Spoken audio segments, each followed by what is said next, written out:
Oh boy, oh boy, oh boy, oh boy, oh boy, oh boy, oh boy, oh boy, oh boy. Wake the hell up, soul. Oh. Ah. What is up, everyone? This is Do Coffee with Soul. I'm your host. We're gonna chat. We're gonna talk. We are busy today. So here's the plan today, and we'll see how well I can commit to this, okay? First thing we're going to do is say hi to folks and chat for a bit, right? Got to do that. I did not do a proper read of this article yet. Yeah, I only saw some stuff about like pets and stuff, and then I just got busy and I didn't really look at anything else yet. So I want to do a proper read of this and a reaction, and then post it. So it's like an immediate working stream.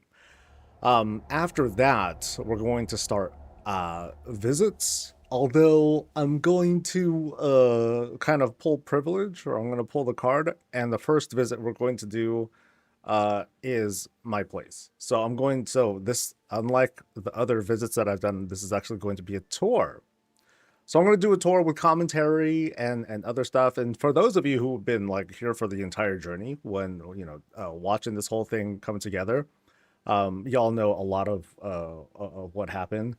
But this will be something that I'll publish, I don't know, tomorrow or something. To just, this is the victory lap, because I won, or, Steph and I won. It's not just me, all right? But Steph and I won. And so might as well ride ride the glory, right? So I hope everyone's doing well. It is Wednesday. It is one day until early access of Midnights. I am hyped and I am exhausted and I should not be working this hard, but there's like too much to do and too much that I want to share, and I'm having too much fun. And then of course after I do the visit, then we will get to everyone's visits. We have pretty much a full slate. We'll start with the EU folks. There's two of them, and then we'll knock out as much of the as many places as we can on the America side. I'm not going to finish. We're going to save some of these for tomorrow, because I'm going to be on bright and early, normal time, and then we're going to be streaming all freaking day. Christ, because there's like, I start at 8 o'clock, and then the drop start at 10, and then the launch at 3 in the afternoon, and then I want to level. So, I'm gonna die. Let's let's see if I survive this. All right, first off, I gotta oh god, pure shots today. There's no additional wasted water. So again, I hope everyone's doing well. I hope you guys are like moderately ready for all the cool stuff happening tomorrow. If you're gonna be joining us for early access. I like to tell people, hey, don't feel pressured about it.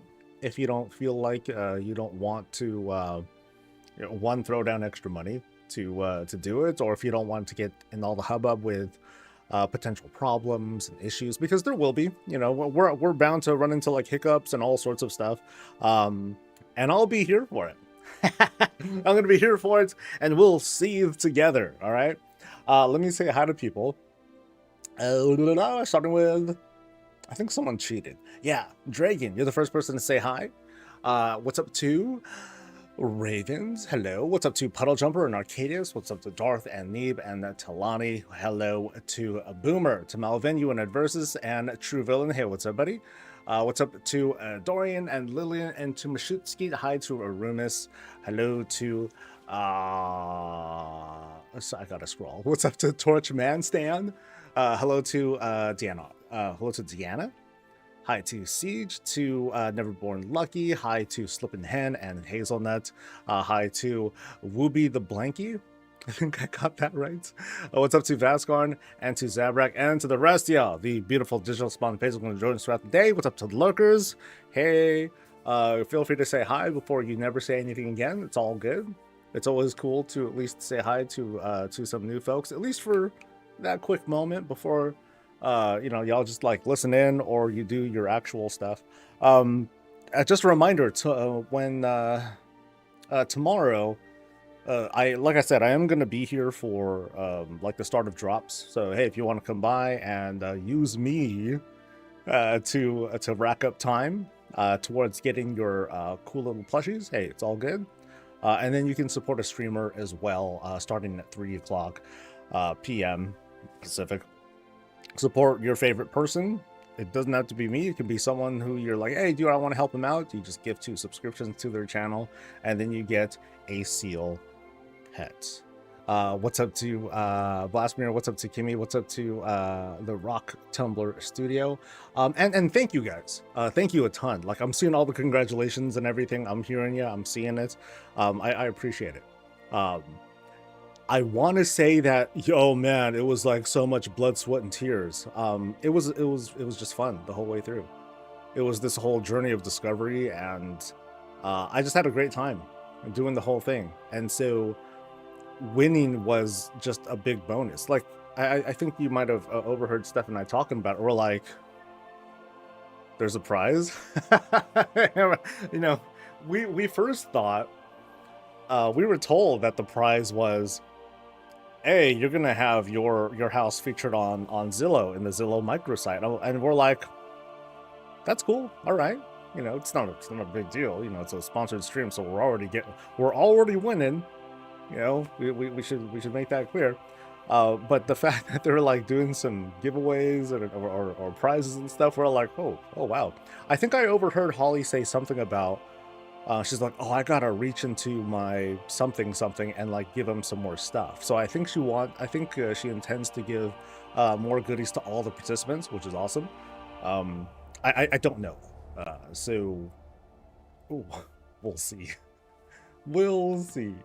Let me try reading some chat. Morning champ, yeah, thanks. Not ready until no. There's just too much to do, versus. Too much to do. Look, I'm getting to catch this champion stream. Oh, gosh, dude. I figured you'd be all worked out after yesterday. I am. I was really drained.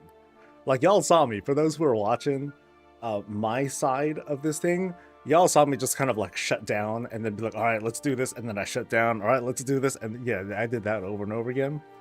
That's not an act. Like, I really like, you know, it's a big mental drain when I'm under that sort of spotlight and all that. Like, it takes a lot out of me. So I'm grateful for like everyone's support and encouragement and stuff like that. That helped a lot. And thanks to the coffee too. let's do that. Let's see, even early access, still a bit away from launch. It's all good, dude. It's all good.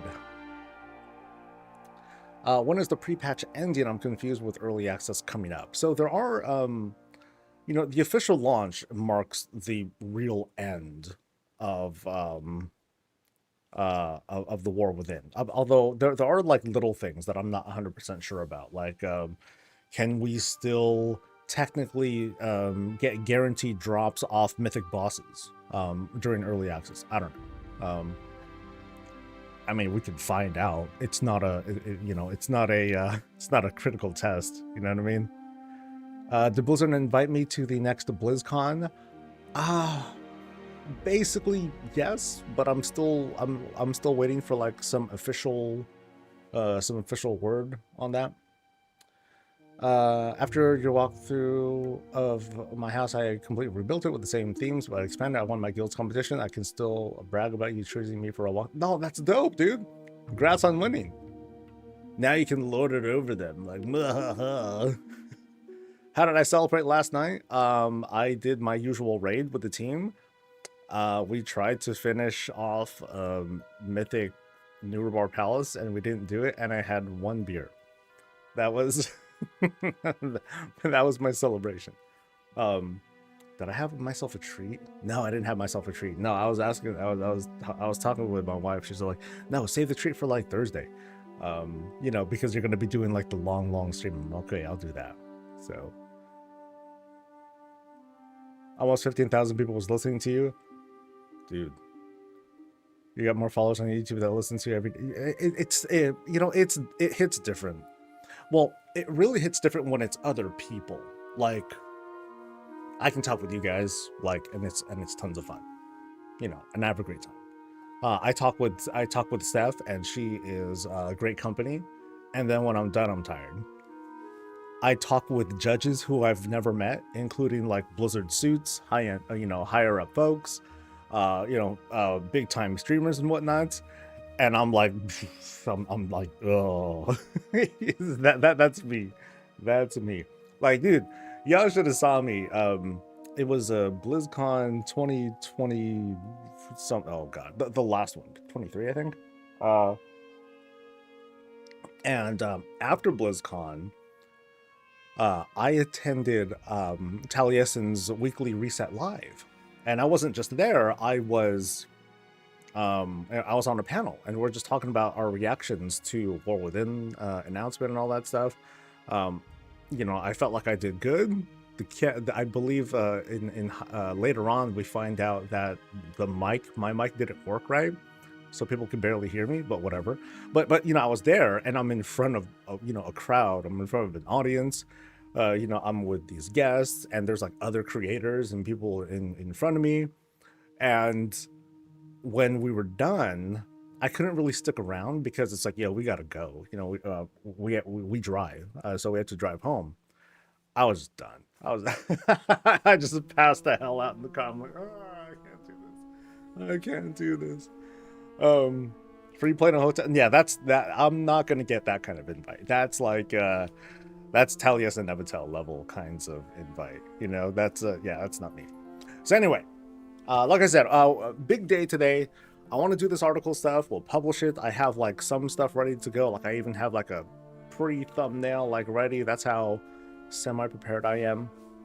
And then we'll do the visits. So it's gonna be a long stream today. We're gonna go like 8 or so hours, and just try to get as much as we can in as possible. So it should be fun. Yeah. And I think I got the thing. Thanks, Deanna. Oh, let's see. All right. Well, in that time to ditch PoE 2 and D4. Is PoE even like, is it still early access, or is it like out yet? I haven't, you know, I tried out early access. I'm like, all right, that's cool. And then like, that was kind of it. D4 season's like, I guess the alignment between Diablo 4 and like WoW stuff, it's just been really bad lately, especially with the housing patch and all that. So when the D4 season started, I'm like, ooh, cool, Paladin. And I'm like trying out for, I think I gave it a good week. Usually I give a D4 season about 2 or 3 weeks of like good time, but this time I only gave it the 1, so I feel bad. But Blizzard doesn't care, they got my money. They got my / time played and all that stuff. Have I come down from yesterday's high yet? It's still hitting me. Or frankly, no, but it still doesn't feel like real yet. You know, I'm getting, I'm trying to not look around to see like, oh my god, does anyone say anything? Yeah, that's really bad for mental health and all that. But you know, seeing the congratulations from everyone, like it's super, super uplifting. Is my winning house visible somewhere? It's starting to. I'm starting that process, POTUS. So like, for example, I'm going to do a tour today. I'm going to do my own self-visit, and then I'm going to publish that tomorrow. Over on the WoW housing database thing, I started building, or I started putting together the you know, featuring my build. So I at least like, because it's really easy over on that site, because I can just go there and then I hit a button and then I can like export like my entire code or whatever. And so it'll list like all the parts that I used for the build. So I at least have that, but then that's it so far. And I put up some screenshots. But as for like the description and whatnot, that's not done yet. Let me find that link, and I'll do that for you guys, or I'll link it for you. So something, my builds, yeah, like here we go. So should be just this, right? So if you're interested in at least seeing all the parts that went into it, you can just hit that link and then you can look. Oh, floor plan. Yeah, I don't have the floor plan, but I'm definitely going to be talking about it today. But yeah, once I do more of this, I'm going to provide more screenshots and stuff. But yeah, good idea on the floor plan. It's a very simple floor plan, honestly.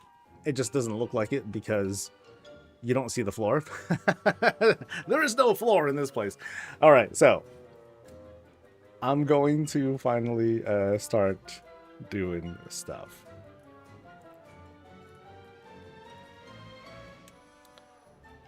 All right, folks, hear ye, although I know we're a little bit late in doing this. I know this article came out, oh gosh, I think like yesterday or so, but I haven't done a proper read of it, so I wanted to, take some time to read through it as I usually do, and react to stuff, give some commentary, and just kind of figure out what's going on. So, a look ahead at housing at midnight. Yeah. From decor storage to exterior lighting, endeavors, exporting houses, and more, we're looking into the future of housing and what you can expect from the launch of Midnight and beyond. Hello, neighbors. Housing Early Access have been out for a few months now, and we've loved seeing your creativity and builds. As a reminder, housing is an evergreen feature that we'll continue to build and iterate on. So as we approach midnight, we want to discuss what we're currently working on and what you can expect to see in the months to come. Our usual disclaimer applies here. We're discussing this far in advance of when we'd normally talk about in-development features because we want your feedback early and often. So here we are. This means there's plenty of time for things to change, priorities could shift, names or aspects of features might be different by the time they launch, and things might be pushed up or back or even cut entirely. Keep this in mind as you read on. All right, so hot topics. We first want to acknowledge that there are some things that we've seen come up often in community conversations around housing, and we're actively working on them. Here's what we mean. First off, maximum decor storage. Now that we're seeing usage numbers, we plan to increase the maximum amount of decor storage by around 50% in the coming weeks. So right now we're at 5,000 or so. 50% more means 7,500. That's going to be like a nice, that gives a good bit of breathing room for like the 5%, the 1% of housing folks that have maxed out their stuff. And otherwise are like deleting things, and that never feels good in a situation like that, like this. Decor storage and deletion. As you approach the maximum amount of decor storage, it can be confusing because some items don't count towards the cap, but also can't be deleted while others do count. It's not clear which is which by looking at the house chest. This makes it difficult to delete items to free up room, and players can end up kind of soft locking themselves without much recourse.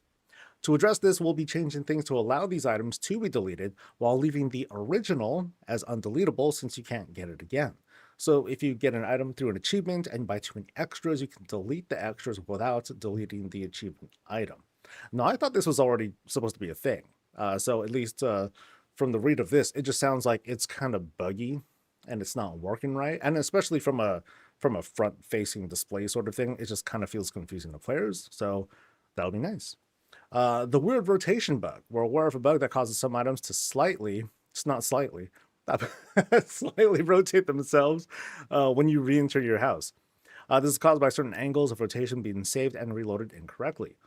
We have a fix for this, but because it touches a lot of fundamentals in decoration, we want to put it through some rigorous testing. We'll roll it out when we're confident it's both safe and fixed. So, you know what they mean by that is, if they fix it, we go into the house, and then all of a sudden there's like a whole bunch of stuff that we have like meticulously set and configured or whatever, and all of a sudden it just gets all jacked up. So hopefully it gets fixed and it gets fixed correctly. But I'm counting on there being some there's going to be some cracks, I'm sure. House XP loss. Haven't heard of this one. There's been sporadic reports of House XP experience loss with updates. We've added additional logging here to try and isolate what's happening. Work on it, but don't have any additional updates right now. I haven't heard of that yet. Then finally, exterior limits. Lastly, we still want to increase the exterior decor limit, but we're gathering some more data here. See down below. All right, what's coming in feature updates? Some things you can expect with nearly every update, like new decor, bug fixes, and quality of life improvements, and more. These things will be consistent throughout updates. So like every patch, Liz, But what about the larger features? Here are some things we're working on now that we'll be introducing later, like exterior lighting and exterior limits.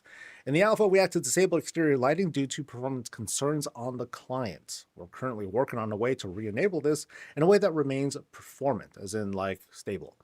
At the moment, this is taking the form of proximity restrictions, so two light sources outside can't be placed too close to one another, which is where the bulk of the performance impacts come from. This restriction will only exist outdoors, and you will be free to place all the lights on top of each other indoors like you can today.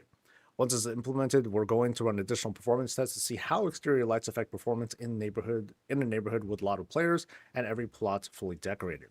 Assuming these numbers come back favorably, we'll be increasing the exterior decor limits again as well.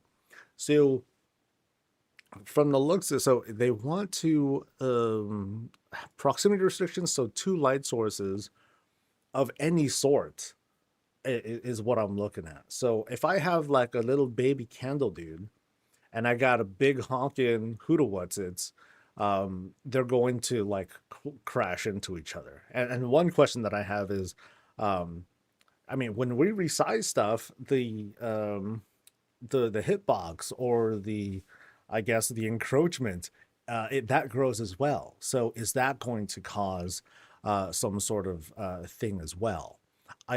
Yeah, that's going to be that might be a big deal because some people, they'll add lights just to add lights, not because it's a piece of decor, but because they're just trying to brighten something up. So that could potentially like warp the way that people will do some of their builds. But it's an incremental thing. You know, they have clear intents that, like, I'm sure people are like, well, why don't they just fix everything? Obviously, they would like to fix everything, but you know, incrementally, as long as they're continuing to make improvements and making responsible observations, then cool. Because the last thing we want, I think, is instability. Oh my God, my neighborhood's crashing because some jackass did like this and this. You know, we don't want something like that to happen. That'd be terrible. More endeavors. More endeavors are planned for the future with more cultures coming to your neighborhoods. They're excited to share their traditions, activities, and let's be honest, most excitingly, their decor with you. We've been watching what tasks folks are enjoying and which ones they're shying away from in our current set of endeavors. Future endeavors will continue to experiment with new types of tasks while adding more of the kinds of tasks people like and pruning those that are less popular. So I would like to see like I've seen a number of different kinds of like endeavor tasks, and like they're not all made equal, which is fine. But I think having some sort of way to like kind of grind it out a little bit more consistently would help. Like at least from my observation, like the Drakthir one is a lot more tough to grind out than the like the Mechagon one, or basically ones where you can do a lot of neighborhood stuff continuously. Drakthir, by contrast, I don't think there was much that I was able to do, or at least if there was, I couldn't find it, which is a different sort of problem because I wouldn't have been directed into those sorts of things. All right, so layouts, as we're calling it, and import export. Now, this is one that I think a lot of folks have been talking about over the past day or so. We mentioned this in a few different interviews, but let's talk more about them. At their core, layouts allow you to import and export the decor and rooms of your house, allowing you to effectively save and load various configurations and states. These can be used strictly for yourself or shared with other players, but regardless of how you choose them, they enable a host of interesting functionality. Like, if you're looking for inspiration or just a base to build on, importing a layout gives you a great starting place. If you built a holiday room and you want to kind of take things down after the holidays, it's simple to swap back to your normal decor and then put things back up next year. If you're about to embark on a major redesign, you can export your current layout and use it as a sort of save point so you can roll back to that if things don't go the way you thought it would. If you want a house for different characters, layouts can let you build one for each and swap between them as desired. If you make a build guide for a house or room, you can include example layouts for people to pull apart to really understand it. But that's not all. Layouts can also be used as a stopgap solution to get around some of the current limitations in the room system. So if you want to change around your hallways without having to redo the rooms on the ends from scratch, ooh, that's good. Just export them. So I guess you can export a room and then re-import them when your new hallways are ready and when your hallways and once you do the thing, okay? That part's pretty cool. I like that. Currently, we're planning for layouts to work on a room by room, an exterior plots, and a whole darn house basis, but we're also exploring some other finer grained options here too. I have some commentary on this.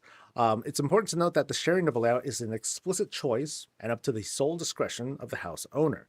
Unless you, as the owner, decide to export and share a layout, players, even those who have permissions to your house, they cannot access or import it. So the Wowhead tool just won't work to rip someone's house. That's what it sounds like. Another important note is that when you import a layout, you don't need to own all the decor, but you will need to have any necessary rooms or houses unlocked. We'll try our best to make the import work, leaving out objects you don't own or not coloring objects you don't have the die for and so on and so forth. But some things would break the bounds of physics too much for a direct... Actually, we'll try our best to make the import work, but some things would break the bounds of physics too much for a direct import. I'm not entirely sure what they're talking about there. There's a whole lot of logistics for us to figure out since we still want these to be very flexible and usable by everyone, but we're excited to talk more about layouts in the future. So I'm going to say I won't see that until like a major patch or something like that, somewhere further down the line. Now, one thing I think is kind of cool is, eventually we're going to reach a state where not only do we have these layouts, but we'll also be able to select multiple objects that are already laid out and then move things around.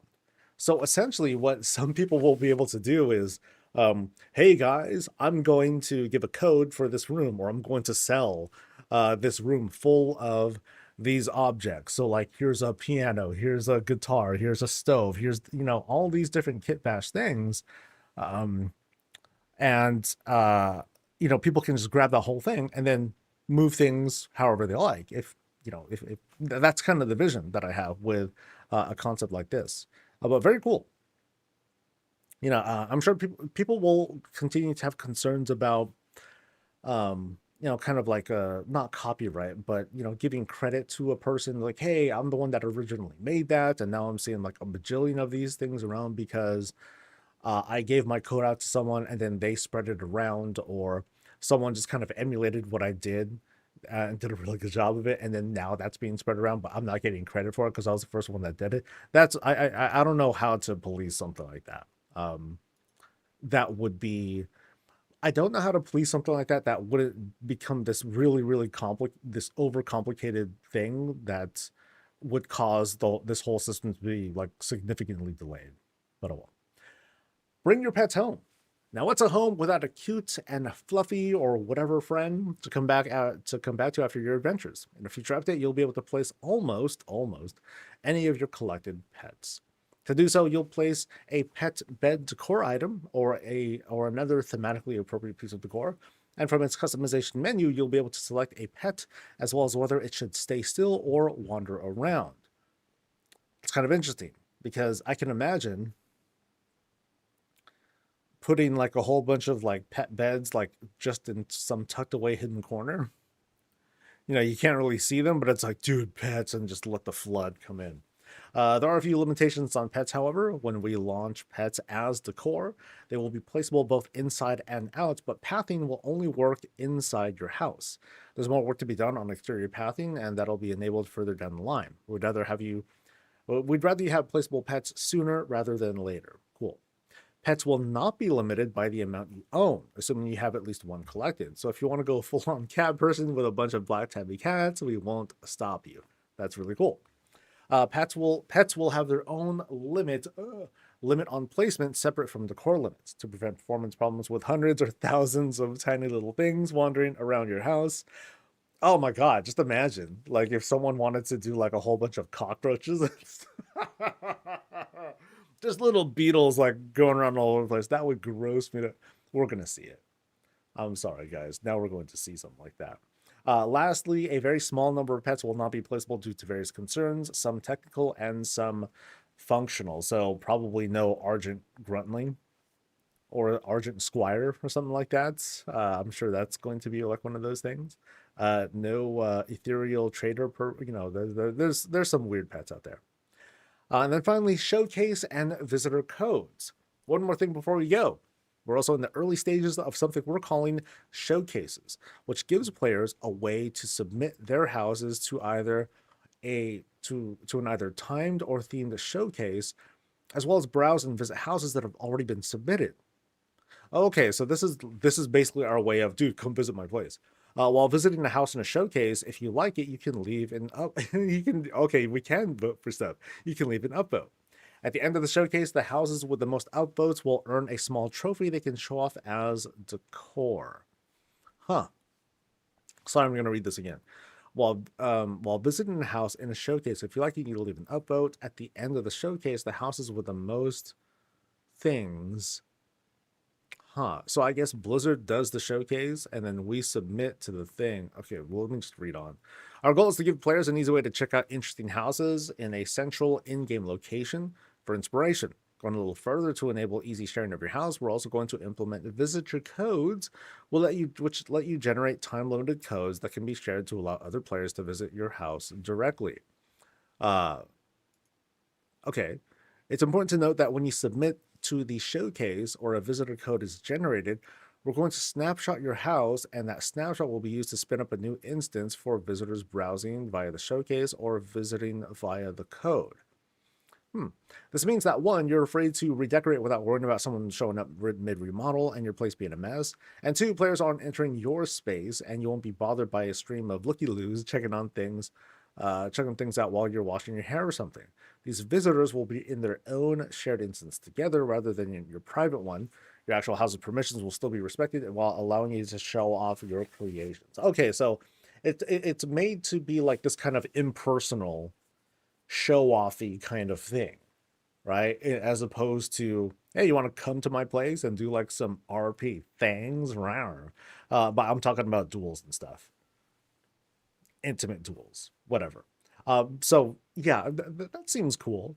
Now the showcase, I'm a little bit confused on, but let me read on. We're also experimenting with a guest book as part of this, where players can leave pre-written notes. Underline that for the owner. When the owner logs in, they'll be able to see who visited and any notes left for them. And then we'll have more later. This is just a quick look and yada yada yada. Okay, so yeah, I'm still kind of like about the whole showcase sort of thing. So I guess it's kind of like an event or something like that, because if you're going to get like some sort of prize or a thing to hang up or a trophy to display, it sounds like it's some sort of event that's being set up. Or unless it's like a temporary trophy or something like that. But I kind of like what they're doing here. I think what they're talking about is cool, but just like anything with housing or anything of under this subject, it's great to see what they're talking about. It's not as great to see what they're not talking about. You know what I mean? And by that, I'm talking about weapons and armor displays. I'm never gonna shut up about that. I actually one of the devs congratulated me privately, and I was like, dude, cool. Let's talk about like weapon and armor displays. So I reached out and I learned nothing. There, you know, it was like a sponge. It was just like, oh, thank you for your feedback. So, but to me that's a big deal. It's a very big deal because there are folks out there who are like, housing. This is so girly. Something something Barbie house. Yada yada yada. And you know what? In a lot of ways, it's not. It just doesn't jive with them, and that's fine. That's 100% fine. I'm oversimplifying when I say there are two kinds of people that might be interested in housing. One, people who want to create, and two, people who want to show off what they've done. As in they want like their own like they want a glorified trophy case or something like that. At the moment, you can kind of do that. There are a bunch of like legacy achievements and things that we've done in the past that you need to put quite a bit of work into in order to get a thing that you can put up that symbolizes the work that you've done. Cool. But what about the things that we've actually looted over the past, like maybe 20 or so years? What about that one weapon that we worked really hard to get, or the one that we had to like go through the whole DKP drama thing in order to receive that armor set that's like that hardly anyone has because no one in their right mind would be farming for that thing these days. You know, that sort of presentation is, to me, that's a very, very, very big deal. And I want more people to bring that up because it because there are certain priorities that are being highlighted. That's great and everything, and I'm certain.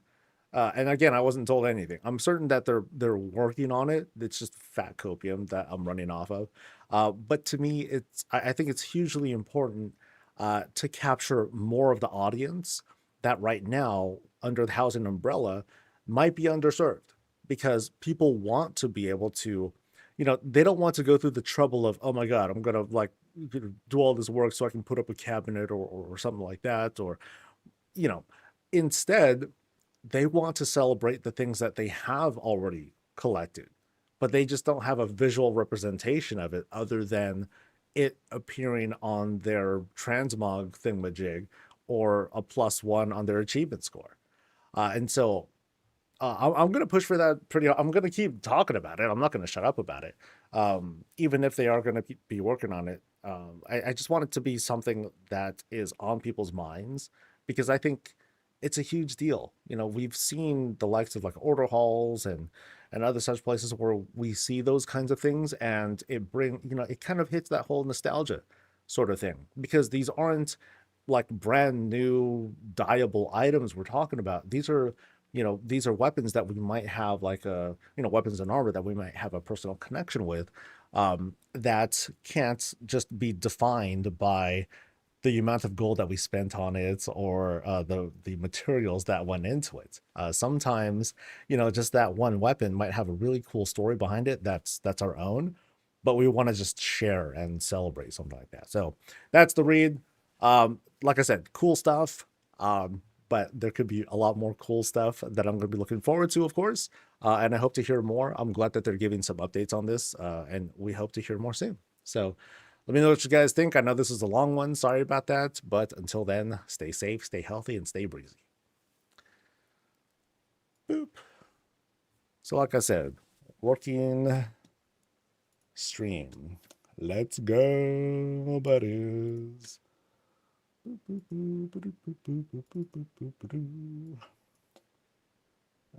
we go. I need to read stuff. Big thanks to Curbs. Thank you for the prime, dude. Appreciate that. Callie, thank you. Thanks in case I missed anyone giving some congratulations. Archaeology find, Mog Mannequin, toilet. Yeah, like, dude, check it out, dude. I finally got Zinrock I forgot the name of I think it's something from archaeology. Zinrock the Destroyer or something like that. Yeah. Those things are cool. All right.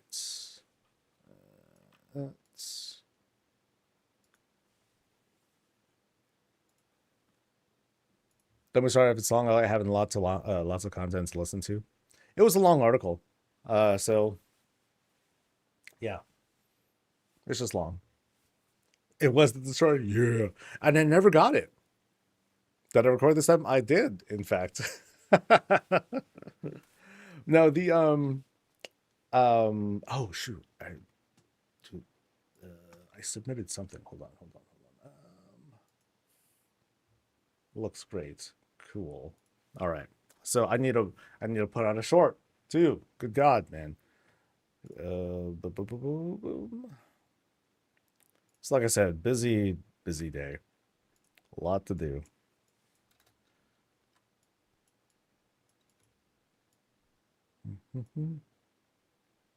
Oh, I was actually chatting. This was a 20-something minute recording. All right. So yeah, it wasn't that long. I cut off a few minutes. My boyfriend currently isn't into housing. He doesn't think it's girly. It's just not his focus right now, and that's fine. He does often end up chilling in my house though. So so maybe he would be fine with a with an import code. Since with that, I would also like a special hunter's pet that is not tameable or even battle of pets. That'd be cool. So be I have 2 things in my bags. Damn. So like Japanese homes would have a right to display the samurai's armor. Yeah, dude, that'd be sick, dude. That would be sick. And if possible, I would love to have like and we've seen this. We've seen the wooden mannequins. Dude, give me a posable mannequin so I can just do like some goofy position. And then imagine like some of the cool dioramas that people can set up. Like it'd be hella funny. It'd be really funny if you can have like a whole bunch of mannequins and then you dress them up into like all sorts of different transmog, like and then you can kind of take a snapshot, right? So imagine this, like you have like some some boss kill, like yo, we got cutting edge or AOTC or whatever, and then you had your team, and then you meticulously recreate your team in housing. So like someone's doing a cast and they're wearing like all the proper weapons and whatever their transmog is, and you that'd be crazy. If someone had enough transmog and all the chops to set something like that up, that'd be hella cool. That would be hella cool. I have a feeling that it's going to be a long time before we get to something like that. It's going to be a lot of incremental updates before that happens, but oh, it'd be sick. That would be sick. And it's all like minified and stuff. Yeah, oh, man. All right.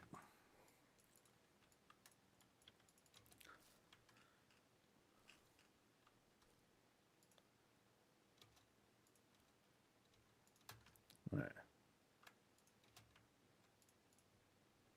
So yeah, 22 minutes.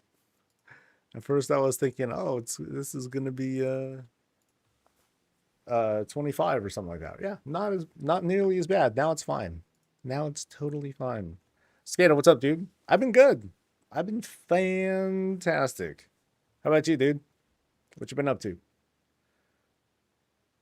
I'm reading this as many home builds being saved as a housing man. I'm excited. If you want a house for different characters, layouts so you can build for each one and swap between them. As yeah, I remember we were having, when we were first talking about housing, we were having all these conversations about, of course, features that we want, and it included, and during the import export conversation, a big plus that folks were wanting was being able to like save multiple layouts so that way we can swap to whatever house we feel like based on this. So we effectively have our own save points. Um, Very important, but also it kind of shows the compromises that are being made. It's like, okay, cool. We can't have actual multiple houses. I can't have 10 houses, but I can at least have these templates so that way I can like swap to the one that I feel like putting together at will, and that'll be very cool. So like I said, it's this compromise between what is technically feasible or technically viable versus, hey, players want this, man. Oh, I think that's cool. Very cool. So I'm gonna do this, and then I have a short that I want to put out.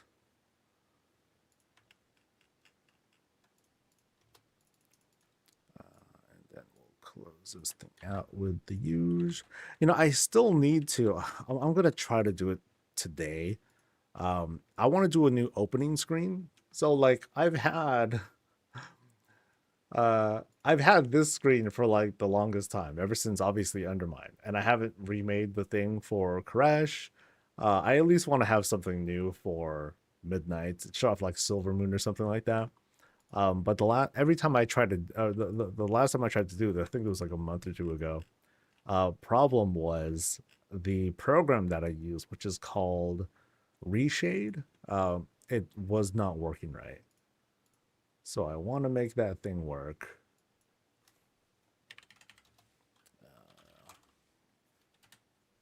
Someday. So while that goes, I guess I'll try and put out the short, which is excessive of me. But oh well.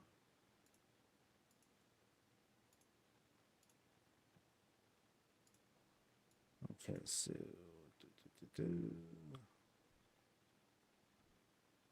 um, oh, I need to actually. Damn it! I thought I made it already. Shoot. Okay. Anyway, hi.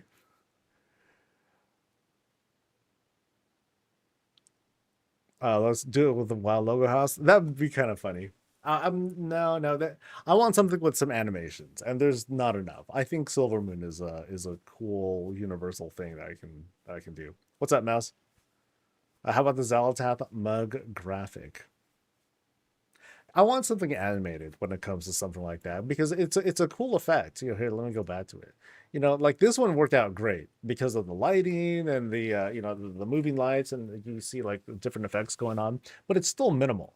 It's not too much. I want some animations, but not anything too crazy. Um, the way the house looks right now, like you have like the flag, or I'm sorry, you have the kite that's moving around a little bit, but that's about it. And you have like little sparkles. So maybe I'll see how it pops, but I think I want to have something bright. Yeah. Can you animate the runes? Oh, the rune. That's a lot. That's a lot. I just want to whip something together, man. Like that's a yeah. There's a lot for me to do. There's quite a bit. But I hear you. You know, if I can wave a magic wand or you know pay someone, yeah, it'd be cool. But the problem is, I won't be able to pay anyone the way that I'd want to because I'm broke. So okay, I'm not broke, but YouTube money, come on now. Zal's Tozer go home.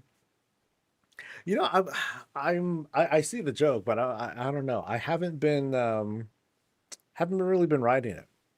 For me, it's just like I'm definitely not a dope person, but it's fun, right? And sometimes I'm just not fun. All right, so I need to encode a second thing. Because part of the contract and all that, I have to put out a number of YouTube shorts.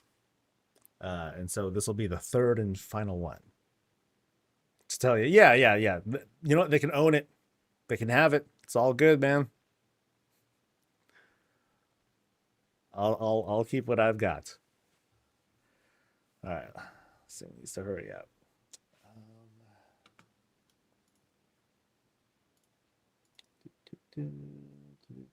Okay, so D's mad that I only had oatmeal this morning. Like I woke up pretty early this morning. I needed to go get some blood work done. And so I'm like, when can I do this? Crap. So like I'm fasting last night and then I wake up around like 6 in the morning. I go there and they're like, oh, we don't have your appointment thing. And I'm like, you son of a bitch. So you're gonna have to be on the waiting list. I'm like, you guys suck. So I'm there for another like 40 minutes or so. I come back, it's like 7 in the morning. I'm like, all right, let's do breakfast. And so, do a baby workout and all that. So yeah, today is gonna be pretty long, but it should be fun. Uh, will we be able to visit the house you guys built for Azeroth Interiors? If you have me on BattleNet, you can just go now. It's open for business and all that. But I'm also going to slowly put together like the profile thing on the WoW housing database. It's up there now, but not quite. Ooh, super chat. Thank you, Libertarian. I agree. Legendaries are a must have for the core ML. Yeah, dude. Because especially like the early ones, like if someone's got Atiesh and they want to sport that, oh, they totally should. They totally should like brag about that one. Um, and any of the other legendaries that especially like at least at the time had a lot of involvement. Sure, these days, folks can just keep farming them a solo to get it. But man, being able to hang those sorts of things up when, if you happen to have did it when it was current, oh, that's special. That's really special. Now, I'm sure you're gonna have people being like, "Well, anyone can hang it up because anyone can get the Ashbringer or whatever these days." I'm like, dude, that's not the point. So that's why I strongly encourage folks like, yo, don't try to go there. You're just going to like ruin yourself. Just have your display, have your thing because it's your story, and that'll be special. That'll be very special. Uh, Wait, what happened? Oh no, I unaligned everything. Oh, that's right. I moved a whole bunch of files. See now y'all gotta see me like troubleshoot and like find stuff, and I gotta like sift through things, and y'all don't need to see all that. Sheesh. Why am I showing selfie looking stuff? Okay, so go there, search for it or something, and yeah. All right, Neve, you take care. Not just Legendary Destroyer of Worlds is good too. Yeah, do everything, man. They just got to do everything. Straight up. Okay, let's care of that one. Oh, what about the rest? Oh, come on, dude. Come on, linked media thing. You gotta save me. Oh, I hope I don't have to do this for every file. This is gonna take forever then. And then maybe I'll just do this later.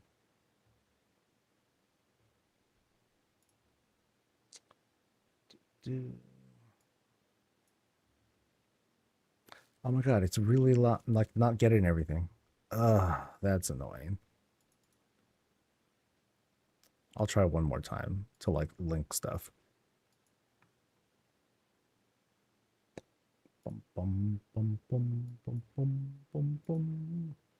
Okay, so I got all the audio, but not the visuals. Sheesh.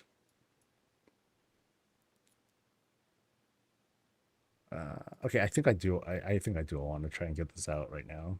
Otherwise, I'm going to lose my mind. Or worse, I'll forget.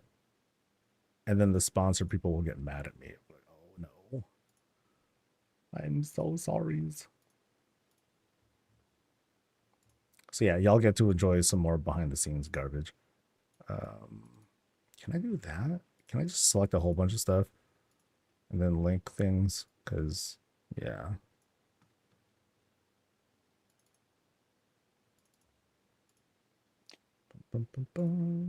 Please work. Oh, it all worked. Yes. Nope, not all of it. Oh, I gotta go in here, I think. Because it's nested. Sorry. Like everything that you're seeing like makes almost no sense unless you're unless you've made the errors that I've made in the past. Okay, so that's good. That's good. That's good. That's good.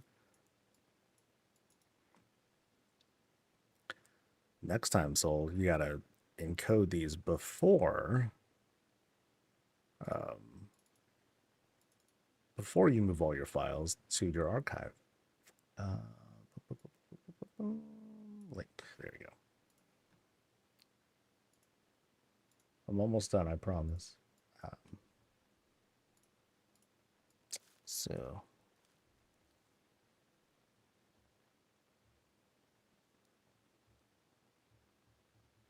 cool. All right. Let's see. Where's my usual vertical?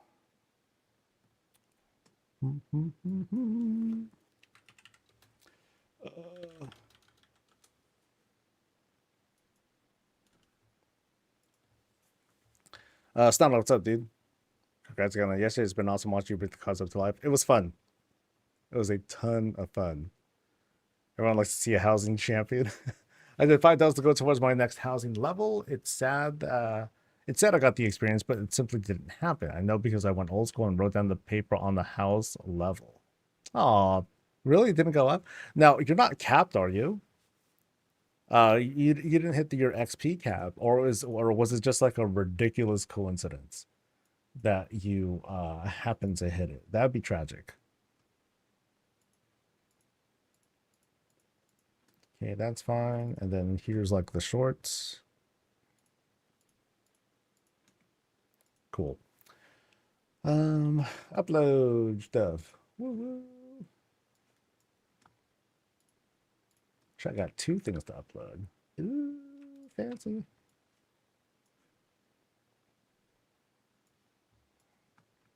All right. I'll have you look at something a little bit more pleasant. Just a little bit. All right.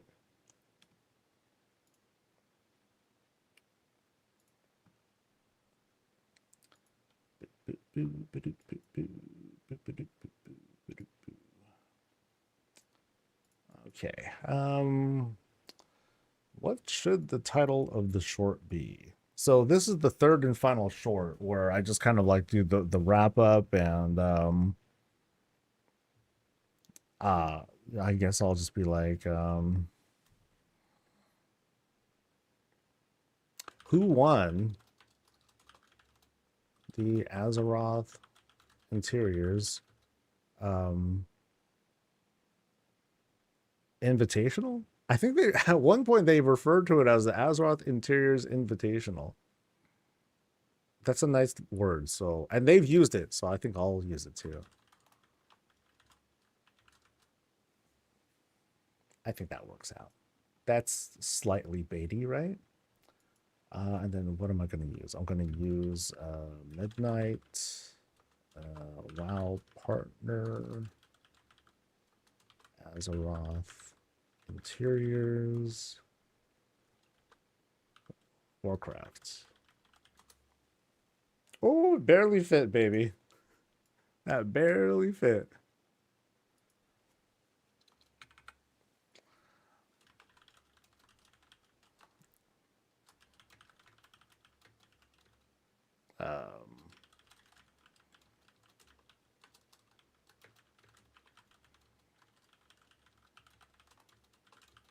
So who won? Yeah, who won? Yeah, that's me.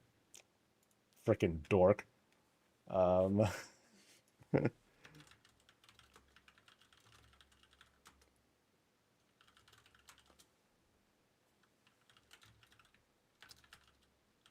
all right.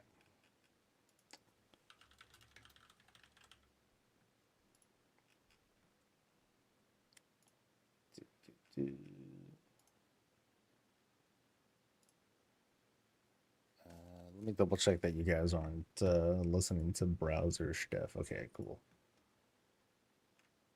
Blah, blah, blah, blah.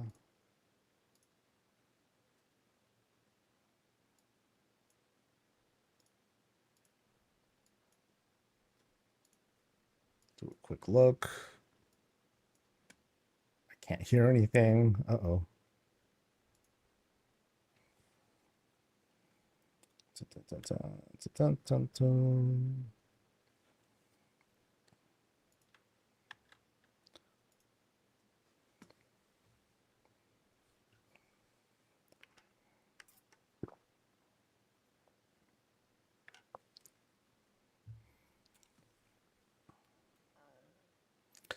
Sounds good. Okay, so that's one. And boop. Also want you to go from the YouTube guy who promoted Patreon themed joke products to the best design. I remember that. Oh, that was fun. Oh yeah. See, you're old school, man. When I was like just making up products and stuff, brought to you by such and such, you know, and made up product. That was fun. That was really funny to put together. Swear. All right.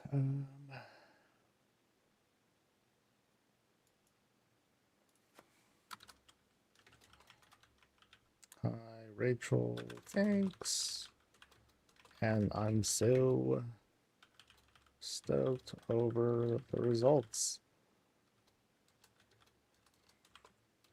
By the way, here's a link to the third shorts. It was approved by Alex this morning. Oh, and it's live. Short, which is now live. Something. Wait, did I do all the hashtags right? You got to do like the hashtags and all the other stuff correctly too. Something wow partner as authenticity. Okay, cool. Because I think this is my final obligation, and with this, I'm done. Cheers.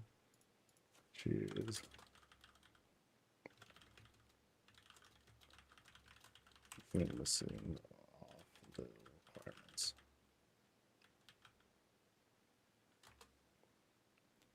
But otherwise, I think I'm done. Contract fulfilled. Quest complete. All right. Next, next thing is to do the tour, the long tour slash intro retrospective, whatever. I only have like one graphic that I kind of rehearsed for this, and that's it. Otherwise, I'm just kind of ripping it. But it's just like any other visit. So I miss the survival guides. Yeah, like I've totally fallen off from those. Huh. And people were quite entertained by those too. They were fun to put together. Because I would just eviscerate the both the WoW team and players with just smack talk. Yeah, haven't done them in a while though. So I don't know. It kind of like Bob, those sorts of things just kind of fell off. I don't want to say it's like, I don't think it's anything like, oh, I've matured or anything like that. It just happens. It's whatever people want to decide for it. But it's not something that I'll look back on and be like, oh, I'm sure this is what happened. It's just, yeah. I'll let history decide that, you know.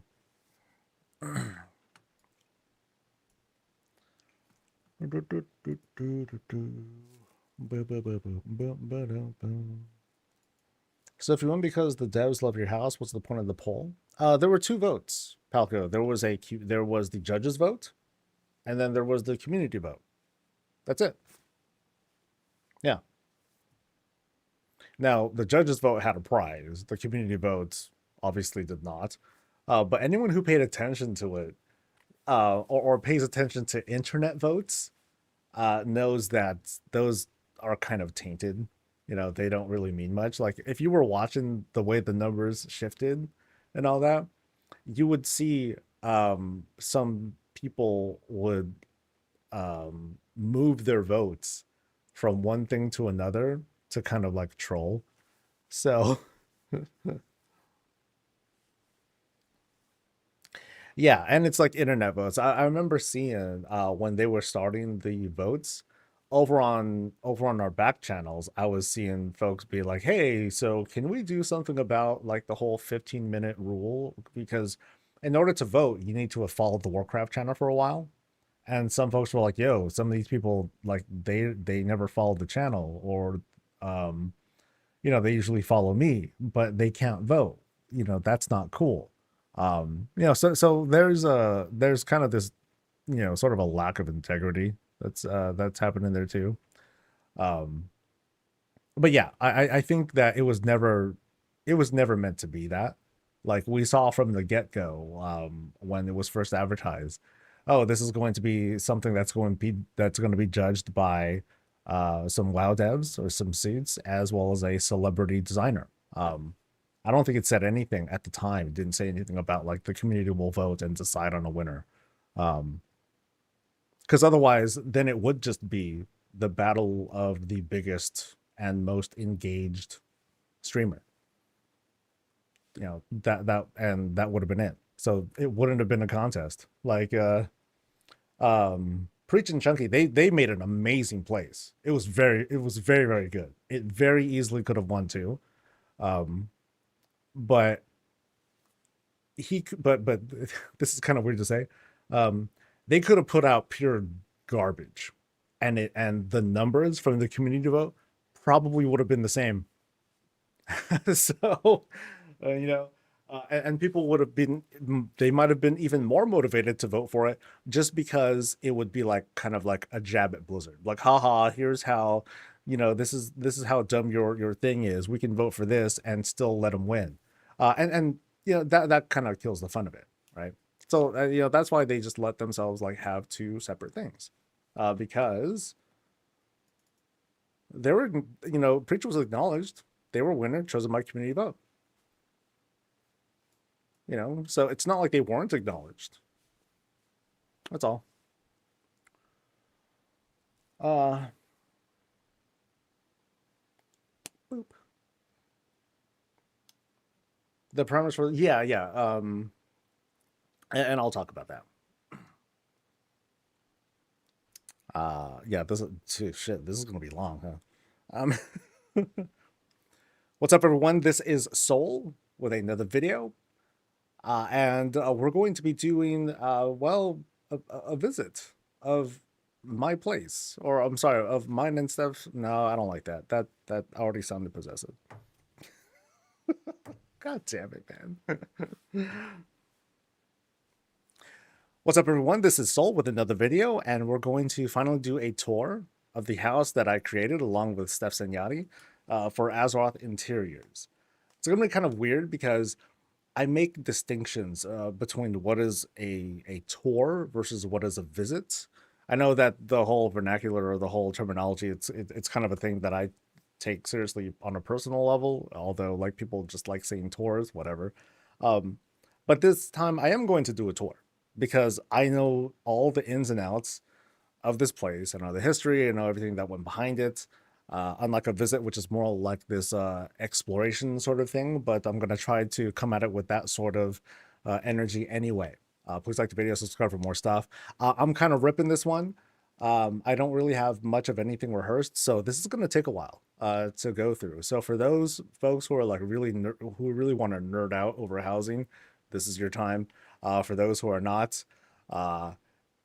sorry, but this is something that I had a whole lot of fun doing. It was such a treat to be part of this competition. It was a treat to work alongside staff to put this together. And there were some amazing creations out there, and I want to acknowledge the effort that everyone else put into this competition as well. Honestly, I'm surprised I won. There was a really really good house that was put together by Preach and his staff. I think Chunky Ninja is his handle. They put together a fantastic place. It was a very very good performance. They had like some wonderful execution. I love the effects. I love the camera work that the Blizzard team managed to support them with. It looked really good. Um, but I gotta like kind of like look back and think to myself, the reason that I think, yeah, this is going to sound obviously really biased because it's coming from me. So, y'all can judge however you like too. But I think one of the reasons my build came out on top was because of the rules. Let me pull this up. So here are the rules, or here was the judging criteria: creativity, as in originality, execution, cohesion, and alignment. So we learned these things like early on as to how they were going to judge these things, and so even before I had talked with staff about what they wanted to put together, I knew that I would be mostly focusing on something like this under the assumption that I would be the builder. I wasn't sure if I was going to be the builder or not. And eventually, when Steph and I did talk, and we're kind of like going over like, oh, who's got the big wallet, little wallet, or who has the most like decor or the most housing level, it was going to be me that was doing it. And so I centered mostly on this. I wanted to make something that is very grounded. something that I guess a goal is I wanted to walk into a place that anyone can walk into and people would think a Warcraft level designer put this together. You know, it's unmistakably like has that Warcraft kind of vibe and feel to it. And I wanted to avoid what's the term, kit bashing. Now it's a cool thing when we can like get like a cool stove and piece all these little things together to make this amazing and convincing looking thing that looks like real life, right? It's very cool, and that's something that you saw a lot of.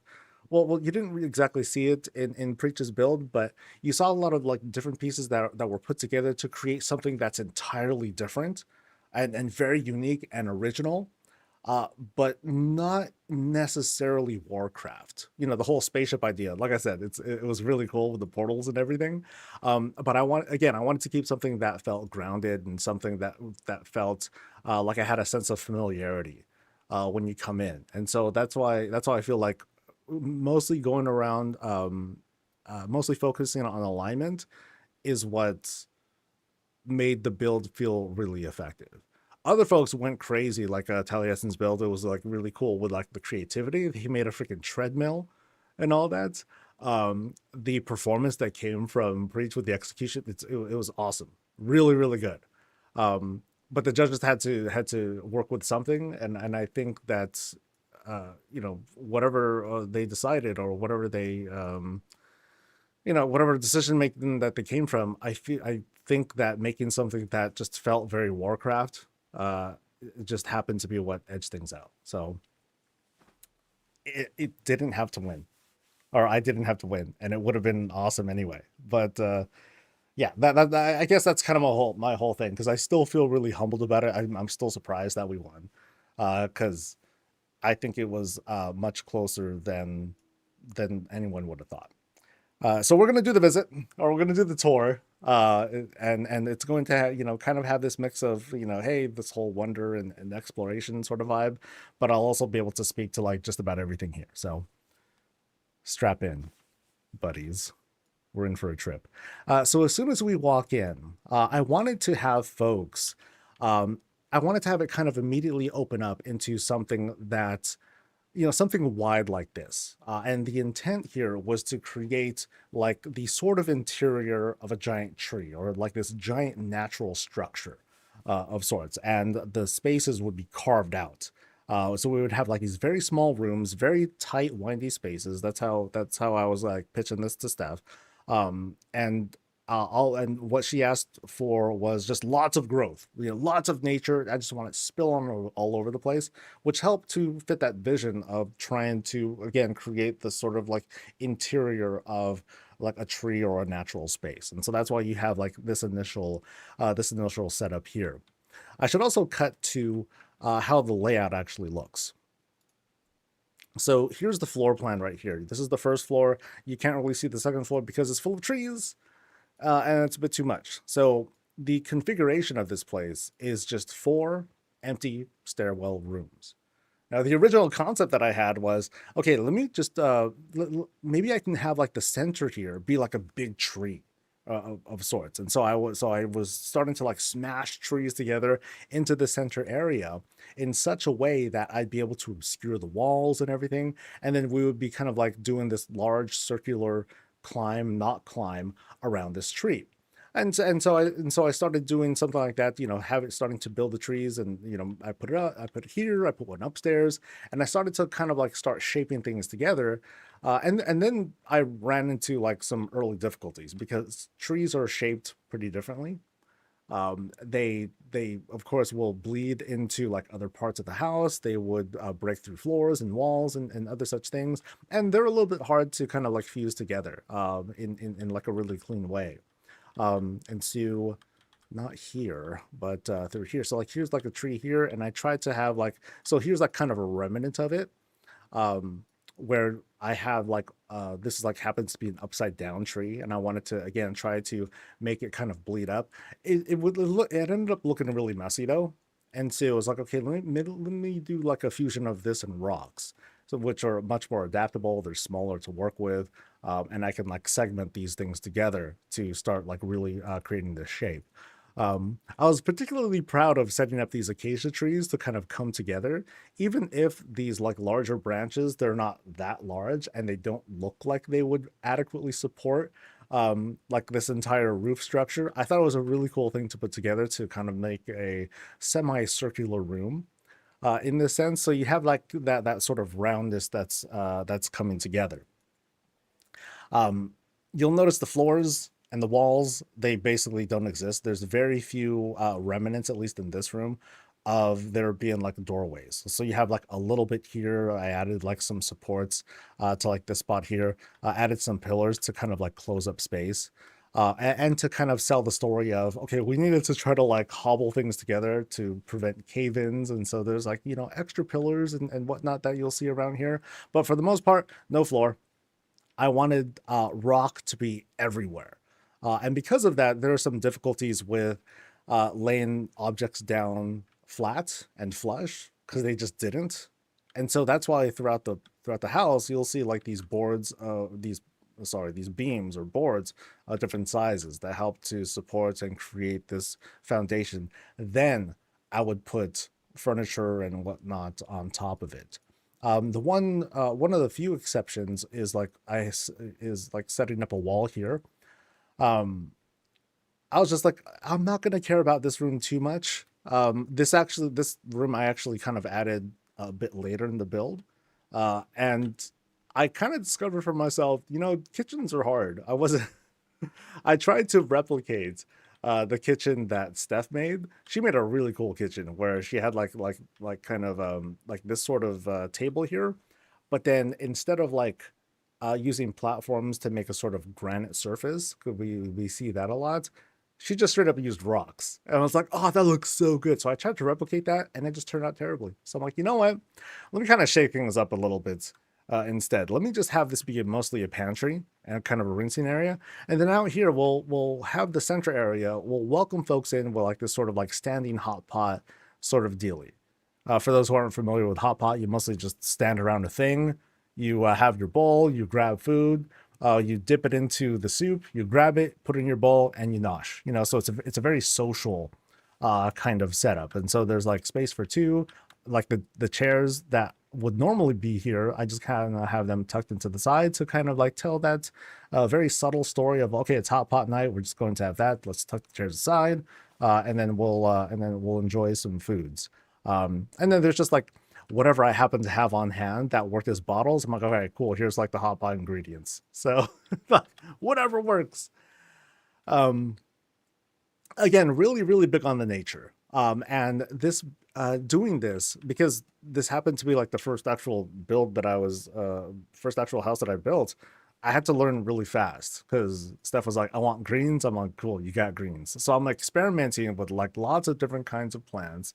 And thanks to chat, thanks to you guys helped me point out, or you pointed out to me, um, there's like a Baron's greens and there's a Duskwood one that just work out really, really well. I forgot the names of them off the top of my head, but like here's the Duskwood one, and then the Baron's one is like right here.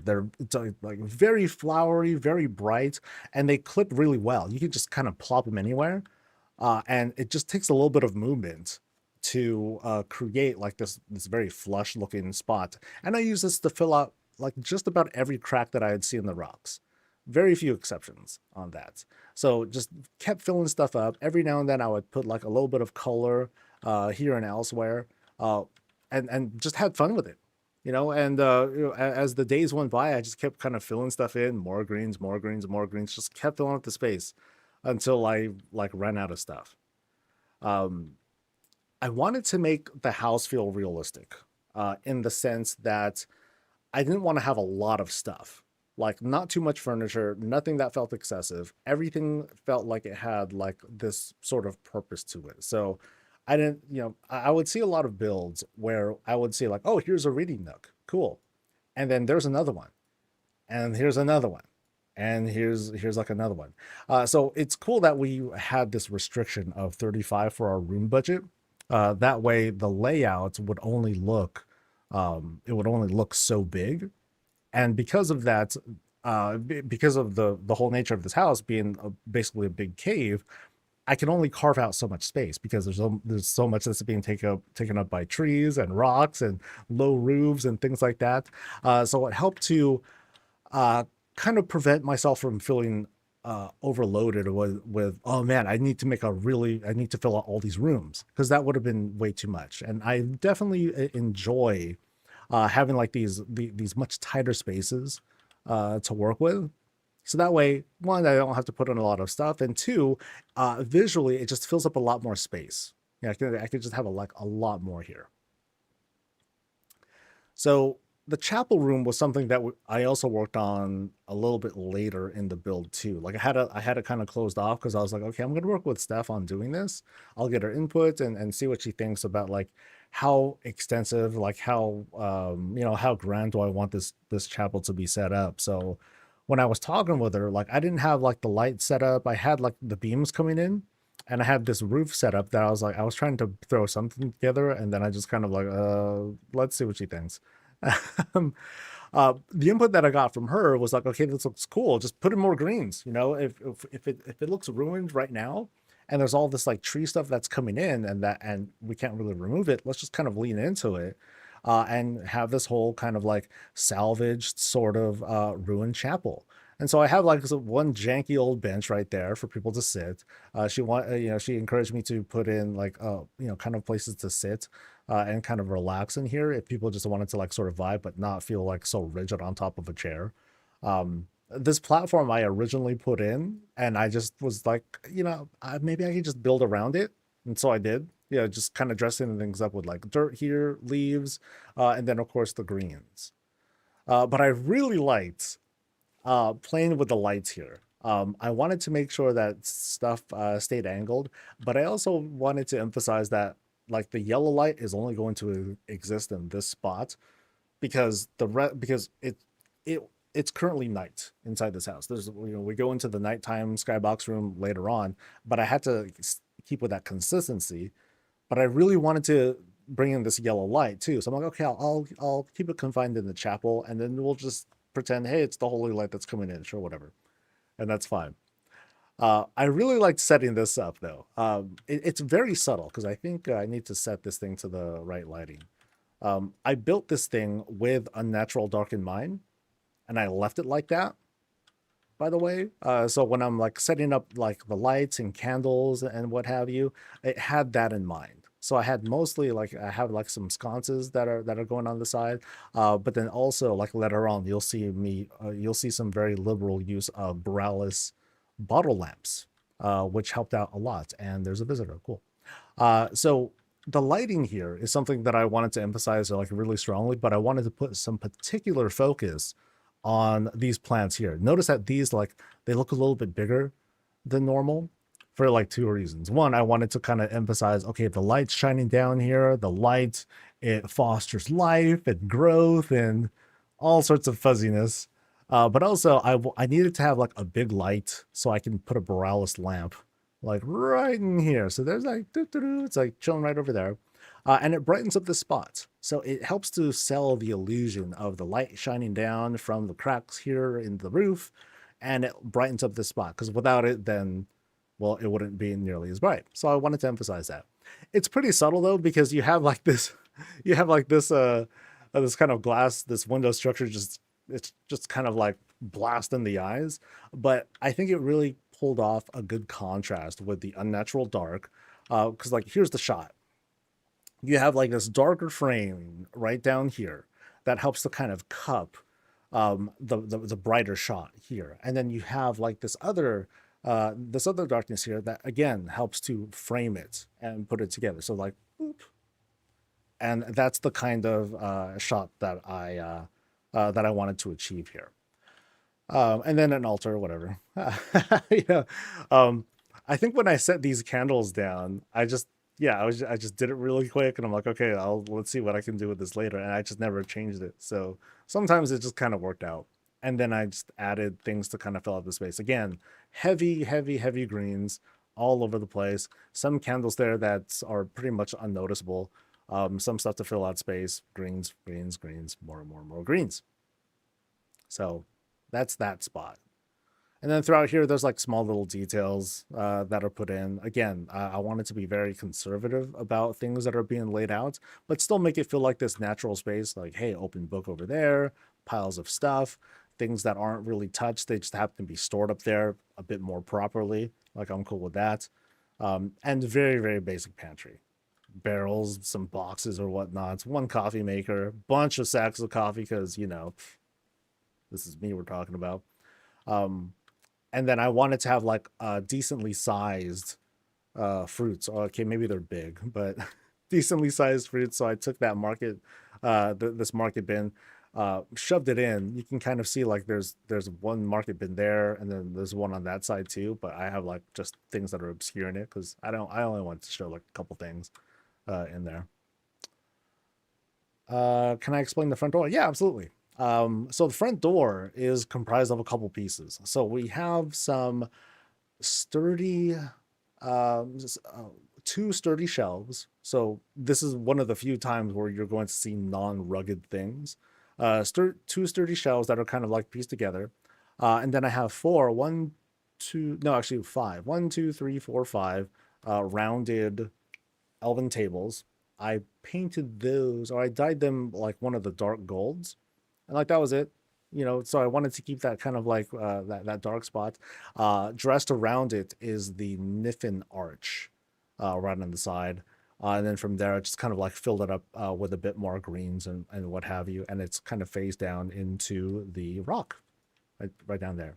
So really, really tight space that you're climbing in and out of, but of course it's at least sized well enough that that anyone could be able to fit through it.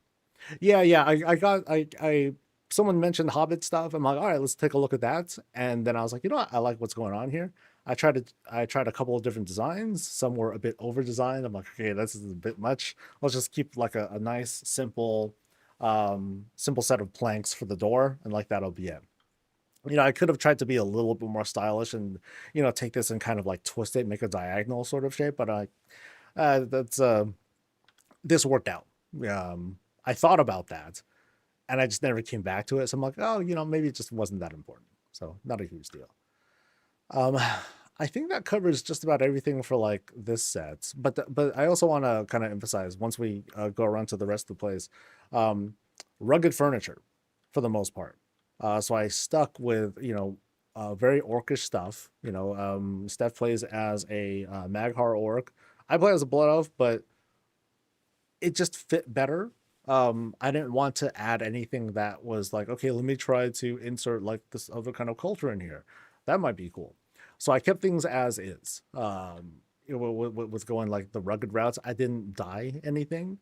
Uh, she was thinking of like going for Frostwolf kinds of colors, but the way that the colors come out, like a Frostwolf colored. Oh, I'm sorry. I had to use Alliance Blue. The Alliance Blue is like the closest thing to like a Frostwolf color, but it looks different on a chair versus a rug, which is kind of like, okay, that's kind of lame. But it's not a problem with like with the decor. It was the lighting that caused the colors to pop differently. So I'm like, okay, it's not going to complement very well. I think sticking with the orange tones works out fine because it still looks okay under different lighting. So you can see like the contrast here. Like here's some of the yellow light right here, and then here's the blue light down here, and it all happens to like fit fine. It was kill. Like it was good enough. I think that takes care of this room or these this set of the pillars real quick. These pillars, it was very quick whipped together, inspired by some of the Greek stuff that other players put together. So we have like some fancy elven barrels right down there. I don't think I dyed them anything, if I recall. And then these are silver moon beams, two of them actually. They're just made vertically.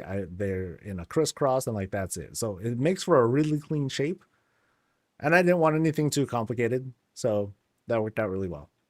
Nice and clean, and just kind of like one of the small bits of evidence that kind of tells the story that okay, this chapel it existed before, and then like this whole structure, this whole tree, whatever it is, it just kind of grew over it and around it. But then this is something that we're able to kind of like salvage and keep it together because it helps to hold up this ginormous rock. So it worked out.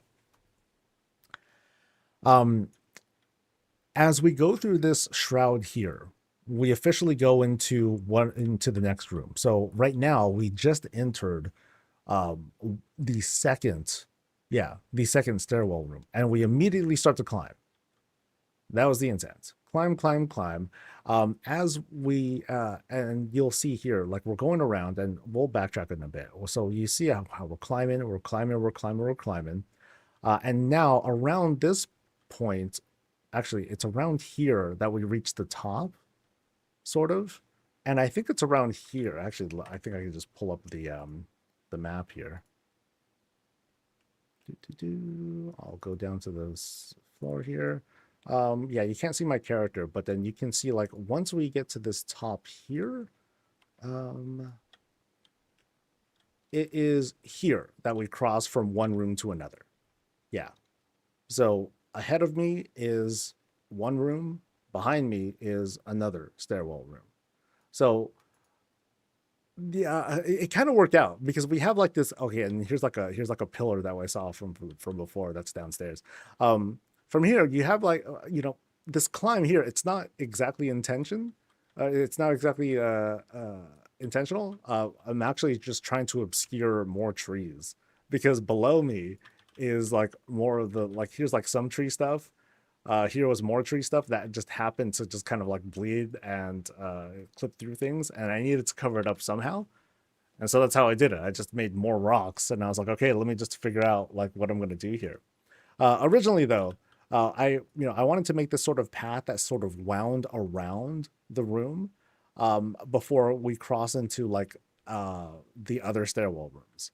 But in the meantime, as I'm putting things together, and the path is like set, that's when I'm able to like, okay, let me put in more trees here, let me put in some more rocks and other such things to kind of like fill out the space. Now that I have my pathing set up, and then I'll just kind of work it out later. Because now that we're reaching like the second floor of the stairwell room, there's nothing going to be like above this. So I'm like, okay, I can just kind of go nuts with the trees and the greens and what have you as we get to this spot. One of the scarier things, though, was this kind of turn because I wanted to make a room here. This was originally going to be a bedroom. I was like, all right, it'll be a small bedroom that's like right here. And then we'll like climb up and make this sort of sharp turn because we're trying to hide trees and whatnot. So I was a little bit scared about making this sort of like sharp turn because it would sort of like fool the viewer's eyes, because you would initially want to just go right in here. And I wasn't quite sure how I wanted to handle that. Eventually, I landed on something like this where I'll make a sort of like rail that sort of acts like a sort of arrow, and then we'll climb up from here. This string light was one of the more difficult things that I set up. I think I did this like live. It took me a while to like get this thing to line up the way I wanted it to. I'm like, dude, at this rate, this house is going to take me forever. So I was actually in kind of despair when when putting this thing. I'm like, why am I having such a hard time putting this thing together? It was I was quite amused.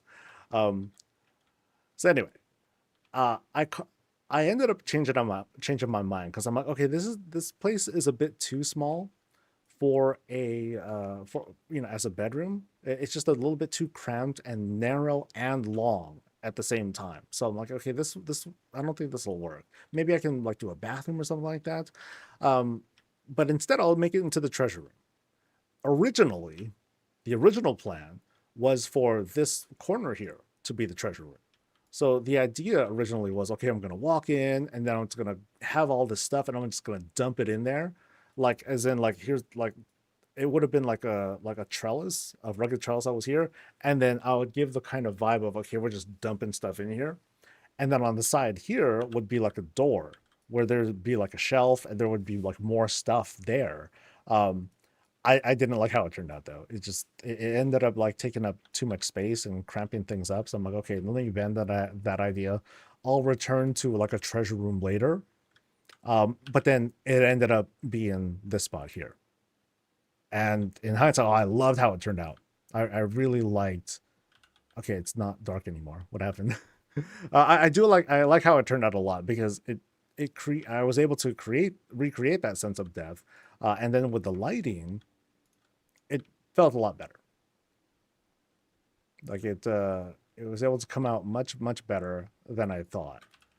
Because I was able to make a sort of shot like this, and so again, like I wanted to create this sort of like frame where you have like some contrast here, some darkness. It breaks through a little bit with the light shaft there that comes from a, oh gosh, a mechagon light, no, a goblin light that's creating the blue light effect. And I thought that kind of that pops off really well because it does this entire illumination. So it does work as an effective like light source as well as creating the beams, the light beams here, and that worked out really good. But I also wanted to brighten up space just a little bit more. Like there's one of many Borealis bottle lamps that are around here, and I think I have like another one around here. No, but it was a little bit too dark, so I added one lamp, and that seemed to work out. And then the rest is just like not exactly a filled assortment of stuff, but I just put a bunch of garbage in here. I'm like, let me put something in here. Flamingo, chairs, you know, tables, other such things that just wouldn't fit.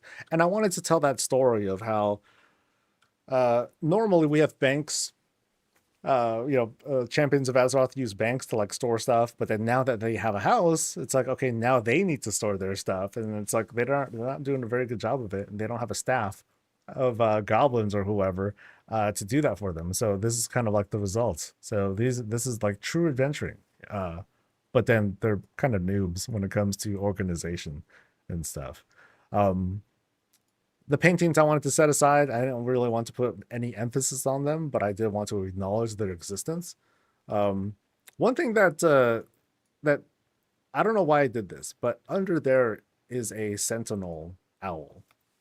So it's like, uh, ta-da! But I just covered it with a barrel because I'm like, oh, I wonder if I can obscure the light, but it doesn't really. It still brightens up. But I'm like, I'm just gonna leave it like that. It's fine. Uh, but Steph wanted more greens, so of course she gets more greens, and it definitely helped to set this up more because at first I thought to myself, okay, the greens got cleaned out. But then that wouldn't make sense because if we're making a big old mess in the treasure room and no one's really messing around with it, I might as well have the green start coming back in and starting to encroach and cause trouble. Not trouble, but I just wanted to have it be present. Um, and then there's like the little added touch with using the rugged trails here on top. So I intentionally didn't use more rocks to wall that off. I'm like, okay, this will be like kind of a cool thing to help shape the treasure room. Yay. So here's that climb I was talking about. And then as we climb up, you'll notice that we have the Borealis bottle, the string lights here, but I also have a bottle lamp down there because the string lights don't do anything. They don't actually produce their own light. So I have one down here to kind of set the illusion. Now, I could have done something like have the bottle be suspended and have it added here. I could have done something like that. But I just never got around to it. And I'm like, this is fine. This is one of my favorite shots though, because of just how things sort of like landed and how they ended up turning out. Because again, this was when I was initially planning this. I wanted to create like separate rooms. So I was going to make a dissension that goes down there behind the shroud. And then I was going to carve out some more rooms right over here. So you kind of like go around here, go through the shroud, and then there's like some space there. And then you have like this upper kind of like loft area that was sort of set up. I was going to close this off. I originally wasn't going to have anything here. It would have just been like some paladin branding as we go up into the bedroom. But eventually I was like, okay, let's do some extra fun stuff. Let's go ahead and do the bathroom. But let me backtrack really quick first. But I'm particularly proud of like this setup here, like this shot. It feels unique. It has that cool vibe of, okay, we're going to work with whatever we can to make a sort of living space for ourselves. So I had the idea of, okay, this will be a bedroom, but it's going to be like really open, and spacious and stuff.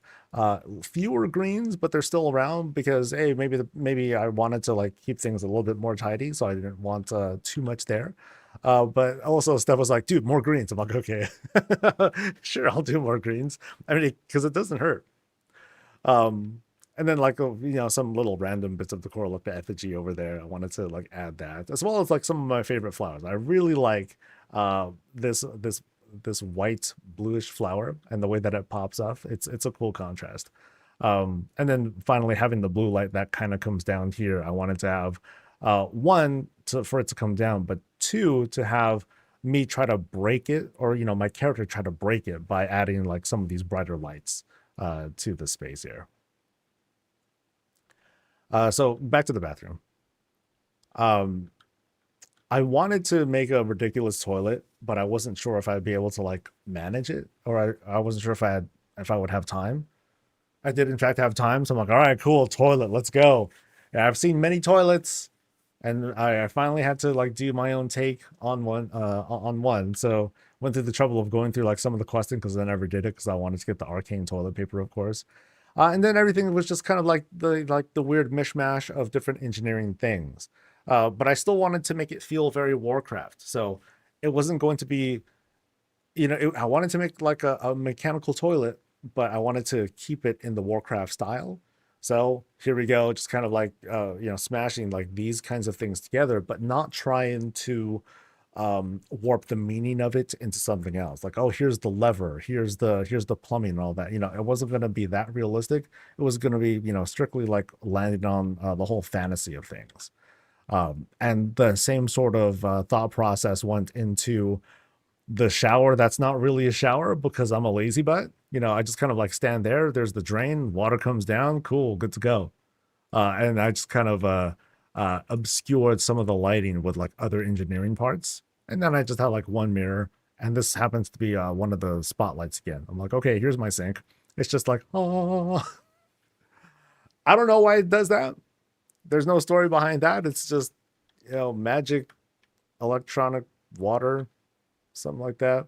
Yeah, just like random stuff. Um, and again, like really big emphasis on trying to kind of hold things together and trying to make comfortable spaces out of like this cave. So lots of usage of these planks that are like laid down, specifically angled in such a way to make the actual climb for the camera feel good. But also, again, pull off that vibe of, hey, we're just trying to put things together. Same thing happens here. I'm laying down foundations for like some furniture. Happens here, and you see it elsewhere. Like here it is for the table, not so much for the bed. Puppies, everyone loves puppies, and then like the little bits of branding. So as we leave the room, you can see how like the greens sort of come back, but then they sort of go away in that space. So it kind of tells the brief history of like when I was like, okay, I'm not that big on the greens, but it's growing on me. Get it? Growing on me. Really good. This room, I wanted to let Steph have the most control over it. The main thing for me was like the shaping of it. So like this particular climb was actually kind of like a pain to put together. I wanted to, and this is definitely where I started like, okay, I'm going to lay down planks all over the place to make the climbs easier. Like I didn't have to have the pillar there. I didn't need to use these. I could have just used another rock, but instead I was like, you know what? Let me add some character into this as well. So I just used the planks. I'm sorry, the beams instead.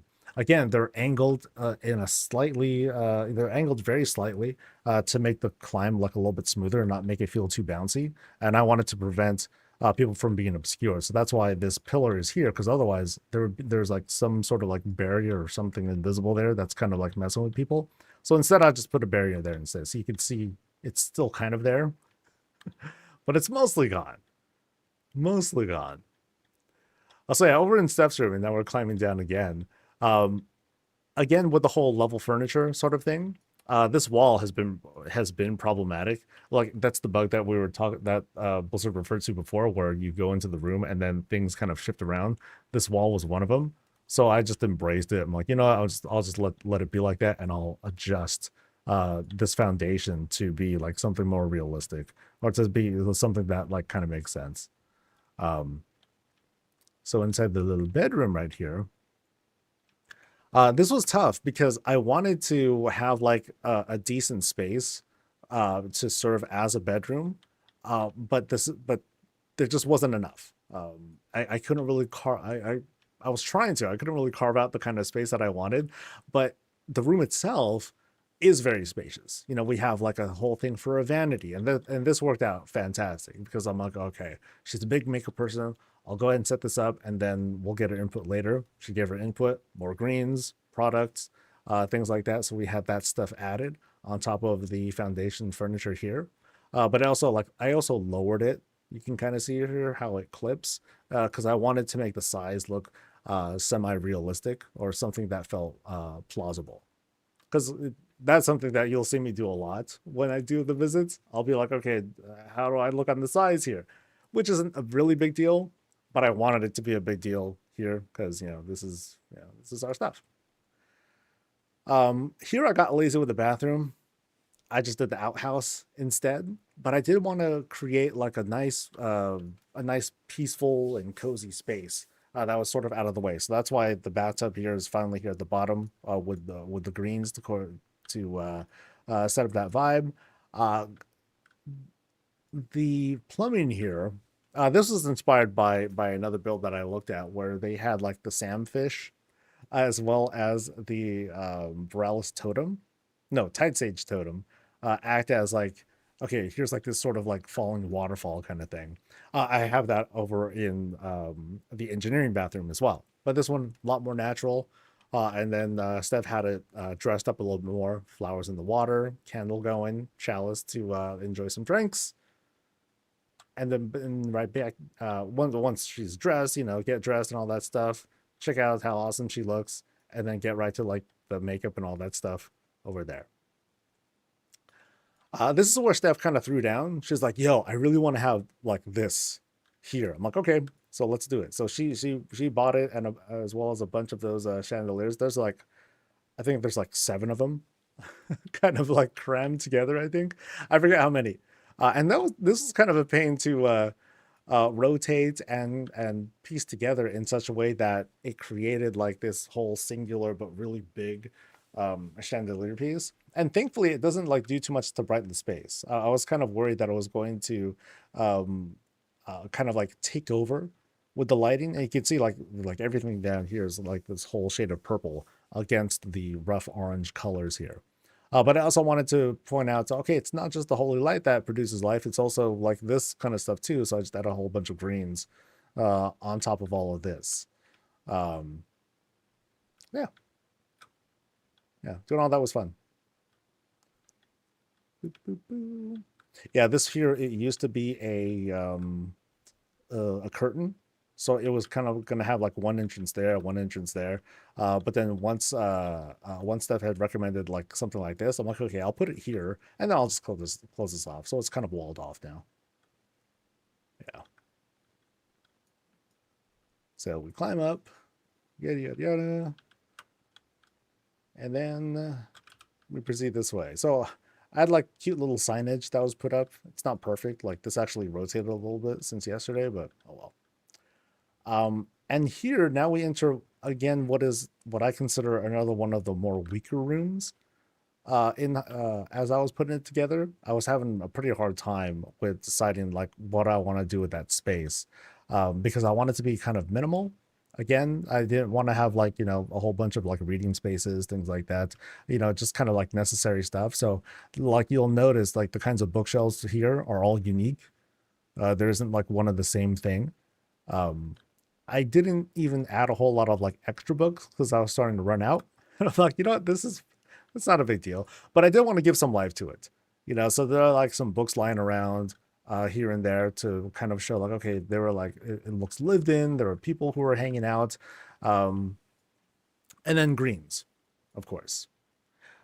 This particular chandelier, I believe it's the dark iron chandelier. This produces a unique kind of lighting. Like you'll notice here that um, the light, it kind of lights up the whole room, even though I'm in unnatural dark. and then you have like a little sconce there, but it lights up the whole room. But it's nothing that's like super blinding. And I think that kind of comes from, maybe that's kind of a vanilla thing, or maybe that's when they like designed this thing to not be super bright. But it's cool in the sense that, you know, it does offer light to the entire room without like blinding anyone. So I didn't have to do anything weird with like the resizing. Like the Tusk chandelier, that does a really good job of brightening up a space, but it's also very intense. So using something like that, you get like a really intense light, like where it's, you know, at its focal point, but then as you increase the distance, it falls off really fast. Here, it's just really, it's a very wide light, but it's just not as strong. But yeah, it wasn't a very strong room that I had set up. So I guess so what I did instead, I set up these planks here to kind of set up a whole like, okay, I'm gonna walk through here because I usually just walk through here. I don't come in here like that often.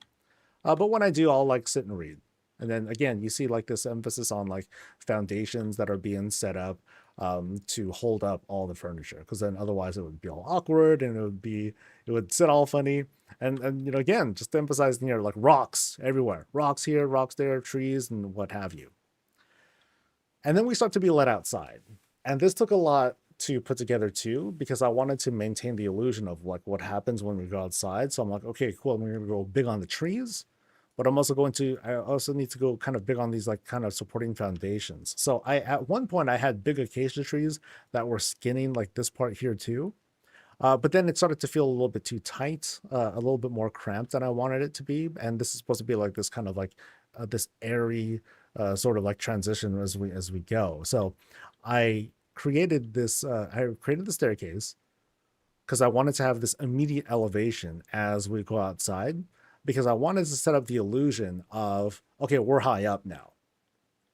And I think I did a pretty decent job of us being like in the middle of like this really like large tree. And now we're coming out on like this sort of like elevation. So there's still more tree to go. Yeah, that's why above us, not to the side, but above us, there's like even more tree. And it sets up this whole thing of like, okay, it kind of opens up. You know, I could have added more tree here, but then I would just, it looked awkward when I just made more and more tree, and it was just filling out more and more space, and it didn't quite like sit right. I didn't want it to encroach like too much, so it just ended up like landing like this. But I wanted to make like a relatively small porch or platform, and the whole point really was, again, the branding. So one chair, that's it, that I wanted to have set up, and it was mostly for eventually when we go on the tour. When Blizzard comes in, they sit on the chair, they look at the thing, oh my god. So that was very much the intent. And then out here we just have like a couple of lights going. You'll see again, we have like some uses of the browless lights around here to add like some like little spotty areas here of illumination. I really like this sconce because it has this kind of pulsing light to it if you like watch it for a little bit. So I really want to have something like that coming out, at least definitely on this outside area, to give that sort of vibe. You know, okay, it's we're at this kind of like, I don't know, like a tiki bar or whatever. But I really like the effect here.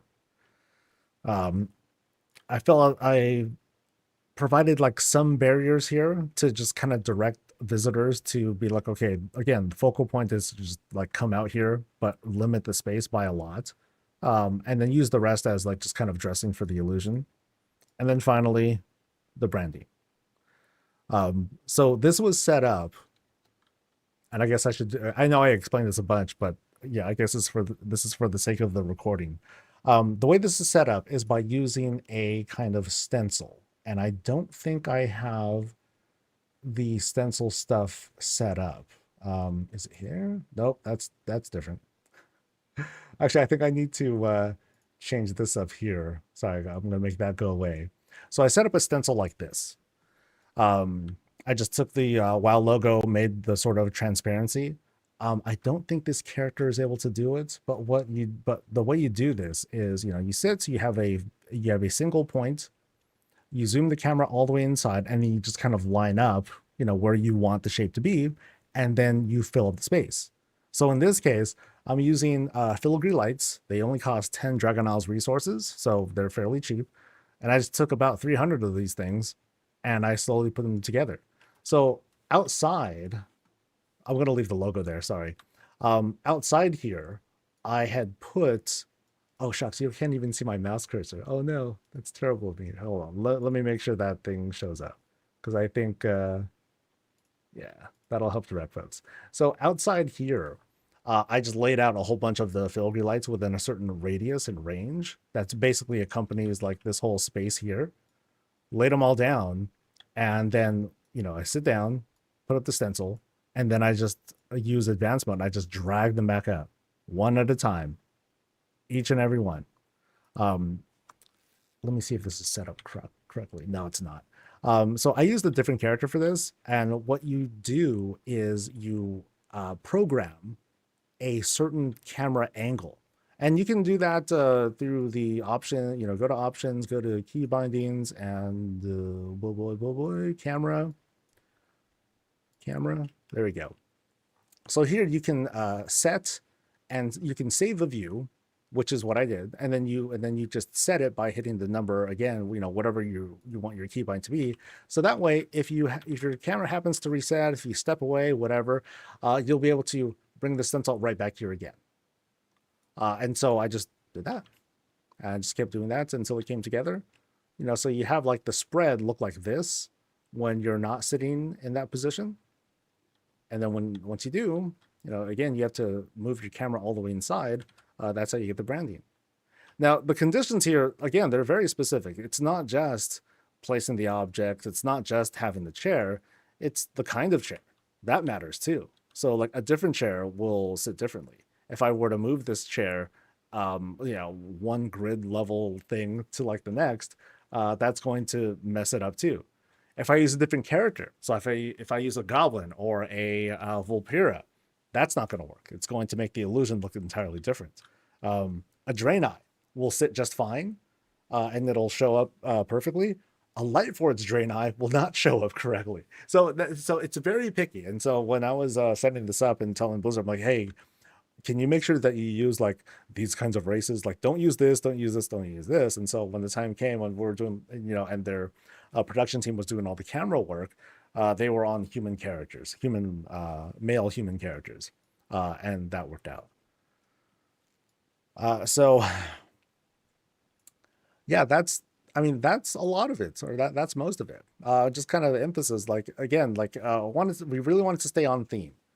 We wanted to keep things like relatively grounded. So that's why you see again lots of like the rugged, a lot of the rugged furniture is being used here and there. Tried our best to again create like this illusion of like the trees out here. Like these are actually wine, those big old wine barrel kinds of things. And instead of it just trying to contain the trees, it's kind of like trying to act as like a sort of like barrier here instead. But yeah, I wanted to like smooth this out. I didn't want it to just clip through. It just wouldn't have looked right. Greens wouldn't have looked right either. And so going this route here with like kind of like this sort of like barrier setup, and then greens in other places, that seemed to like work out. But yeah, that's kind of the house. If you have any questions, I'll leave it in the recording, but if you have any questions or comments that you want me to like point out or talk about or whatever, was that custodian? Yeah, it is. Let me know, and then I'll mouth off and rant about stuff, because now's the time if you guys have any questions or anything. What program did I use for the overlay? I'm definitely doing something like this later. So I'm using my capture software. So I use Open Broadcaster Studio, or OBS. And what you can do, this is going to look totally terrible in the recording, I'm sorry. But what you can do is, when you have things set up, you would set your source. Here, I'm going to go to like this thing again. And I just have like this stencil set up. So that way, and you need another monitor for this too. This way I can have this like off to the side somewhere, and then I can, move my camera to like where I want it to be. And then from there, I'm looking at OBS as my screen. So then I'm like grabbing objects and I'm placing them in, and then you can start lining things up. So that would be how you set up the whole overlay sort of thing. And OBS is free. You know, you can go ahead and like pick it up wherever. Um, don't cost no, doesn't cost nothing. I had to use Photoshop to create that stencil though. Like I just found like yeah, I just found an image of it and then I traced around it to create the image, shaped in such a way that I'd be able to like fit everything in. And that's it. Yeah.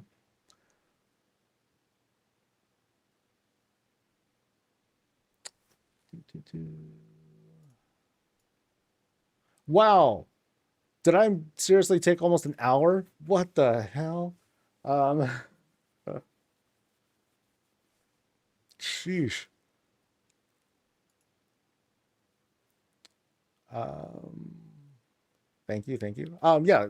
Any other questions, real quick, or anything you wanted me to point out or explain or whatever? Because yeah, this thing was long, man.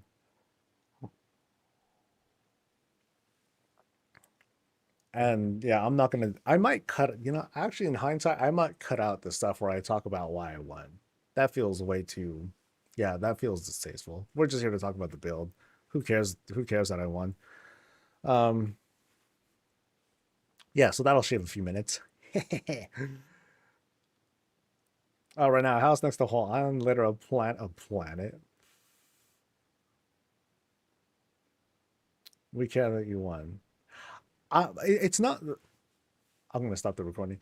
That's not something that I want to emphasize, though. Yeah. So I'm gonna just cut that out, um, and take. I don't want any focus to be put on that. I want to stick it to like, hey, here's the house. You know. So who's ready for tomorrow? Who is ready for tomorrow? Hmm. I don't know. So was this my property or staff son? Whoever it was, will she you be keeping? This is mine. So this is my account. This is my house. Me.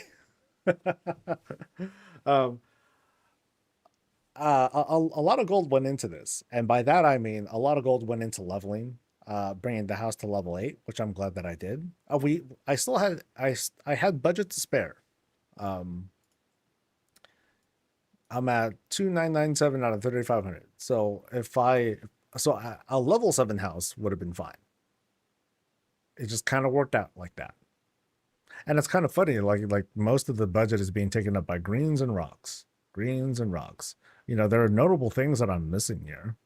You know, bits of furniture that I could have, would have, could have, should have put in. But I'm like, it's not a big deal.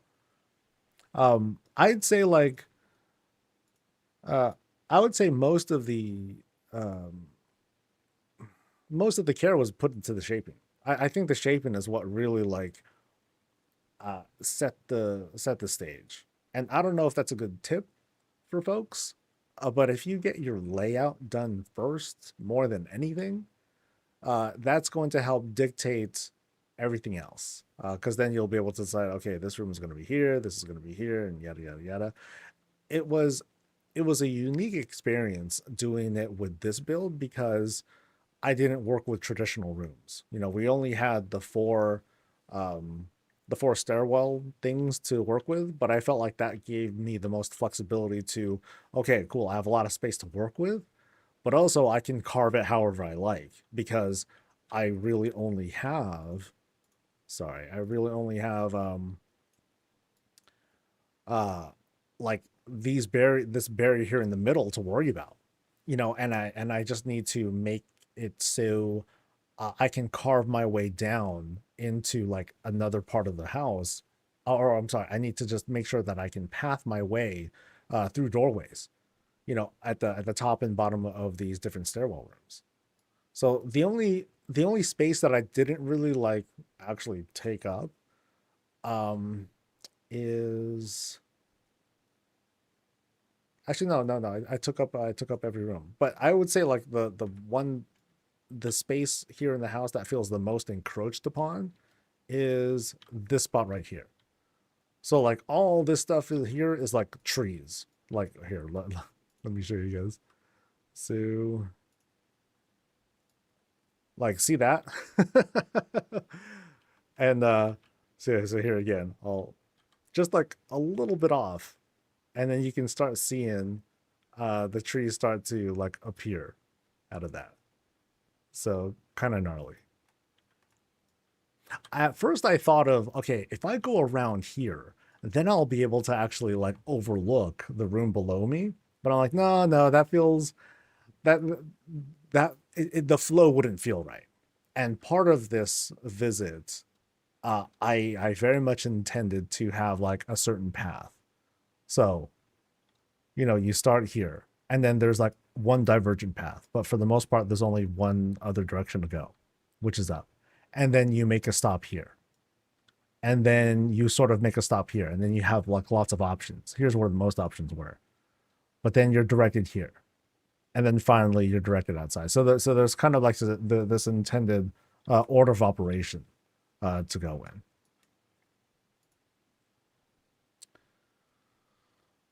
Don't cut it out. It matters that you won. You think so? Y'all know me. Like,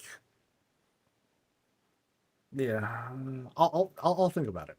If the energy seems good, cool. But if I feel like not as good about it, I'm just gonna cut it out. I mean, it's here, it's live. I said it. I can't take that back. But the way that I want to present it in the recording, we'll see. We'll see. I'll wing it. I rewatched the broadcast and found out that my lean email didn't go through for the camera crew, so I was just standing off with it.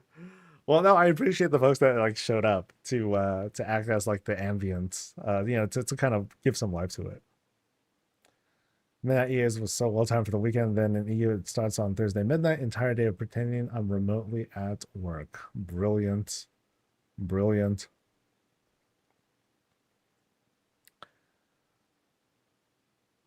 I'd leave out explaining how you made the logo. Why would I? You're saying leave it out? Is it because it's not interesting, or because like should it be like this secret recipe? Because I already told people exactly how to do it. I have a video. I already published a video how to do it, but I think people were turned off by it because because that video it showed folks how to make a Taylor Swift swish thing. And actually, I didn't show all the step by step on how to do that either, but I did explain everything. So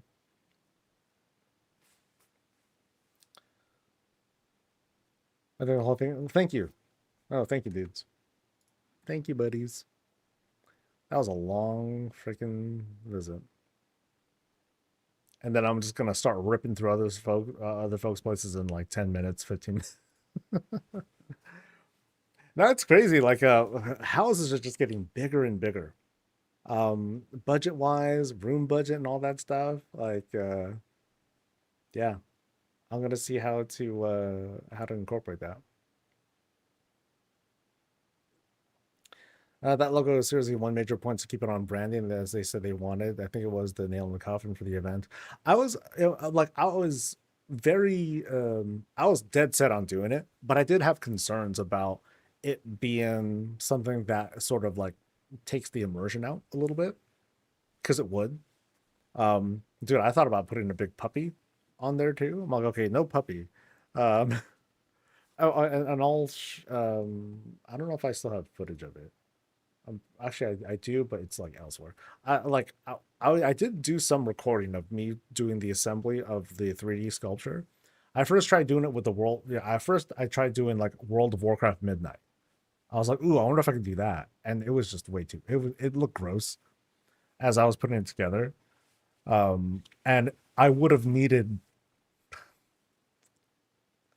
probably 1,500 budget to put it together, and it still wouldn't look all that good. So it would have been too much. This sculpture took about, I think, 300 some. So it was much cheaper to put together, much more simple on the shaping and all that. And it felt very bold, very effective. So is the core budget the same for a level 7 room with only 4 rooms as would be for the one with 8 rooms? Well, I don't know the math on it, but I mean, I did need multiple levels. So my budget's 34. 34, and 35 was the upper limit. So we only had so much to work with here. Um, the decor budget?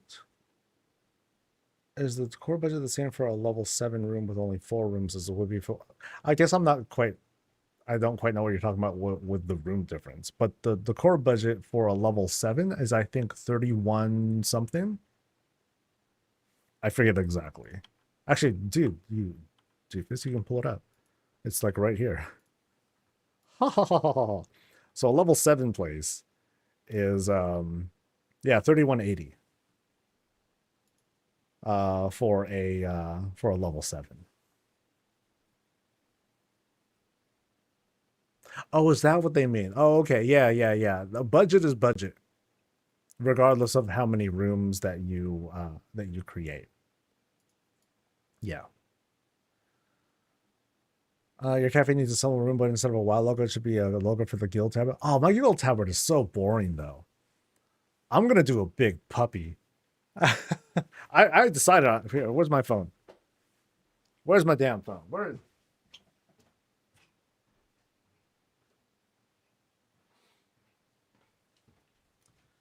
Okay, never mind. Phone's not here. You're never gonna know.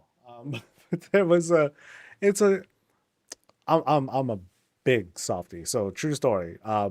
2 weekends ago, D and I were at a store. We're looking at stuff, and I see a plate. I see a plate with like this very simple line drawing of a puppy with like a big old mustache. I was like, and she's like, "Oh my god, do you want the plate, babe?" And I'm like, "No, we already have like the proper plates." And she's like, "But you're making a grin," and I'm like, I had this shit eating grin. I'm like, "But no, it's okay. We don't need it." She's like, "I'm gonna get it." And there were two of them. So at first she was grabbing two. I'm like, "Wait, why are you grabbing both?" And then she was like, "Well, did you want two?" I'm like, "I only need one." And then I gave her a look again. She's like, "You want two because you don't want that one to be alone, huh?" I'm like, "No." She knew exactly what I was thinking. I'm like, "No." So we got two of these plates with a puppy picture on it.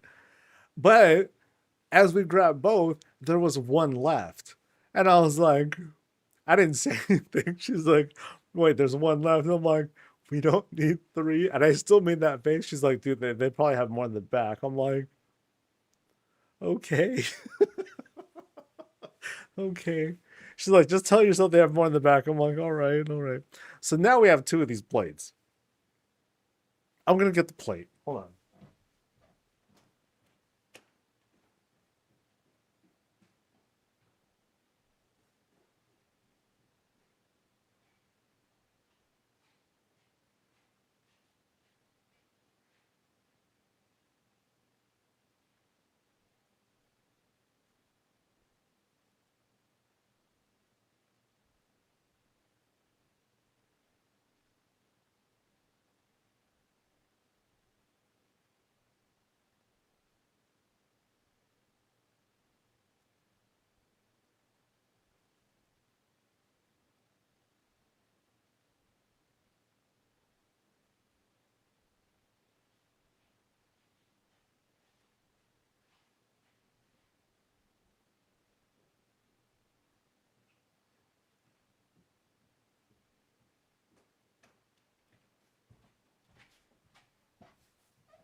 I'm such a nut job, dude. I swear.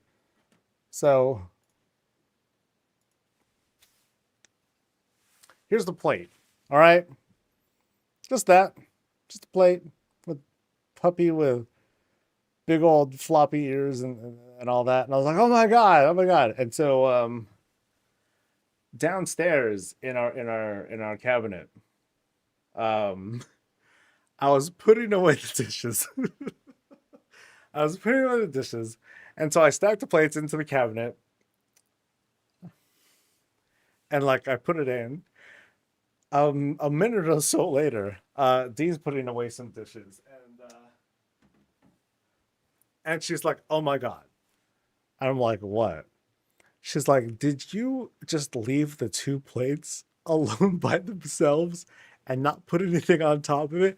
I straight up made room for just those two plates. And they just like sit. I mean, they're on top of each other. She's like, but you're not gonna put anything on top of it? I'm like, no. Yeah. So like here's why. So this was my puppy. So this is Toffee, who looks like like that, and so I'm like, no, we can't put it on top of him. So yeah, yeah.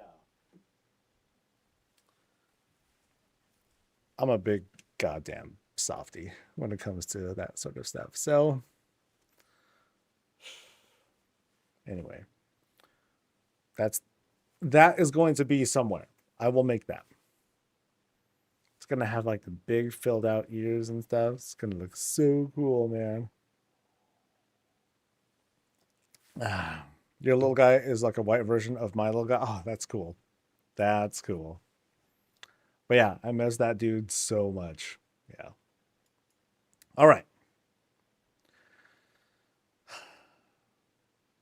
Shall we do some visits? Yeah, yeah, yeah, yeah, yeah, yeah. All right, let me pull up the thing. I already took up so much of the day. Damn, dude. All right, so I'm going to hop on to EU Realms Voiced. Boom, boom, boom, boom. Played super cute. Makes sense to me. Yeah. It's like maybe I should just have like the little plate display thing, like it's freaking fine china or whatnot, and not even use it. I still haven't used it because we have the same kinds of plates. I just was like, oh my god, puppy. Yeah, I'm a big fucking dork. So I have four dogs plus my son's dog. Dogs are the most amazing. They are. They are awesome. I just wish that I could, that circumstances were better that I could like raise them properly. That's what's stopping me. Like between mine and my wife's living situation, like her parent situation, and how we gotta go do all sorts of back and forth and whatnot. Um, it's just all sorts of awkward. And so I want to be able to have a good home for a puppy, but I can't. So I don't, and it makes me sad forever. Okay, so where are we going? We're going to Magmoros's place.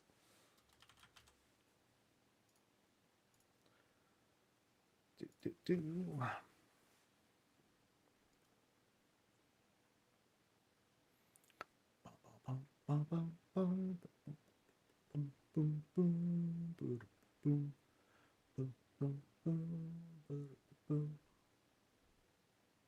Dude, an hour. Dude, I talked that thing up for an hour. Jesus. I hope I covered everything. I think I covered everything. Sheesh. All right. I'll be right back.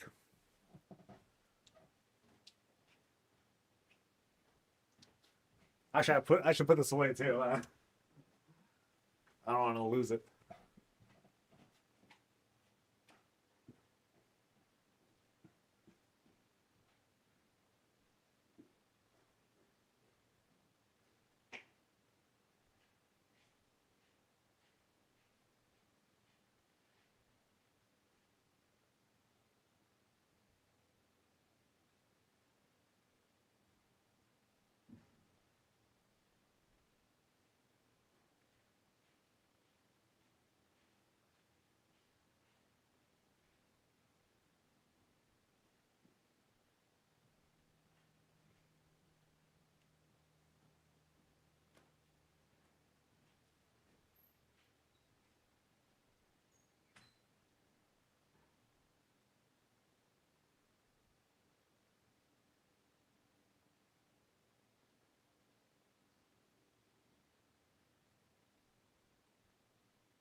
Alrighty. Alrighty.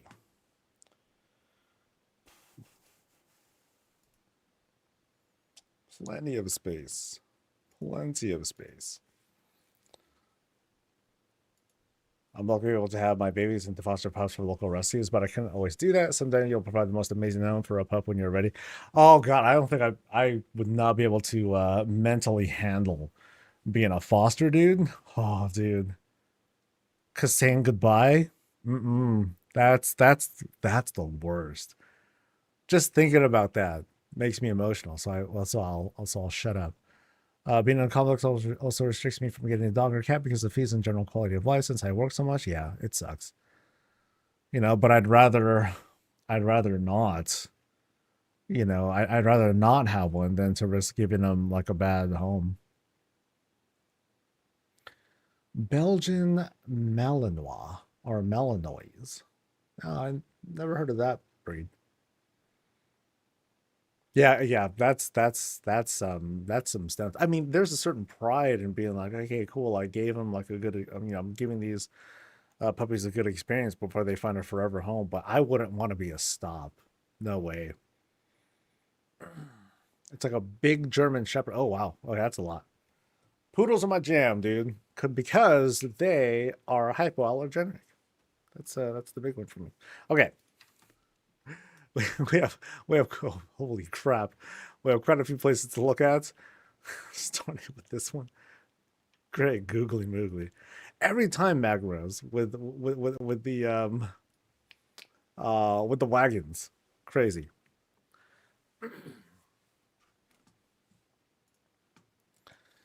All right, this is Magmaros's place. And boy is it. We're over at Razorwind, and ever since the whole Blood Elf housing came out, we're just kind of waiting to see like what sort of grand creations would be made, and this is certainly one of them. So what he did, so we have this like this very curious or very cool contrast. I'll say it's a very cool contrast between like the whites, the blues, and like these browns, because we just have this fantastical structure that he put together. Now, some of the reds and the yellows, they kind of throw me off, but I mean, I'm just kind of taking it as it is. Like, if the lighting was different, I think that things would blend in a heck of a lot better. Let me try to zoom out here. I can't zoom out; it's just too big. There's just too much house. But then we go around and we can see like just how you can take like these large structures, which they took up some budget and all that, but because of just how big they are, they can do a great job of skinning the place to be something entirely. And this is like classic Mavros. He's been doing these sorts of like reskins of the exteriors for a while now, using like big old gazebos, wagons, and but then of course with a big structure like this, it's easy for the blood off housing to just have its own like massive scale to it just on its own. So even if I were to like climb up here, we can see like we have like freaking 5 towers that are being set up, and that's just how it is for the blood of housing. But really, really cool stuff. And I'm stuck. Yep, I'm stuck.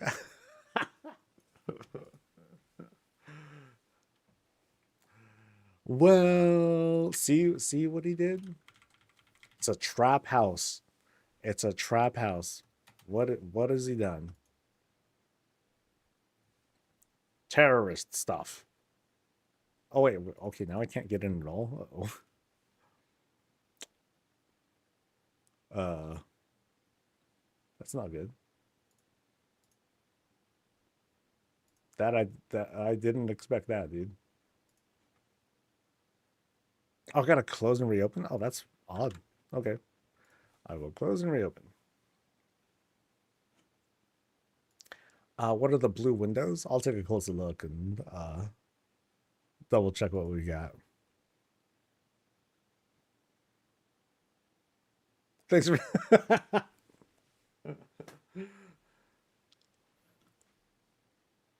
next. I hope that I don't. I hope nothing weird happens.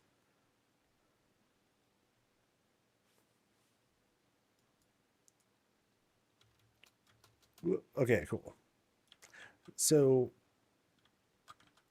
so someone was asking about the blue windows. These look like mirrors.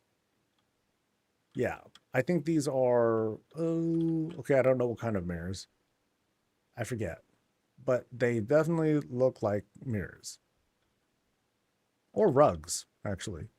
Because what you can do with this sort of structure here, because they're using like some fences here, you can then like put a rug or whatever you like behind it to obscure everything else. Oh, it's the Elven mirror. Yeah, so it looks like it's that. That might help to save on the budget a little bit too. Instead of using like that plus dyes and whatever else that might help you obscure it. Yeah, I think if the if only like there was more capability with the dyes to make this thing match a little bit more, oh, that'd be so cool. But I love the structure of it. The shape is like, again, um, it's something that he does a lot where it's just like really excessive, but it makes it so fun though. All right, let's head on inside past this custom door. I think that was using like some sort of like fencing and a trellis. All right. So as soon as we go in, total Venthyr vibe. I'm kind of accustomed with him with him doing something like this too. So here we have this very grand hallway. Like this is a large room that we're working with. So notice how it's being like kind of cut up a little bit. You know, we come in and we have like this very cool coffin shaped door. I think this is pretty awesome looking. That looks sick. Very stylish right there. So nothing to really hang up or nothing. We just kind of like sit down to our thing. But we have like this really grand foyer that foyer or foyer, whatever. That we're led into, you know, and from the outside here, what do we have? How is this like dressed up? You know, so it's kind of like this like side courtyard, or this kind of side yard where folks can kind of sit, do their thing. That's going to lead upstairs, so we'll eventually see um, kind of where that takes us, which is kind of crazy because like notice how we're using like the vaulted ceiling here. That gives us a little bit more real estate to work with. Because when you're using the unvaulted ceiling, you kind of like lose like a yard or two of space, but here they're able to make, you know, put this into like a really good effect. And so we'll see what happens when we make some of these climbs here. It's going to be kind of curious because, you know, it's not a stairwell room. You know, we just have like this really high ceiling, but dressed really well, knowing that we have like this kind of like outdoor space. And then notice here, like you have the floors being set up as well as the Gildan walls. You have some curved tables set up as arches, and notice how they phase through like just a little bit. Really cool shape. Very cool shape. You know, but as for like some of the other details, you know, we like notice it's light on like things like the clutter and whatnot. So we have this emphasis on like these just again, you know, like a whole, you know, big shapes to round things out. And that's what we're seeing like throughout most of the space here. It's a large room, so most of these are not going to be like secrets or whatnot. So, you know, we can see like there's a doorway there, some containers and what have you. Little bits of spaces that are filled out to give like some activity, a little bit of life to it. But here again, we're seeing what I believe are like just kind of these carved out spaces, or carved out rooms. I'm sorry. So like there's a doorway down there. We'll see what's going on there. But as we go through here, once again, you know, walls are being set up. You know, dead end hallway. But then this is going to be a climb that'll take us like to this upper level area. First, I want to see what's behind this door. Is this a skybox room? No. This is just a large. This is a large square room. That's how it looks to me, at least. So here we have just like a closet. You know, something small that they want set up. You can see like the bottom of the stairs there. You know, so kind of similar vibe to what we saw here. It's just like, okay, there was no closet space that's carved up or anything like that. We can climb up the stairs, but I kind of want to go up the side first to kind of see what's going on, to see how this might kind of connect together. So let's see what's going on when we make this climb. Boop, boop, boop, boop, boop. Notice the smoke there? I think that was coming from the forge that's just below us. And again, remember, we're still in like this one room. which is pretty crazy. You know, it shows like just how much room or just how much real estate this particular room takes. See, there's so much you can put in here. Yeah, those happen to be walls. This is all just kind of a setup, like just huge dressing. So it's shoot, this can be like a really big social place. You know, custom fireplace right here. Really cool too. Let's see, what do we have here? We have the actual fireplace. That's cool. But then we also have like a fence, upside down elven bench, what looks like fence posts right up here. This rocky structure might be either the bottom of a shelf or something like that, because I think that's sturdy fireplace right there. This feels like it's a shelf and like a clipped elven structure of sorts that's kind of bleeding through. I mean, the shaping of it's really cool because it has like this whole like just kind of like box form. And I know I've seen a number of custom fireplaces from him too. All right, so we keep going here. I just want to check out this other side. Like, check out the arches. Really cool. You know, a lot of work goes into like the proper spacing of this. Like, I wonder if symmetrically, if this is like really even. I'm not sure. It's hard to tell, but really cool though. Yeah, and then here's the Pandarn wall that I referred to this earlier because like it's there, but I wonder if it leads anywhere. I don't think I can like jump through these and okay, I can drop down. Yeah, that didn't lead anywhere, but that's pretty gnarly, dude. This is a cool build.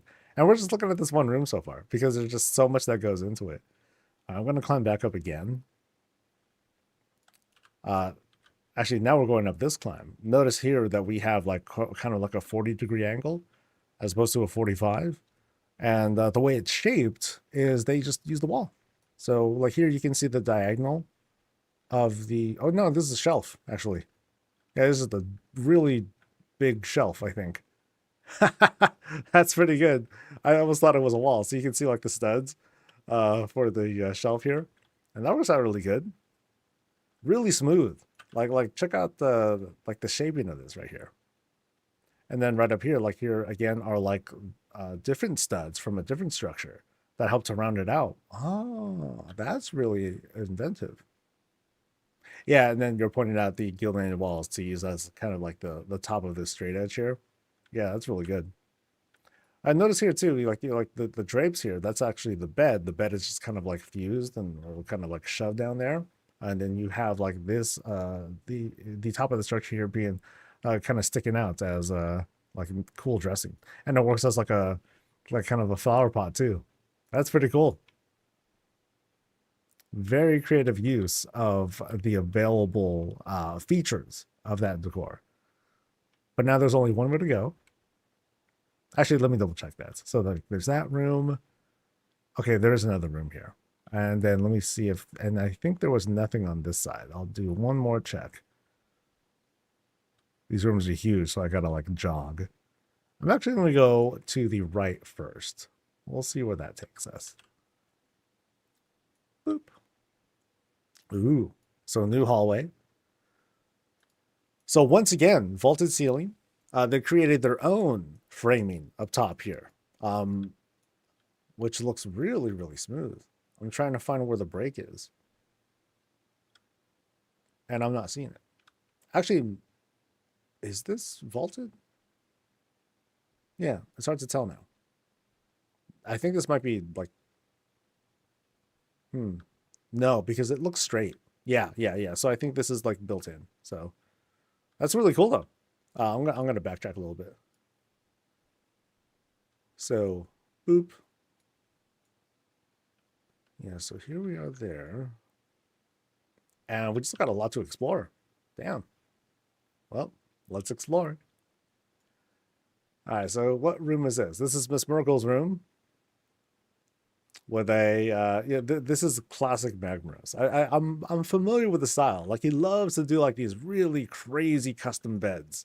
So here's like the bed, and then you have like you have these two benches that are kind of like crisscrossing over each other. Actually, there's four of them. 1, 2, 3, 4, and they sort of like mesh over each other.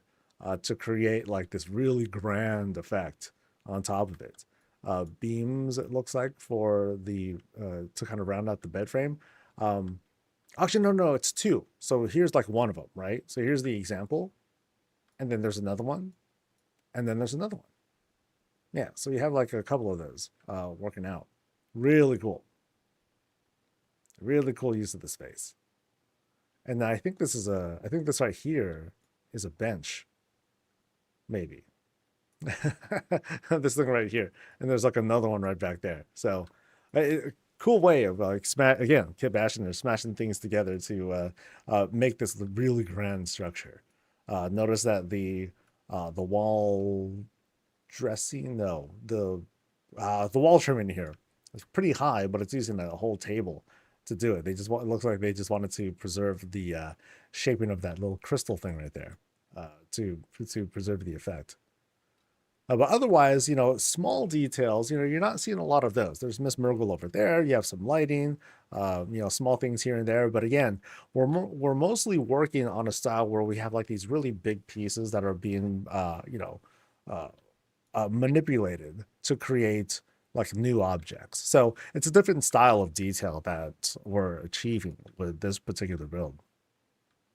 So again, like check out the trimmings, tables, rounded tables right over there.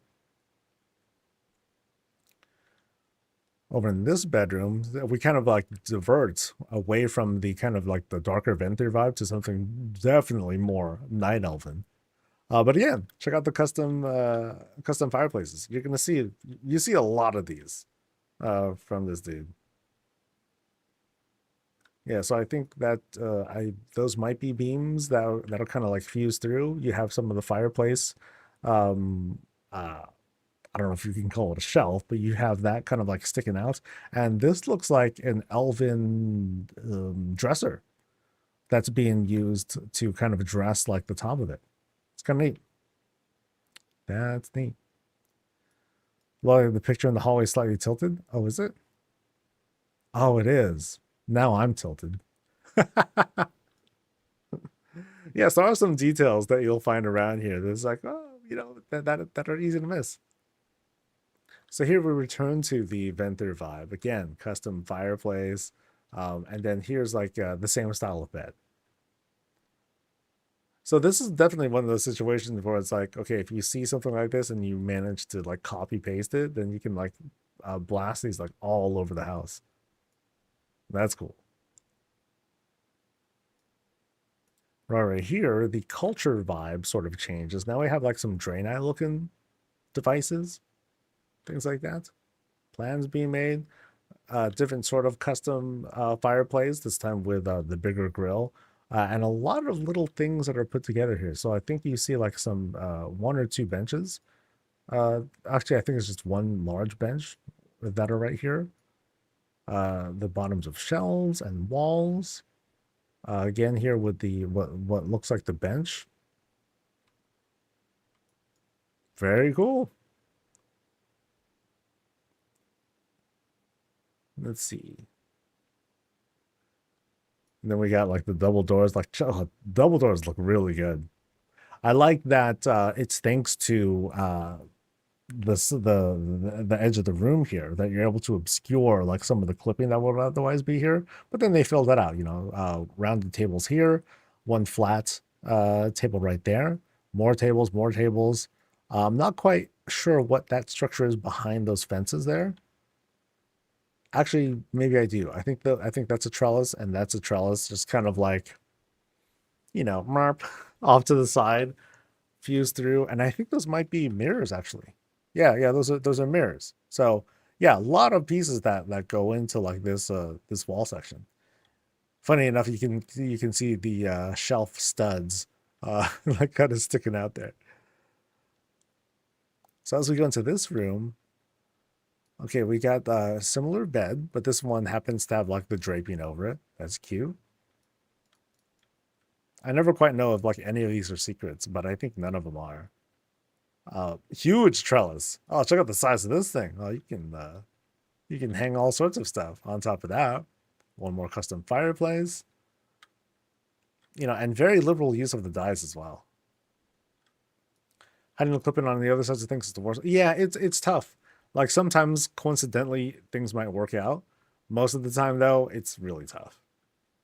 Okay, I like the shaping of this particular bedroom or office build because you have like a kind of like it's not really a reception desk, but you can call it that. Um, yeah, I like the way that some of these things are like positioned together, but it's also very samey too. We've seen some of the rooms that we passed by. Here's a couch, yeah. So here's a couch, kind of a different vibe. But if anything, they took like this couch, they just put it on top of here, so kind of renewed the shape into something else again. Really, he's really skilled at that. I'm sorry, they're really skilled at that. All right, let's go through these double doors. See what else we got. Ooh. So now I have the feeling that we just walked outside. We got this huge library. And look at the size of these books. Oh boy. Huge stuff. Big, big shapes. Like the scale is just enormous. Now, interesting pattern that we have here, with how things are shaped. You have like some gaps there. Things are, gaps in floors that provide like this sort of contrast. But we're kind of intended to go in a mostly straight line. I think we're just kind of like direct to the top here. Big old conference table right up here. Benches, tables. Um, Actually, not a table. Maybe a table. Oh, I'm sorry, bench. And then outside, oh, is this a skybox? No, it is a skybox room. Yeah. So let me try to position myself for like the shot. So we have this shot right here. Really pretty. Really pretty. Greens on the outside, rocks to, it doesn't appear that they're trying to achieve a sort of like sense of depth here or anything like that. But it's just really, really well dressed, and we can preserve the illusion of it truly being outside. A lot of work goes into the construction here because they had to basically skin the whole darn area, and you kind of notice that the platforms that are being used here, huge, big platforms, but also walls. Notice how there are walls that are being tilted and turned, angled, um, in a fairly subtle way, uh, to kind of close off the space, but also trying to also preserve budget. Like the scale of these builds, huge, huge, huge, huge. It's a very epic style. And there's just a lot going on too. So like for example, like you have like a bunch of these tables here, which I'm sure they take up a lot of budgets. They're used to kind of skin these pillars here, which is pretty cool. There might be some bugs going on here. You can notice like that one's died, that one's not. So there might be like some flubs here and there. And hopefully Blizzard gets around to fixing some of these one-offs. But yeah, the scale of stuff. This is just epic, dude. Like you're going through. And it's just, yeah, tons of real estate. It makes for some great entertainment.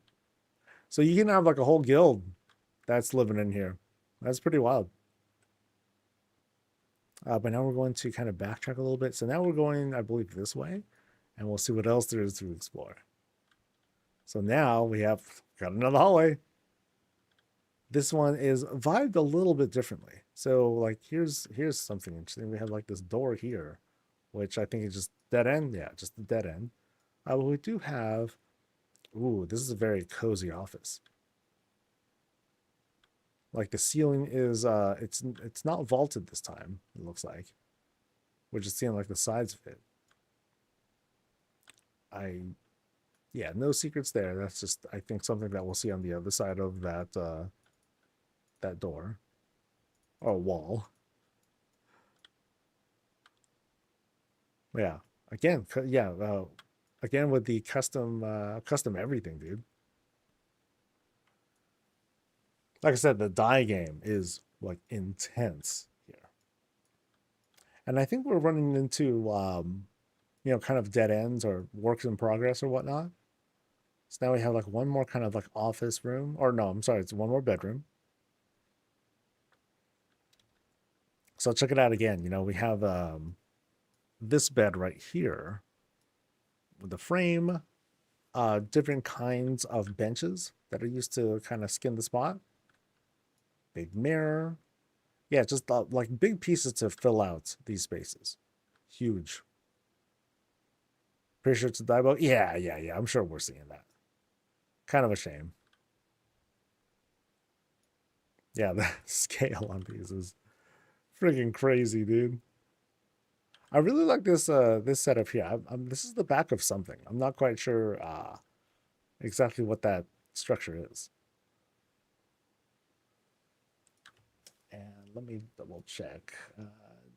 Did I see everything? Unless there was a secret behind one of these bajillion bookshelves. I think I might have seen everything. Elven bed? Okay. Are all these large rooms, or is this a hall? So this area here, this is definitely a large room. Lots of real estate here. You know, so that, I mean, that alone takes up a whole lot of budget. Here, it might be a large room. Yeah, this is kind of a long walk that we're doing here. And then everything else is just kind of walled off. You know, you can kind of see the segments here. Boom, boom, boom, boom, boom, boom. So it could be. It's a little hard to tell. I mean, like the scale just like really throws me off. And then this spot, yeah, I'm gonna guess that these are all like large rooms. And then out here is the skybox room for nighttime. Did they say what level is? This is level 7. Yeah, big place, big place. So like I was saying, like the emphasis here is on the different creation of like different shapes. So like you see lots of like custom fireplace, custom bed, custom tables. You have like these big trimmings right down here, you know, to kind of skin the walls. It's a very cool effect. Very cool. Notice here, this one I failed to notice until just right now. You have the pillars here, but then you have these upside down elven tables that help to kind of like skin the bottom of this area, or the bottom of these pillars. That's very cool. Very cool. And then here's like those mirrors that we were talking about too. You know, pretty liberal use of like these candelabras and the tusk shelves. And appropriately so. Like you need to cover like a whole lot of space here. Boop, boop, boop, boop. Yeah. Cool stuff as always, man. All right. And the door. Cute. Very cute. I'm not certain if I've seen a coffin door yet.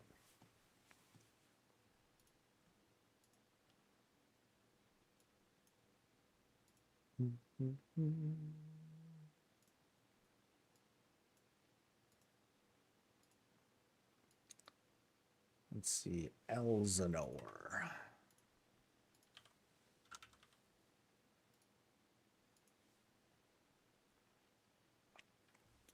Sunrise Slip is the actual name of the red veil effect. Oh, of the rounded bed, right?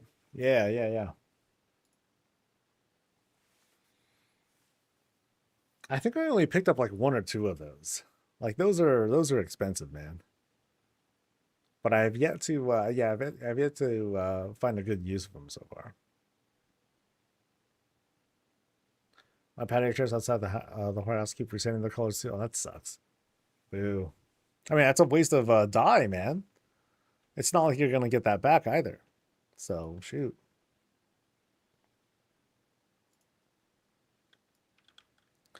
All right.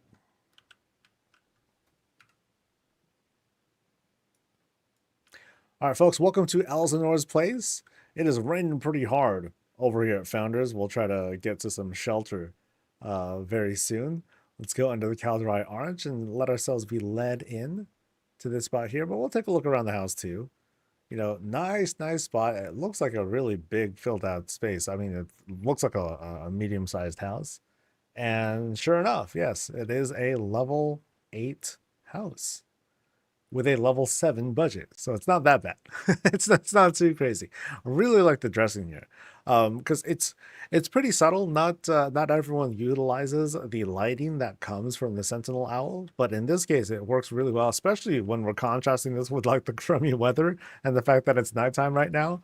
Really helps to doll up the spot over here. So it makes it look really pretty. So over here on the side, we have all that food that's being ruined by the weather. Good going. Well, if I could, I would like to grab that stuff, pack it up, and get out of here. But yeah, it looks like everyone has to run inside because, yo, rain just got too crazy. I'll check behind the house real quick if there's any details. Nothing crazy. All good. Yeah, really nice looking setup with the Sentinel Owls. And of course the greens, because now these days I'm in my greens phase. Like I love them. They're great. They're just missing like the lilies. The lilies are like the best out of all the flowers. But you know what? It's their garden. What can I say? It's all good though. Let's head on inside and see what's good. Shall we?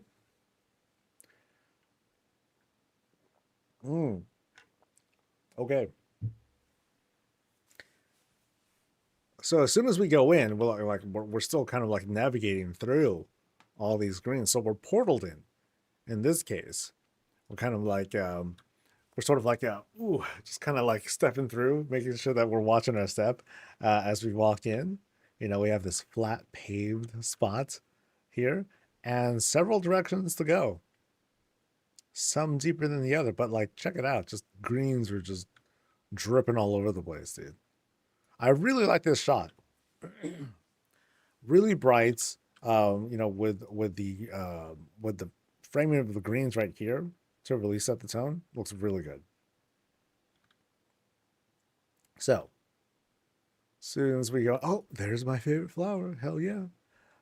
So, as soon as we go in here, so we enter this room and it's a bit, it looks like it's a small room with a bunch of like closets, it looks like.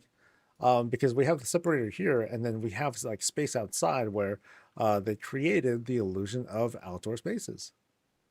And we have it on each and every side. Actually, okay, we have on these two corners, these two areas here, to bring lots and lots of light in.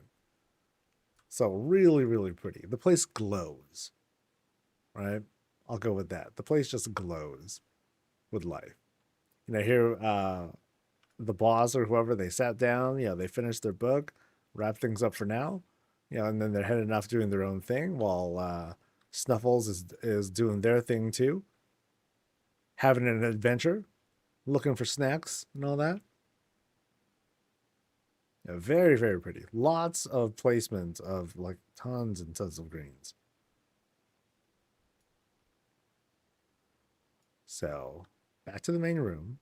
And I think we'll, oh, this is outside. Is this outside? Oh, maybe, no, it's not. But we are going through this hallway.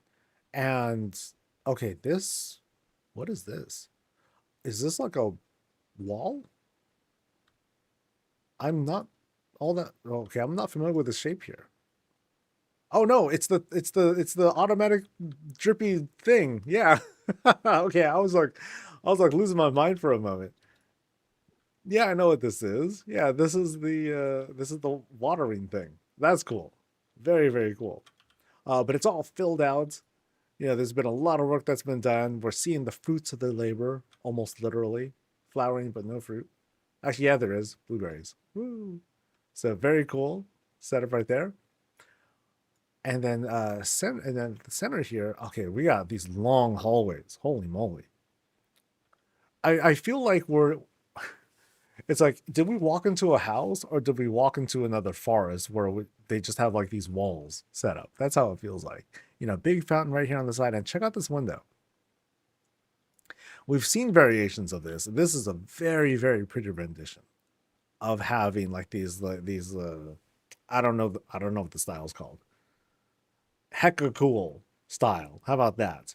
But like, look at the gradients and how the colors, how they just kind of like shift and blend a little bit.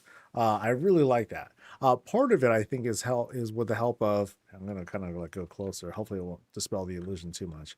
Part of it is because of the shadows that are being left here. So you can see the shadow behind the rug, because it's probably a rug, and you can see the shadows behind these plants here.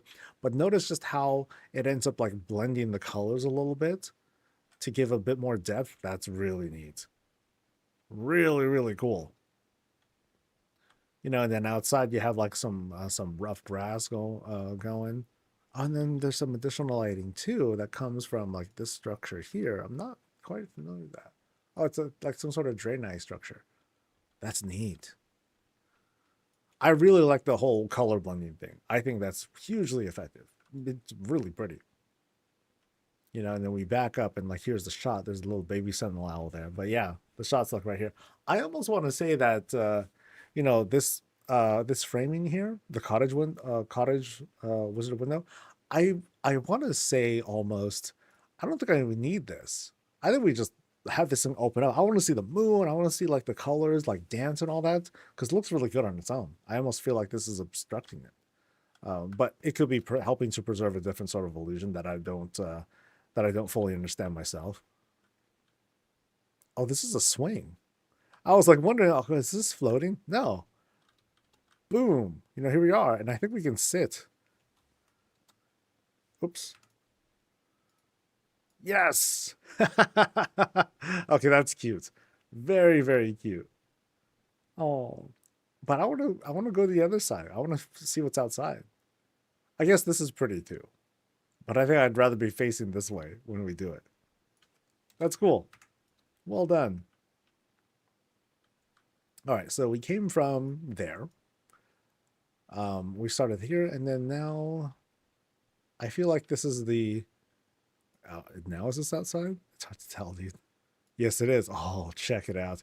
Wow, it feels like I'm like leaving the X-Star or something like that. So we have what looks like one or two greenhouses. No, I think it's just one. Yeah, but huge. They super embiggened this thing to basically create this like semi-outdoor space. Really cool though. Really cool. What's down here though? Snacks. Place to hang out, chill, vibe, look at stuff. Although it's not a good idea to be looking at stuff through a window. That's not going to help. You're going to be looking at dust particles and water spots and all that. But yeah, all greened up. All greened up to, again, help with the illusion here. So because you have like the trees back here, as well as rocks to create a bit of a sense of distance, but not really. I think it's just more meant to kind of, they just wanted to depict the outside. That's all. But I think it does a really good job because we're so far away from the edge here that the illusion, I'm sorry, is kept. So we just have like this really nice view of the outside. Kind of a shame that the glare that comes from the greenhouse, it brown, it gets really intrusive. So it's not anyone's fault. It's just kind of a shame that it happens to reflect that way. Because otherwise, it's really nice, very convincing.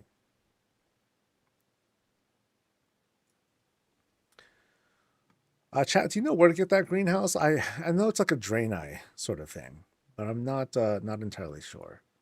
Okay, so we looked at the cool window with the swing, outdoor area. We're going this way, baby. And we have okay, we have a whole chess set that's out here. Nice. So how is this then? This looks like so it looks like just a bunch of beams, right? Bunch of beams and what could be any number of structures that help to make the squares. Yeah, a lot of things. But yeah, we have like these giant chess pieces all set up. That's cool. They're accurate. They're pretty accurate too. But no one started playing yet. Ah, okay. Well, here's what's interesting. We have like basically the sentinels versus the crows.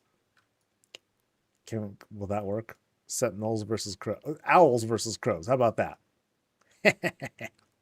That's cool. So this is kind of like in this middle of this forest garden hallway sort of spot. But let's progress over to the Arkham door. Let's see what's being posted here. Yeah, just look at how the greens are encroaching like from all sides, man. Yeah, like you could barely see the walls. Oh, dude, okay, that's looking gnarly too. Sheesh.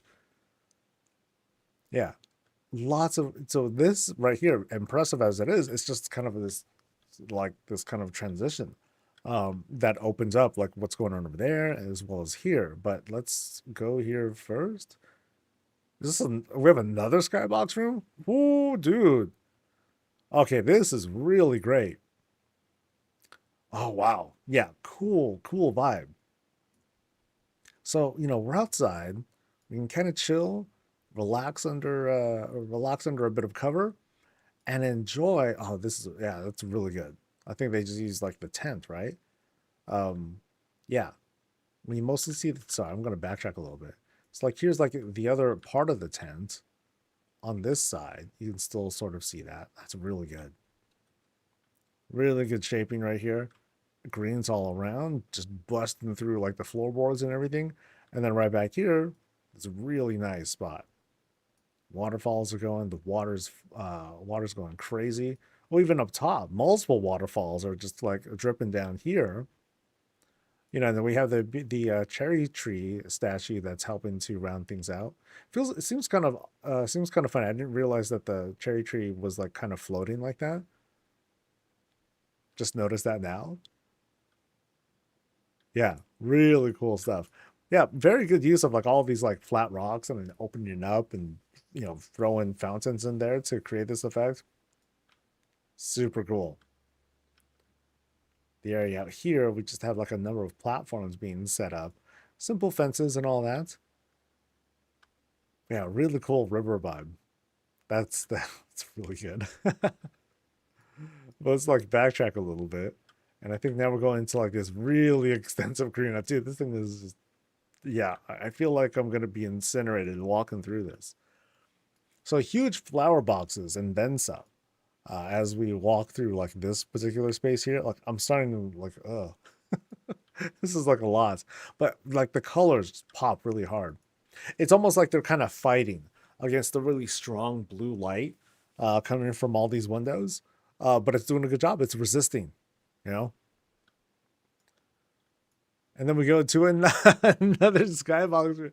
Oh, that's cool. So I feel like I'm under this illusion of, and yeah, it's not as dressed here up top towards the top, but it's giving off that vibe of we go technically inside a house, but we can explore the outside of this house from all sorts of different angles. So I think it's doing a really good job of that. So now we have another Arkham door that we're hanging out at. And in this case, a really tight space. The greens are huge, tall, take up a lot of space, definitely preserve the illusion. And we're just kind of going through and seeing, we're just exploring, seeing what's going on. But super well done. Yeah. Like we can just walk through a lot of this, but then you have like some rock barriers, boulders and whatnots that are helping to guide players or to not let them get like too lost. Uh, yeah, 3 skybox rooms. I feel spoiled. And lots of my favorite flowers that are out here. Really good. Yeah. Oh, I happen to like this shot here. It'll be nice when the time comes and we're able to get like kind of like a cleaner window setup. The setup that we have here with the human windows, like it's cool, it's there, and it's very effective. It would be nice if we can like improve on the aesthetics, if or heck, we could probably get like a series of beams to kind of cut through here and sort of clean this up. But yeah, it'll be really great when the time comes and we get like new kinds of windows to experiment with as like primary pieces. That'll be sick. But yeah, really cool spaces that are out here. I'm just like wowed about like, okay, like all these different skybox rooms that are being used to fantastic effect. It's really good. And I believe I've seen everything. Let me double check. I gotta backtrack pretty hard though. So cut through here under the watering stuff. That is actually that's the front door, I believe. Yeah, that's the front door. We went. I think we didn't go this way yet. Yeah. So still more house to go, buddies. So I think it was like there's a door. There's that. So I guess yeah, I only went this way. So I just haven't gone this way yet. So again with the huge greens that are like just straight up like just blasting through the walls. Say hello to Sentinel Owl. And then now we start to get into like a kind of a living space. Yeah. Well, since it's here, I think we'll go into what appears to be the bedroom. And inside this bedroom, don't worry, we'll backtrack. Oh, we have this really nice bathroom setup. Nice tub setup. Bathe, do your thing, rinse off, get dressed, good to go. What's this right here? A hidden water lake bed thing. Okay, sorry, I gotta back up a little bit. Let me try to soak this in. So, looks like there's a tent there. That might be helping to obscure like a closet space that they also set up here. Yeah, yeah, everything's just covered in green stuff. That looks sick. Place to read, enjoy yourself, have some time on your own. And then you enter a different kind of bathroom if you want to bathe under the moon well. Boop. And then chat with your sentinel owl while you do so. That's always cool too. So this was the secret room. As if it needs to be a secret, right? I was expecting like secret fell stuff and all that. So there's Miss Murgle with her own little Murgle tower. I'm waiting for people to buy like a whole army of these. We can kind of do that now. Yeah, now that we can buy the stuff from the buy promotional stuff. It's gonna get crazy. All right. So another outdoor space is being carved out of this spot. So much effort that goes into.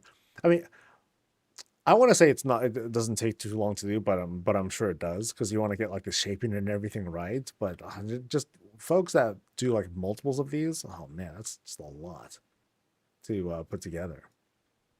I'm always very impressed whenever I see people put that sort of stuff together. So now we have, so again, check out this framing here. Greens all around, natural, deep natural looks. But now we progress into the kitchen. And as well as a personal dining space. So here we are. The full pantry is out. We don't eat meat here. I mean, we're not super vegan. We got like cheese and some other like cool stuff. Some stuff that's being stored on the side. We prep things, maybe a salad or whatnot. Enjoy it with some fruits. Have a seat. And just kind of like breathe everything in. Yeah. Nice and chill. It was a cat tree? No, it's a Murgle tree. I didn't see no cat there. I saw a Murgle tree. And now now I believe that's it.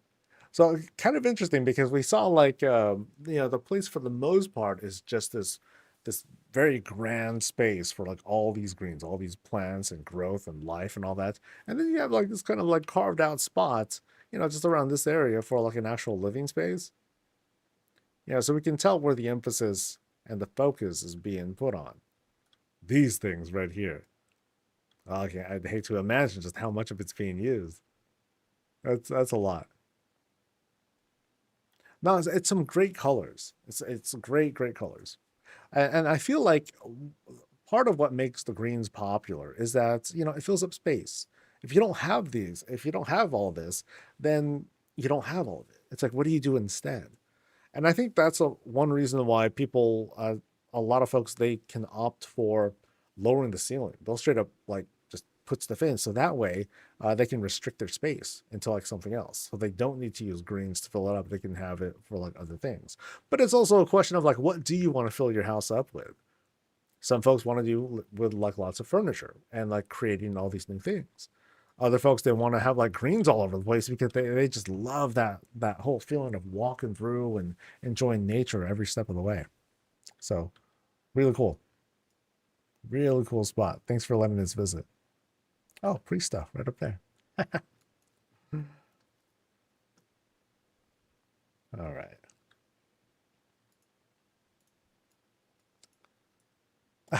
So the notes was the rose swing, you'll probably walk past it. Haha. Haha, shows you. I found it. And now I get to feel good about myself. All right, so let's head over to the US territory. Let me just double check if there's any new stuff.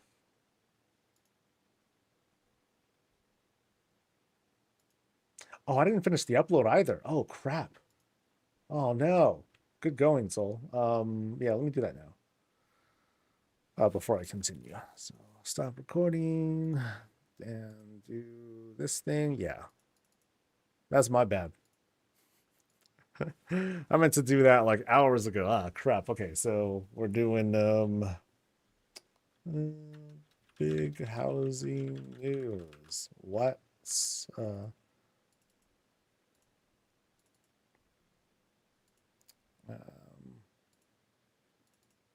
actually massive housing news.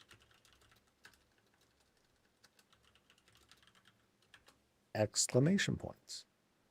Followed by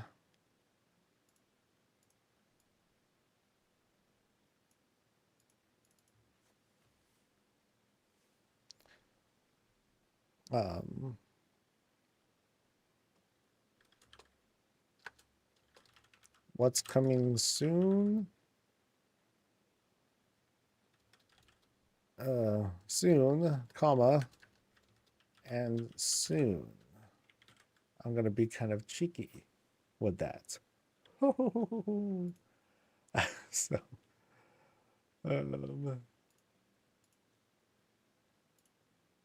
yeah, so I'm pretty sure I finished the other upload. That's why I kind of like stopped there. So, oh, I thought I uploaded something, but I guess not.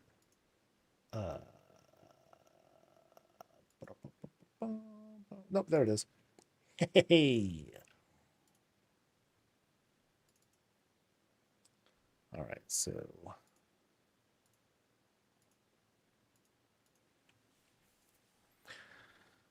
wish we could do stuff like this sort of real life houses that'd be busy every day. Like hang up digital greens. That'd be fun.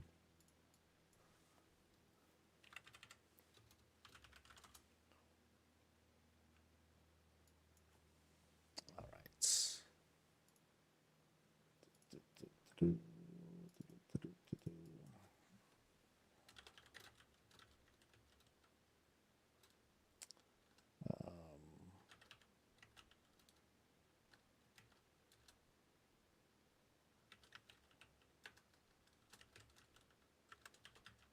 Import exports, limits, and more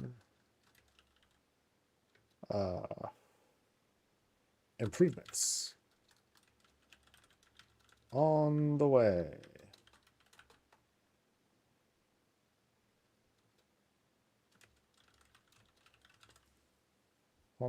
Something midnight housing. Okay.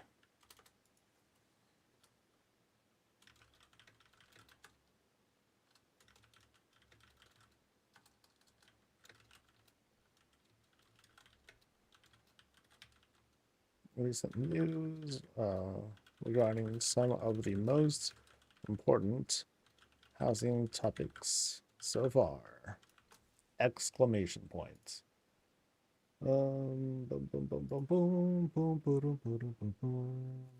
Thanks, milady. New player starter guide. Wow, brave. Um, I'm looking at like one of the news things. All right, review article.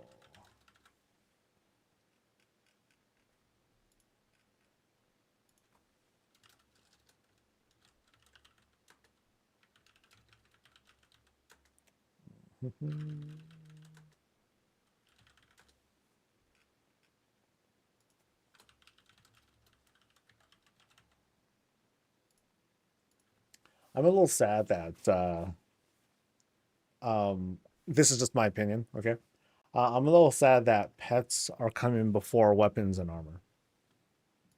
I think that is um, poopy. I mean, for all we know, it's harder. Weapons and armor are harder to pull off than pets. So I'm not going to say, oh, the time that was put into pets, it should have been. That's not really it, because I don't know how hard it is. It's easy for me to say things, right? But I don't actually know. All right. So, let's do a quick sanity check on this guy.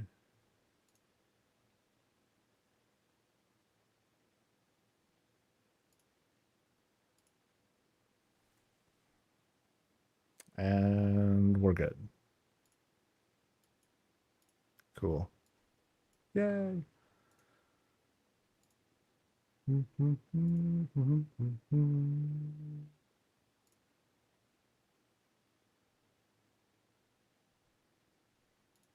Alrighty.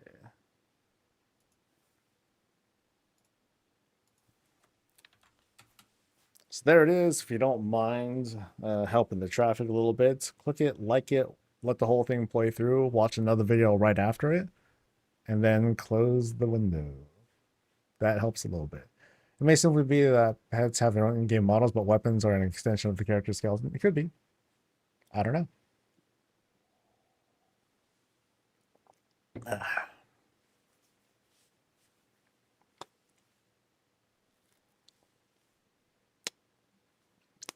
Dianthalon? I thought I saw that. Did the phonetics not pop in? Let me see.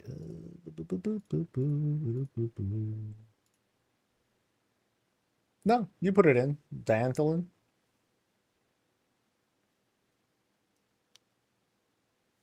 Yeah.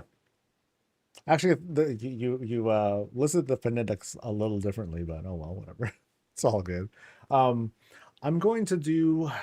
I'll do the first two, and then I'll break for lunch, and then we'll do like 4 or 5 more, something like that. So that's the plan, man. So we'll do another 7 basically total for the day, and then I'll pass out. I'll pass the hell out, try to rejuvenate, um, and then get ready for tomorrow. Oh boy, I still need to do inventory and all that stuff. Yeah, it's good. There's going to be a lot of like last seconds like things to do. All right, music is off, right? Yes, music is off.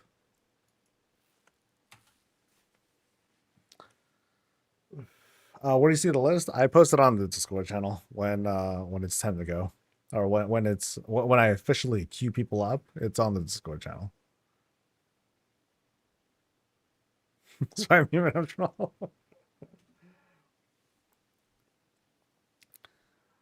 Sorry, I got to defragment. How about that?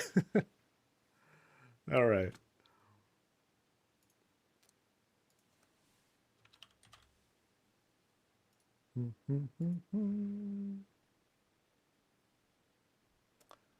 Uh, I don't know where I'm going actually. I could have swore I vetted this, but now it's something different. They moved.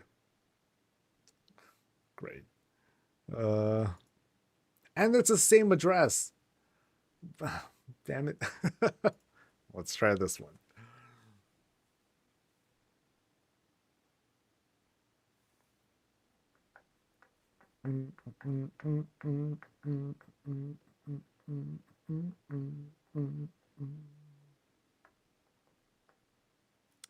My tune Chupa Chup will be sitting in front of the door you go through later when you visit the house. So this one is something that I definitely saw before. So I think it's the different house.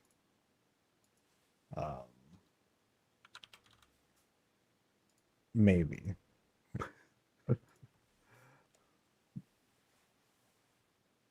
Because I'm pretty sure I've seen that one. I mean, it's a very impressive uh, place.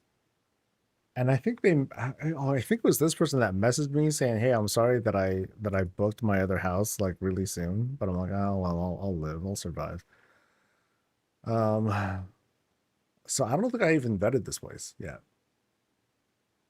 Sorry. Let me do a quick sanity check, and then I'll gush over the house. Okay, it works. Cool.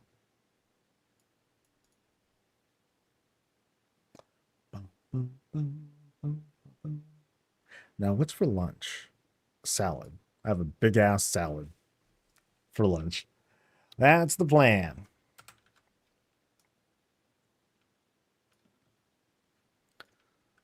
All right, folks, welcome to GeoFist's place. We're over on Founders, right? We're over on Founders. Cool. And similar to another place that they had, really strong Pandaran themes. Like it's super, super well dressed. The colors just work out so, so good. Like notice here, like to achieve like the sort of Pandaran red, they just used the shelf. Is it a shelf actually? Yeah, I think it's one of the shelves for that to make that bridge. Now there you have like some other branding. I mean, the whole thing is just branded after that. But it works so good. It works so, so good. So let's do this climb here on the side. Climb a bunch of Pandoran walls, Pandoran fence posts. I really like how these stairs worked out because you have a very steady climb here. Big old acacia trees to like help kind of fill out this front shape here because it's just this crazy structure that I'm seeing here that's being made out of the wagons. I don't think you can see the wheels here, but you have like these wagons that are set up here on the side that skin the front of the door. Big old barrel right there on the side, and let's kind of jump out and go around here. I love that this is using like those big barrels, the wine barrels and all that. But yeah, great elevation. I really like how we have this sort of transition up. It's very, very charming. At some point, we're gonna see like this crazy like exterior decor competition, but this one is just like really, really good. Top of the place, you have like again like these large structures here that were embiggened that kind of end up skinning over like the whole place. Or is it actually? No, that's not. No, that's not true. This is the actual night elf house. Yeah, it's just using that same color, which works out great. Oh, such a good match. It's such a good match for it. Yeah, I should have known from seeing the moon right over there. So really, really good. Really good. Yeah. No notes. Let's go inside and see what else we got. I feel like I'm in Pandora. No, it really comes off that well. Yeah. All right. So as soon as we go in, I'm feeling like a very similar vibe to their previous place. So it's basically another Pandaran house. Um, so we'll see what other like new tricks that they might have learned since. So we have like the rounded table that's this arch that's being used here, and I think we're going to see a lot of other instances of it. We have a lot of the privacy screens that might not really be producing their own lights, but they do just kind of do a lot to fill up the screen. As soon as we go in, we kind of have like some options here, but also it's kind of like we're kind of inside. It feels like we're in a mall of some sort, where we have like places to like check out and explore, but also like the whole feeling of like going inside like other buildings. So right through here, or well, under the stairs, what do we have? Nothing. Okay. Brilliant. Brilliant. All right, let's keep climbing up and see what else they have. Because otherwise, it's the start of like something like pretty darn crazy. So it looks like we have like a little bit of work in progress spaces here. We're also going to be doing like quite the climb. Check out the lanterns that just provide like this really strong contrast here. Started over on this spot. What do we have? We have this kind of like a practice spot. I'm feeling here. Multiple kinds of models used as punching bags. We have the actual punching bags right over there, but then we have like these sorts of these sorts of structures here, and then this dragon is like wearing shades or something like that, or like it's got this whole laser eye sort of setup, which kind of takes me out a little bit, but it's also very entertaining to see something like that. Like notice here, like again, you have like things that are kind of like walled and dressed up, um, using like this shelf here.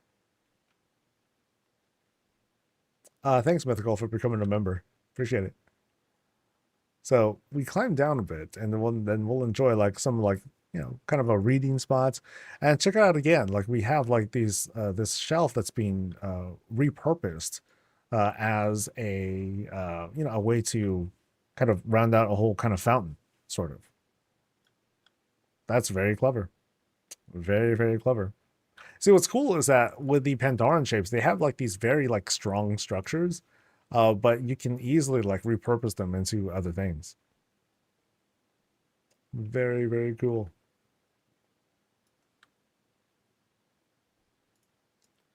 All right. So we're now crossing kind of a pond-like structure, dressed with greens and all that. And then we enter the Temple of the Sassy Dragon. Oh, yeah. So I think I'm made to like sit here. Can I sit? Nope, can't sit. She's like, nope, you stand, buddy. You don't even have the privilege to sit before me. But I can always just like sit here instead and have a chat, have a bit of a read. Really cool stuff though. Nice and simple. Curiously, no like lighting effects or whatnot. That'd be kind of neat to see here. But I don't think that's the point. I think the whole point really is just kind of make Sassy Dragon like the whole center of everything, and then everything else is small by comparison. I believe this is the bottom of like one of the structures here, so that way you can have it be used as kind of a wallpaper or like a wall dressing, which is really cool. Cordiget also calls it Sassy Dragon. I'm gonna make the claim, and I'm gonna say that I said it first. His dude, she's like, "Yo." I mean, I would say Sassy Dragon named herself. How about that? I think that's the best way to give credit. Oh, I noticed that they use the barrels and they put it on top of the grills. Well, that's cool because it's still preserving like the effect, the particle effect, but it's also being skinned, so that way it doesn't look weird. It's like, oh, what's this fire? It's like, why is that fire? But they avoided that. That's pretty cool. So yeah, let's continue the climb, shall we? Windows. And again, like here we're seeing like kind of evidence of like, sort of work in progress or possible budget limits. But it's all good. I think we kind of like get the idea of what's going on here. So here's this so we've seen this structure a lot. I'm just pointing out that right down here you see that whole symbol. So I'm pretty sure that under it is like the same thing. And that's where you saw it being used for a wall. So once again, we're going like under these arches that are being skinned as well. And again, notice like just the liberal use of the shelves here that are being utilized as like basically wall structures. And over here is a secret. So what do we have here? Rounded room, big old fireplace, place to sit, hang out, chill, relax. Acacia tree is suffering. It's like wearing that rock skirt. I'm sure that's not feeling too pleasant. And then we have this cozy bed right over here that's being set up with the two wagons. It's kind of a funny contrast because when we came into this house, the entrance was dressed with these two wagons, and now it's being used as kind of a walkway or this kind of spot for a bedroom. And then anything behind here? Nope. But I think we're gonna go outside when we get to this spot here. Oh, okay. So they went even more nuts with the sassy dragons. We got three of them now, baby. Whoo! Well shaped. Very, very well shaped. I mean, the lighting too. There's like some lighting stuff that's happening here to, I think, make it seem even brighter. Yes, I can. It's hard to tell, but I think those are windows that are right there. Like, check that out. That's hella smart. That's really smart. Good work, dude. Okay, so let's re-admire what's going on here. So triple sassy dragons. This is like TLC or SWV or I forgot how many people were in Destiny's Child, but whatever. Three sassy dragons, lanterns that are flying up there. That's really cool. What a vibe. What a vibe. And then what do we have up here? To kind of dress this up. We have some sturdy tables. I'm sorry, some sturdy bar tables. Under here, those look like benches. Yeah, elven benches, bar tables, one elegant table from elf stuff, more benches. You know, we have all these fantastical shapings to create that illusion of like the whole pagoda, you know, that sort of look, and it works really, really well. So we saw this from the other place. Like this is no different. Like really well dressed. The colors are just on point. Yeah. So this is a really good example of like setting up these shapes. And what's cool is like this, it still feel, you know, it has that Pandaren vibe. So it still feels very Warcraft in this case. It's just that in the case of this, they're just using whatever they can to create shapes that don't really exist at the moment. Or decor that doesn't exist at the moment. Like one day we're going to get even more Pandaren architecture, Pandaren benches, Pandaren this and that. In the meantime, this is what we've got, and they got it. They presented it like really, really well in this room. I think it's mostly like a front-facing thing. Yeah, mostly a front-facing thing. So, like, this is the shot right here. Boop. Let's do it again. Right up, right here. Boop. Really cool. Very, very cool. And notice that these barrels, that it's like specific kinds of barrels to give it that more cultural feel. Yeah. So that was behind the secret shelf. Now let's go into what feels like this kind of proper living space.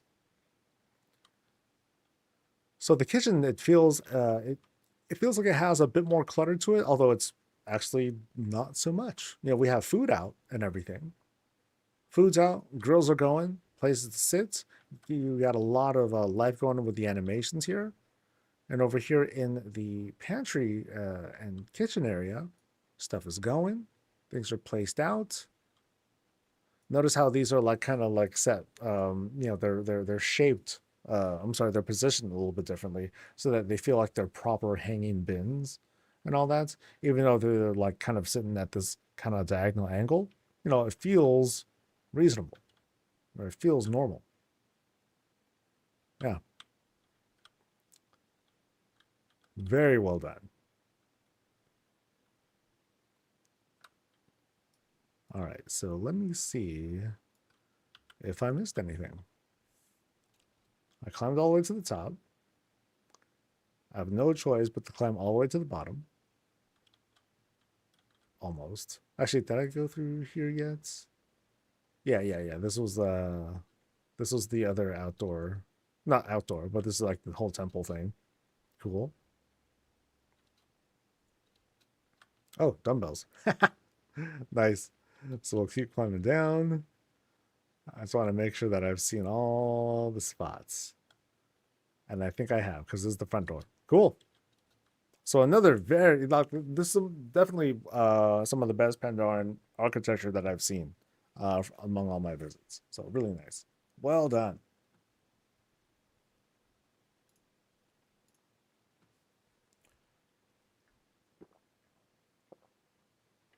All right.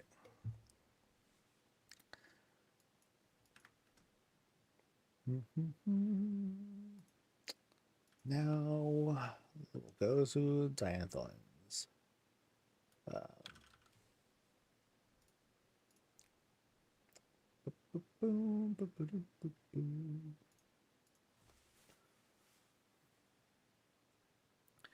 Wouldn't it be great to make a template, then make a sky symbol of the dragon head? Be cool. All right.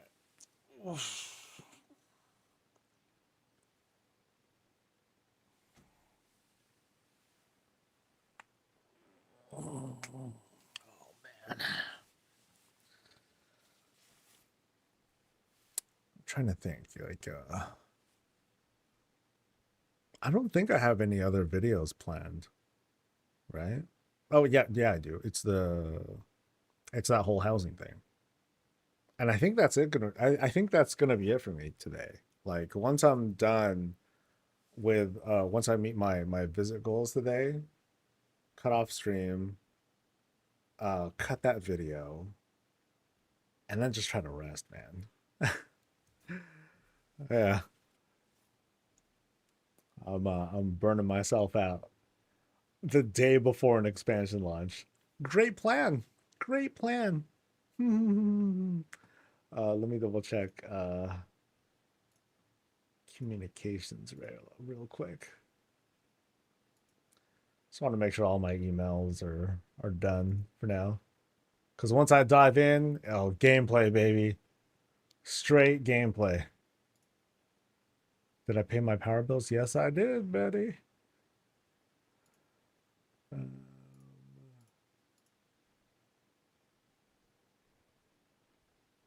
Let's see. I sent the thing.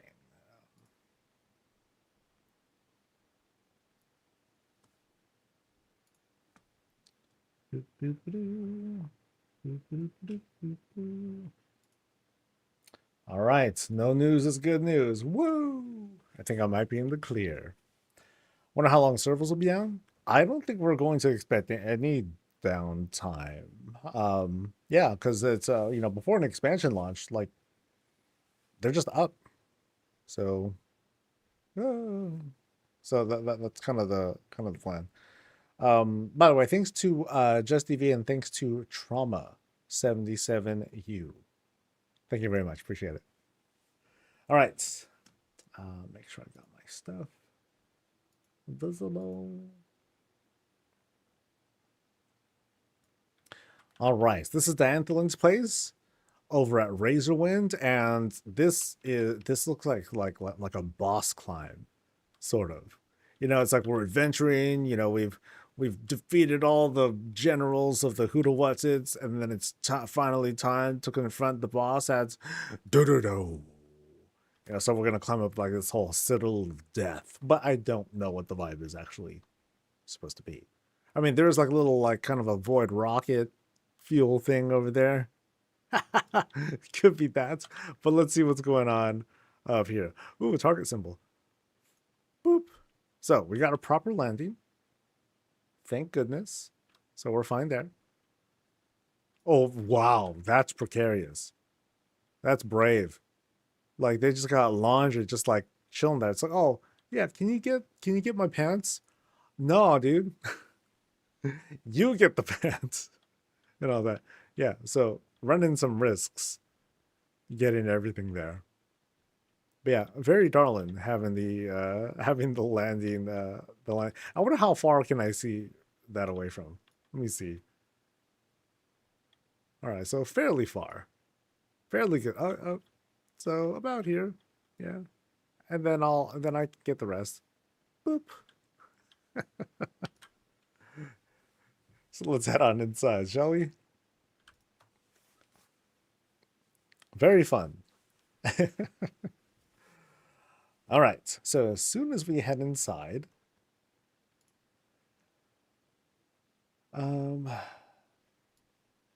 we have oh, okay, 5 doors. Wait, really? Is that possible? You shouldn't be able to have a door here. Okay. Oh, there's a there's a baby door. I forgot the key. Oh, wait, there was more outside? Oh, okay, I'm sorry. Let me wait, there's a floating cave? Hold on. Floating cave. So I got this part. So I'm here. And then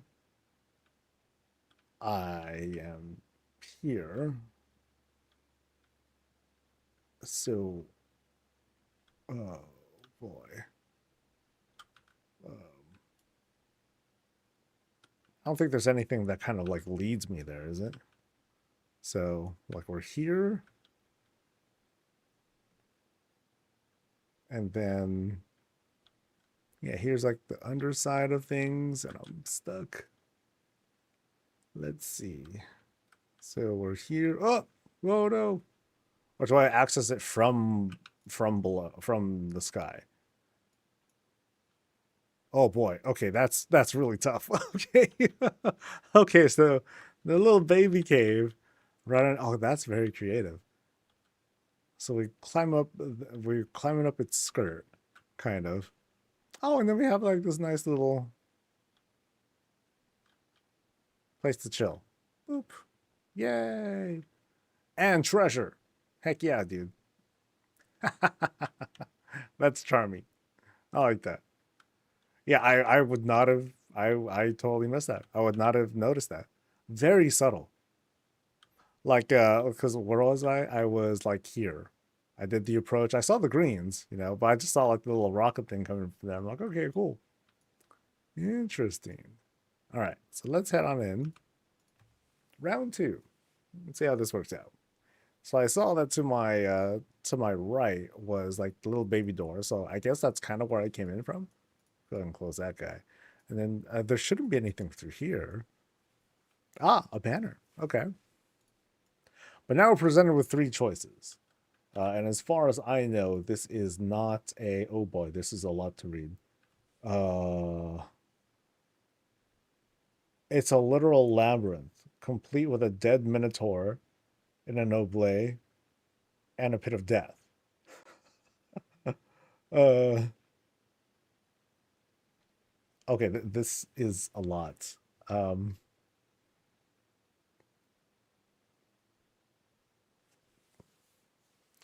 I'm gonna rip it. So and we'll just see what happens. All right. So we start off. Wait, was that even anything? Oh, it wasn't. Okay, so I chose correctly. So we're so the goal, I think, is to navigate through and find out where to go. So, haha. So we got 2 paths before us. Well, I'm compelled to go this way. Let's explore. Oh, oh no, Reptar. No, wait. Why is Snuffles offering flowers? Like as a congratulatory thing? Oh, dude, and this Murgle's like about to commit murder stuff. No, maybe Miss Murgle's like, okay, I'm gonna execute your butt, and Reptar's like, no, and then Snuffles like, my hubby, no. Yeah, maybe that's what's going on. All right, so here, several options, perhaps, perhaps not. Okay. All right, let's see where this takes us. I feel like this is crossing into a previous room. So isn't this going backwards? Nope. Not backwards at the slightest. All right, I'm going to leave that one open just so I can kind of backtrack if I need to. And we'll continue the exploration. Blank rooms, which threaten to kind of like mess with my sense of orientation here. And then that's where I was. Cool. We go through here, and then 3 choices once again. Or actually, it's probably just 1 choice. Just 1. So now we go through here. Aren't I getting close to where Reptar was? Nope, I'm not. Instead, we go around. And around again. And then around again. Darn. This is a very intense. Ooh, now we got. Oh my god. They're secret kobold agents. All 3 of them. Oh, snaps. I'm not dead, am I? Very cute. All right, so we backtrack again, 1 path. How do you get on the Murloc? You can buy it these days. I forget exactly where. Someone can point it out, but there's an NPC you can go to buy all the promotional stuff these days. Oh, Horde branding. Can I? Oh yeah, hardcore. I'm liking this place more and more. All right, 2 choices. More Horde branding.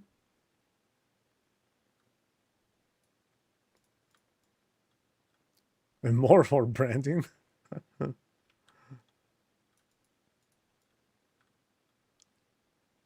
Ooh. Things are kind of shifting here. Okay, so now I think we're climbing outside kind of. Yes, we are. And what do we have out here? This kind of Arakoa zone to enjoy now. Let's zoom out a bit. Enjoy what we have out here. All right, oh dude, this is the first time I've seen the goulash being used as a big pot. That's kind of cool. Fountains running. We got the Arakoa statue up and flaring up. And then we can enjoy this nice climb. And at last we can find some rest. Oh, I just noticed the sun chaps that are coming down. Oh, that's sick. That's sick. Yeah. So nice vibe. Nice welcome. So like to me, this is kind of the shot. You know, it gives us this whole feel of being in this really high up elevation, you know, like the top of a hill or something like that, and you know, the rest is below. You can almost say this almost looks like ocean, but it's more like just like higher elevation and all that. And we just kind of like sit here and chill. That's cool. Boop. Yeah, and there's like the cave structure back there. So yeah, good illusion. Good illusion. And then we go back inside. And we return to the madness. Okay, so we'll kind of backtrack to, I think here? I think it was like through this spot. No, I think I'm going back where I came from again. Yeah. So not here or there. Actually, no, I think I'm going all the way backwards. So now I'm gonna feel kind of disoriented because now I gotta kind of like navigate my way back a little bit. I need a map low. I'm usually okay when it comes to finding my orientation around stuff, but yeah, after a while, like I get like kind of worn out. So I think this was like that's kind of the start. So I'll go this way now. And then a couple choices. I think there's like 1 more, right? Yeah. Boop. So now where are we? Boop boop. Okay, some branding again with that. Ooh. All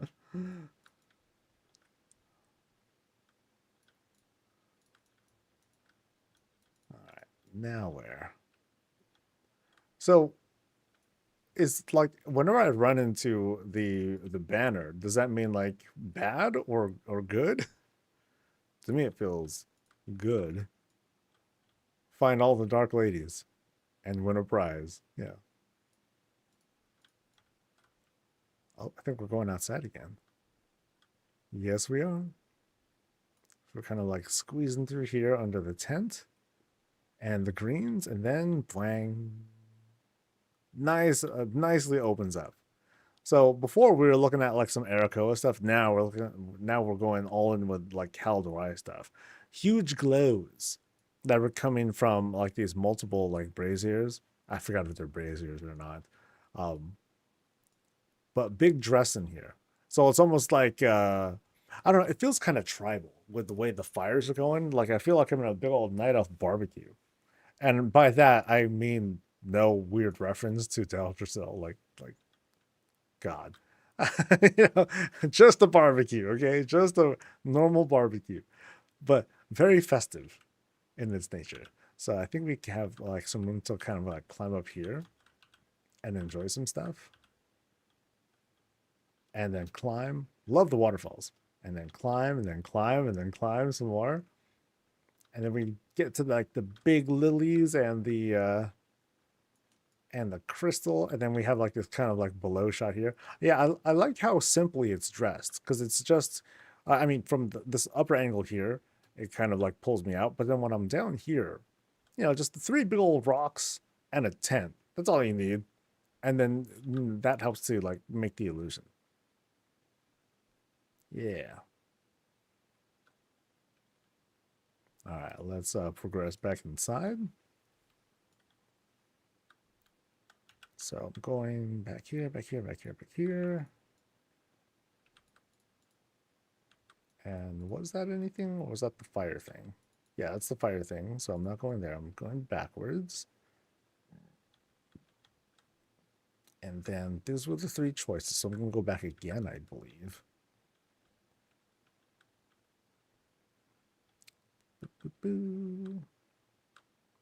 No, actually, I'm going to go back here again. And then what was this way? Nope, that's nothing.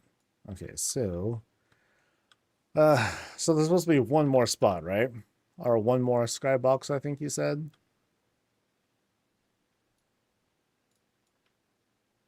And like I went through here, but I think this only really takes me down one path.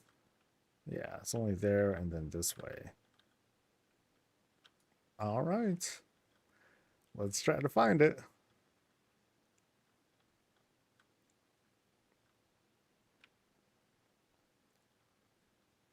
All right. So here's the front, right? That's the front door.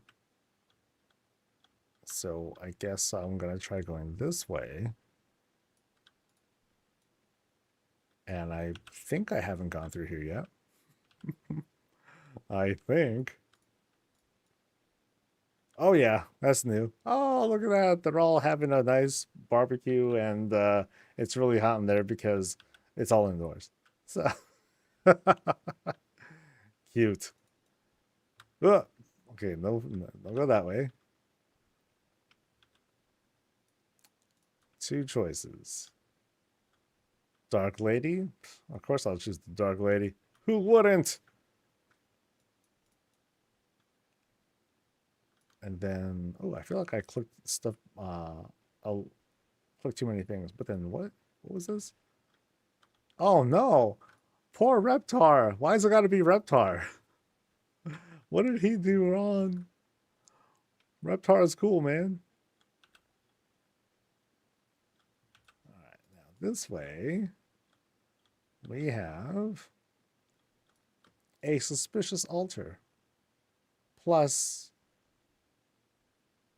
rugs. Oh. Oh, see, that's like the one, you know, this is the one, you know, darling shot where everything worked out. Everyone's nice to each other. And a skybox room. And, oh, wait, double skybox room? No, this isn't the skybox room. This is just a rug or something like that. Okay, so where am I going here? Oh, I guess these are actual barriers. Yep, actual barriers. Oh, hedge maze.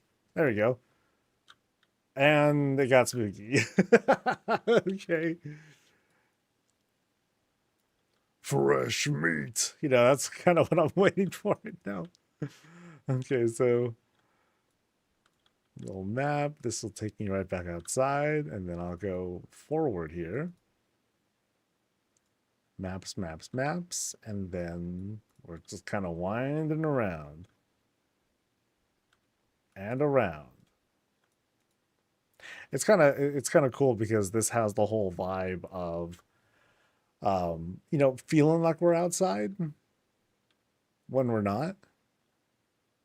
Okay, I'm seeing like the same things just skinned differently, and there's a bit of disorientation there. Very, very windy. Whoop. Okay, so I get, oh, that's cool, dude. Ah, that's a cool castle thing. I want to go out there. I guess I gotta make my way up there, huh? So we're navigating around like these big, big fences, it looks like. So it makes it tough because like I want to just end up hugging everything, which may or may not work out. But I'm just gonna kind of keep navigating in that direction in the hopes that I'll get there. So like there's yeah, so there's where I was, and here's where I'm going. So cool. Okay, that's a cool vibe, man. Because we're going inside this castle area. Ooh, it's scary. I feel like I'm doing Battle for Gilneas, and I'm like, you know, creeping around the walls and stuff. All right, so now I'm kind of like, I feel like I'm mostly just following a path. So like, it doesn't seem like I can make like wrong turns necessarily so far. But I'm mostly just kind of like wandering through, hoping and wondering if an axe murder is gonna jump out and get me. Brim, you know, little mole machine right there for someone who cheated their way through the maze. Gosh, but I love the vibe here. Like it's this definitely pulls off the whole outdoor illusion and all. That's sick. All right, so now we're still technically in a skybox room. But now let's like navigate and see like what's going on here. What are we doing here? Experiments are happening around here. We've got evil books. We got plans for Gilneas. We got spilled toxic goopy stuff that no one's cleaning up, and it's terrible because this is wood. So now it's gonna get into the wood, and there's no way you're gonna be able to get that stuff out, and you're screwed. So big trouble. Big trouble. But we're also in this kind of like armory area. Yeah. So we can like take out sniper. We can snipe people over on that end over there if we need to. But yeah, these folks are ready for a fight. Hey, Miss Merkel. Hi. Oh, and then a trap door that leads us to the top. Do do do do. Yeah. Oh, and I got my cool Warhammer as well. Nice. So here's like the big shot. Ah, this is cool, dude. We got full on ramparts like right up top here. Yeah, that's sick. That's cool. You know, and they're able to carve out like quite a bit of space within the confines of just like this slice of the room. So like a little less than a third of the room. And then they built like this whole like castle space. That's neat. Very creative use of the space here. Like a lot of the time I've seen, oh yeah, this isn't the first castle that I've seen, but um, I feel like this one is very complete in its setup. And there's a door there that leads nowhere. Okay. So, yeah, it feels very complete with the setup. Really cool. Um, did I see everything?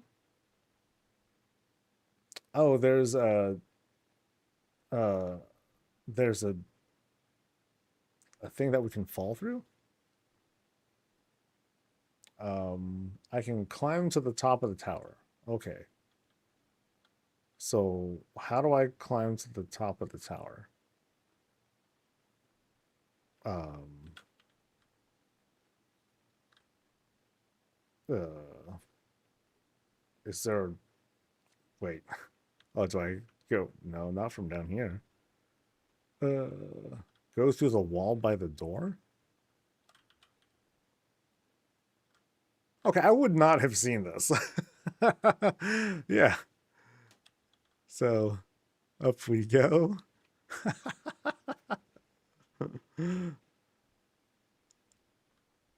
And one more Snuffles. Yay. Okay, now I'm king of the mountain, baby. Woo! And the moon with the moon right up there. Ow! All right.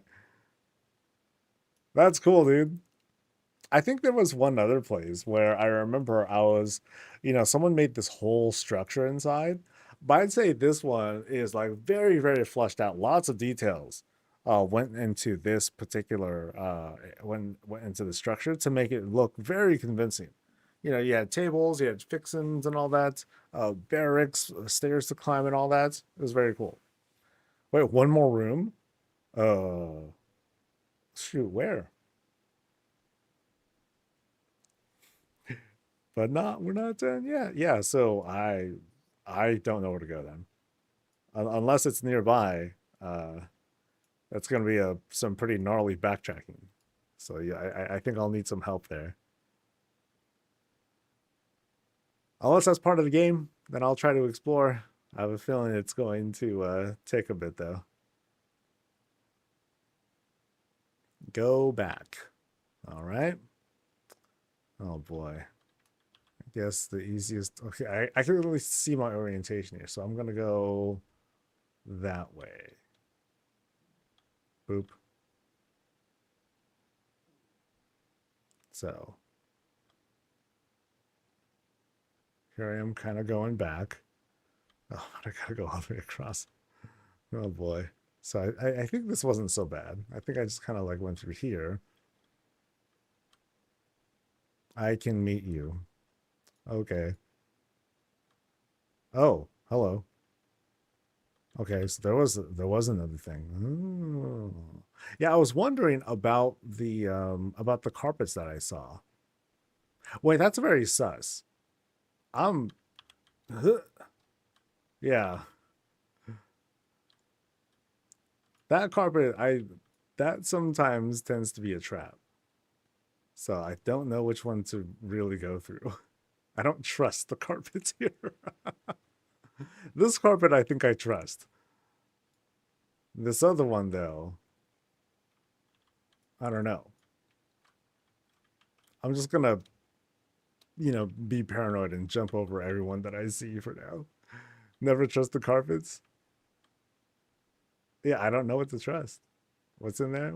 There's like a dark portal thing in there. But then there might be something through that too. Huh? Yay! Now we all get to hang out. Nice. Never trust an elf or the carpets. Okay, so I think I do want to see if there were any trap carpets or not.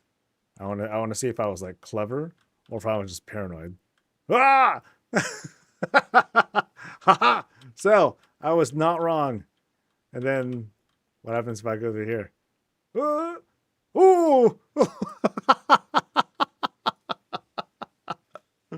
And we're dead. And we're dead. Yep. There is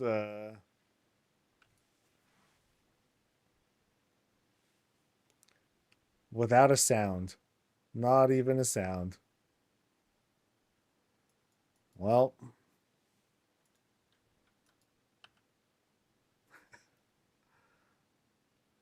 I guess I'm gonna cook. Yep. Yep. Yeah, it's funny because like it's not the kinds of texturing that you can just climb. Help. Thank you, Casey. And also thanks to Lisa in England for the Prime. Appreciate it. I can clip through the purple. Through the purple? Like I'm dead, right? Like there's no way out of this. Oh, can I go through this somehow? No. Yeah, I think this is the end of the road. No. Dun dun dun dun dun dun dun dun dun. Okay. I'm gonna head back to oh, there's a gear in the purple.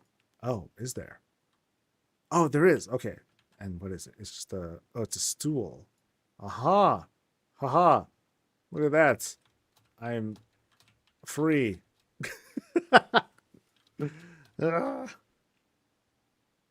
Okay, maybe I'm not that free. Oh, oh, oh, there we go. Nice. Nice. So, oh, and this is where oh, he's being shocked here too. Oh no. Wait, I don't think I've been through this particular spot, have I? Maybe not. I mean, well, I've lost all sense of orientation now. Now that I've like phased through a thing. Oh boy. Fun place though. Fun place. All right, so I am now going to head back to my place. I'm gonna smash lunch as fast as I can, um, and I will continue the visits. So we're going to check out 5 more places today. So for those who are listening in and want to be around for it, I'm going to be checking out Kirix's, Falcor's, Malvenu's, Chupa Chup, and Zafra's place, and then we'll have another 5 places to visit tomorrow. So yeah, thank you again for letting us visit. It was it was an adventure. All right. So, but first I'm gonna go to lunch. But I shall return soon. First, let me head back to the house.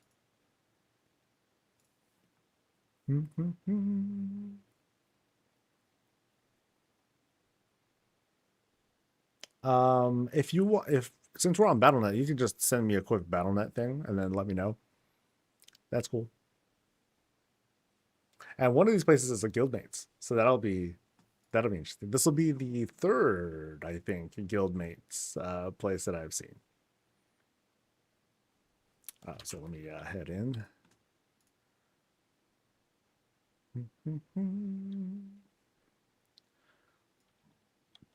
All right, I'm gonna sit in front of the dub just so I can lord it over people as long as I can. Might as well ride the fame, right? No shame, no shame. Okay, so is this gonna work? Yeah, that works fine. All right, I shall be back soon, buddies.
I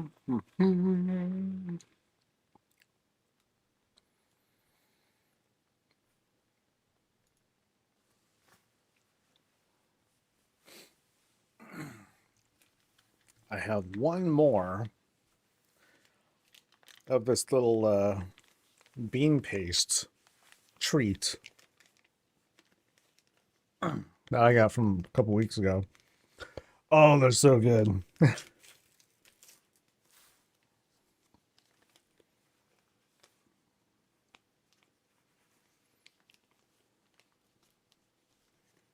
All right, so was there any new stuff since a few hours ago? Let's see.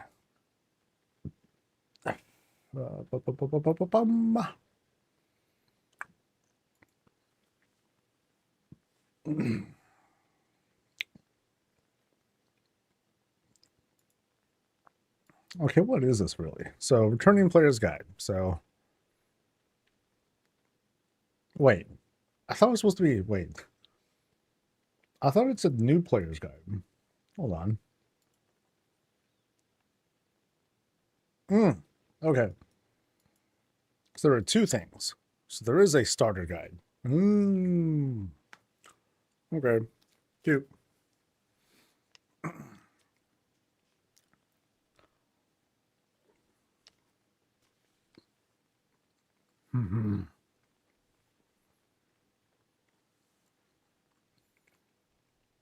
Cells reach. Cool. New player stuff. All right. So it's just both the new and returning player stuff.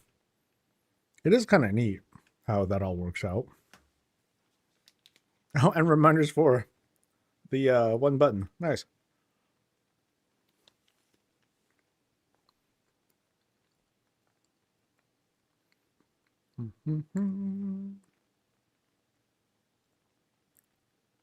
Transmog updates, Dove updates.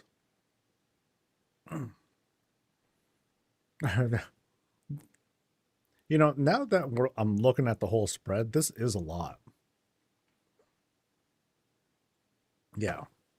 There is like just straight up a lot to do in this game. It's easy to get super, super lost.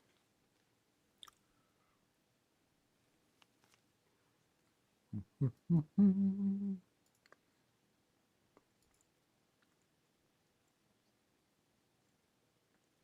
right. We will resume visits in just a bit. Just kind of wrapping up lunch. I just wanted I wanted a treat. Cool. Be back.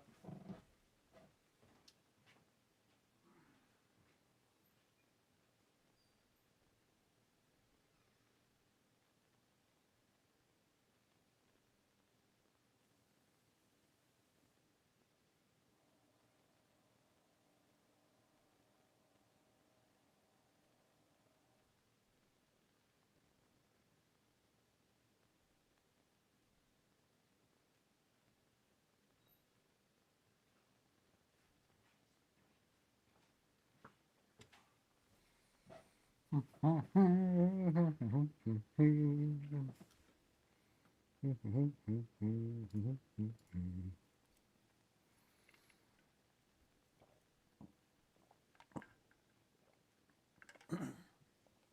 right.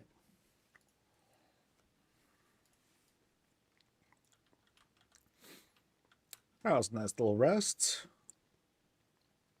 Now let's head back out. Back out to adventure, and we're going to Kirix's place. All right. Is Kirix here? Because according to we had a conversation the other day where this is supposed to be like a very story driven thing. Okay, cool. So we're here. All right, then let's head over.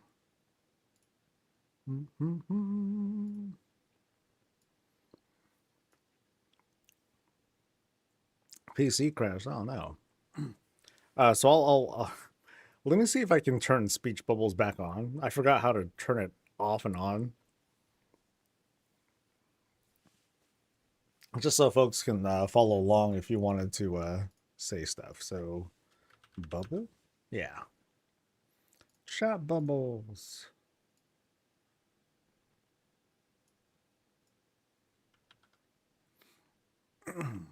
All right.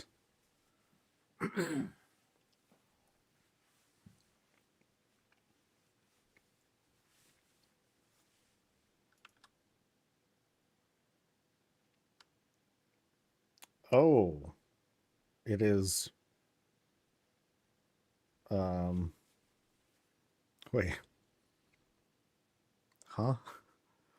Okay, this is much more complicated than I thought. This is a guided tour. You'll be asked, yes. Now, both should be working now. Well, I actually turned them off because I think I had UI off. Yeah. Please do not click objects until instructed. Clickable items will be flagged with a ping. So we should be in party too, right?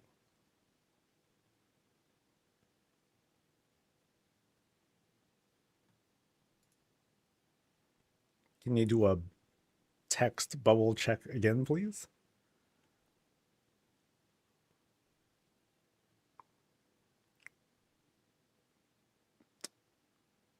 I guess whether it's party or say, I guess it doesn't matter.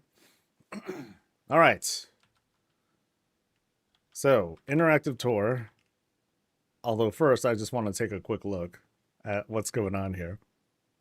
So, we had whatever that thing was up top. And I guess this is just not even meant to like show off a house. We're just like hiding everything for the most part. That's cool. No problem. But yeah, I hope you're doing well, Long. Right now I'm going to start up this whole like an interactive tour of this house. So we'll see what's going on in just a bit.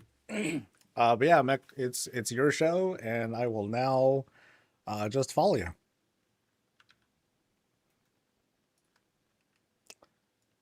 And bubbles didn't pop up again. That's interesting.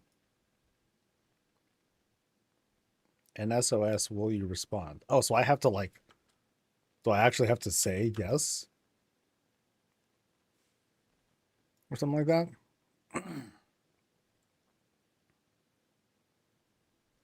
No, you can't read. Okay, cool. All right, I think I'll just stay close, and I think I just need to keep my UI on or something. All right, so I guess we're going inside. Let me change something real quick. Not that. Okay, that didn't change anything. Never mind. All right. Oh, here we go. And I'll just leave the UI on just in case. So we're responding to something.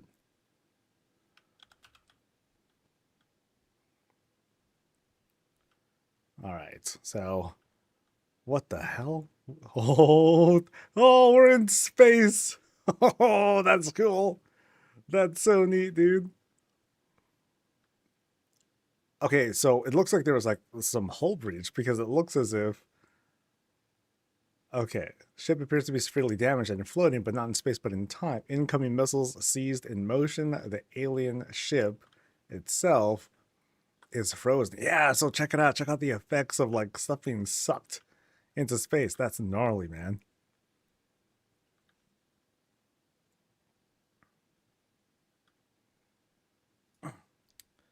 Okay, on the captain's chair rests the captain's log. The display flickers to life. Do you wish to listen to the logs?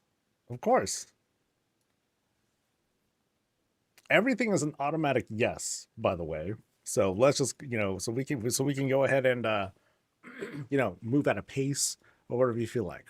All right, the aliens pursue us relentlessly. The warp drive hasn't worked in like days, weeks now. Time is strange out here, and I can't shake this feeling of deja vu. Escape, survival seems impossible.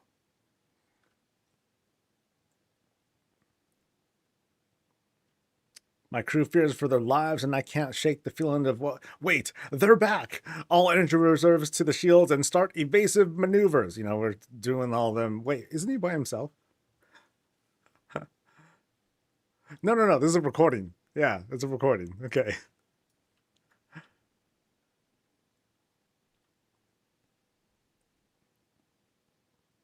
Feel free to explore the area and let me know when you're ready to continue in the next room. Okay. Well, I don't even know where the next room is. This is all like just crazy because it's like I like this effect. This effect is really cool. What they have set up here. So it looks like they used a number of like those shaman totems or something like that. But they use it like one's upside down, the other one's right side up to make that effect of stuff being sucked out. That's a really cool, really creative effect. Yeah, I dig that a lot. All sorts of debris is just like bouncing around. We have like dark hearts plus glyphs to create this setup.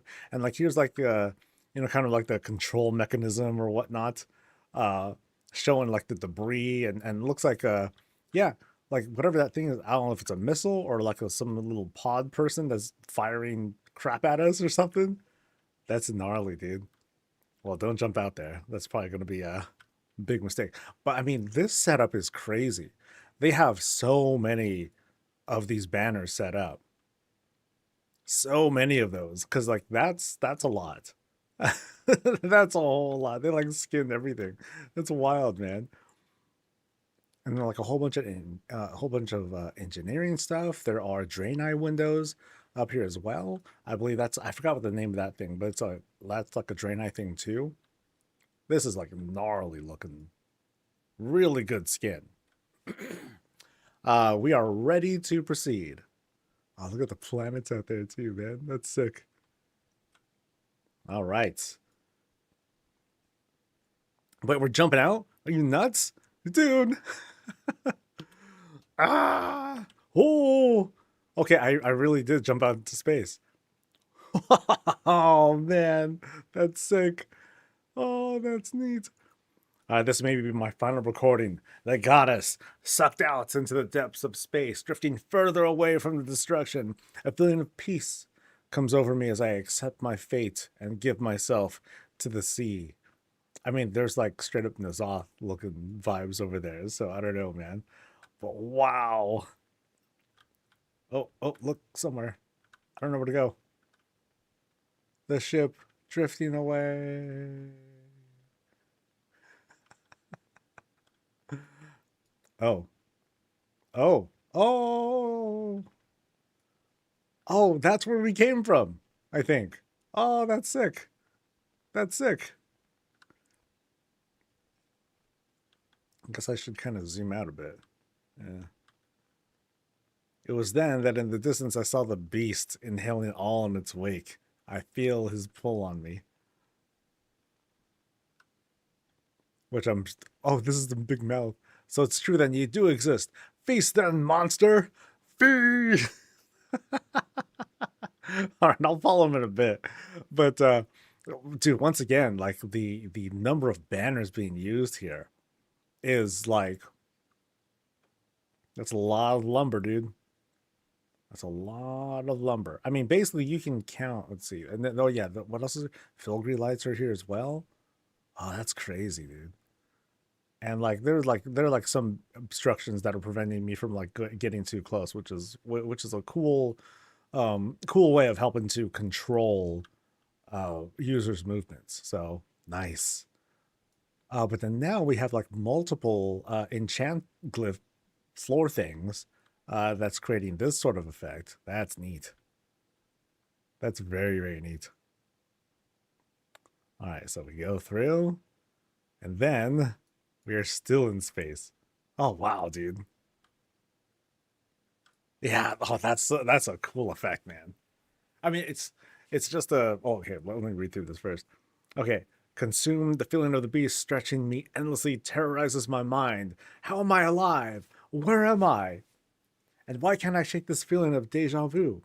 And then the ghostly figure of the ship's captain lingers after the log ends. Oh, and you can kind of like see it, sort of.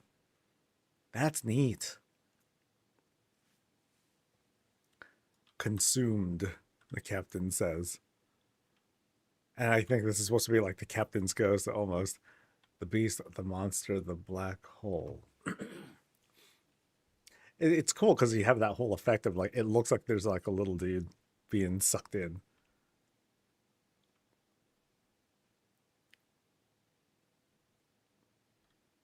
All right, so he wants me to go through the door, but I want to take a quick look at this dude. So it's just a rug rolls mostly, and like I can't really tell. It's like the distance really prevents me from doing it. But yeah, very cool touch with the figure, and then creating like the sort of eclipse from that. That's a cool effect. Really, really cool. All right, so now we're in like this whole. Well, now we're in this abstract space. Oh, that's gnarly. Very neat. Really cool, dude. Like, notice the whole like time passage thing.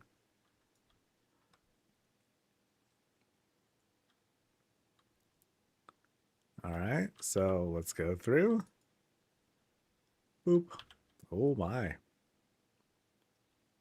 So what's at the end of this? Death. Oh, the tone set is like really cool. Check out the lighting here. Very interesting.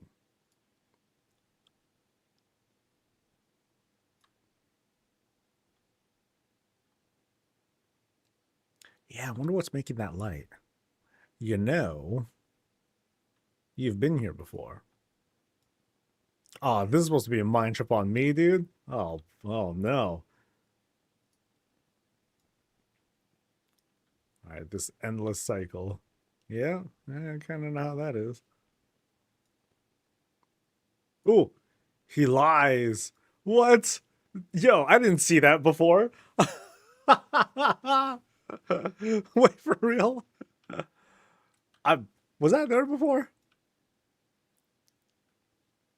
Yo, I don't know if I want to walk through that now, man. It was not? Oh, what a trip. What a trip, dude. I'm going through, don't worry. I'm just like, okay, there's stuff that I didn't notice before. All right, so now we're going, oh, vibe shift. All right.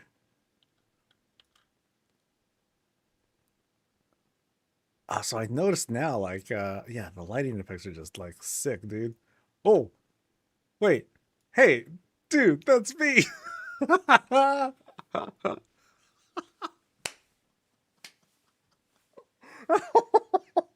Oh, that's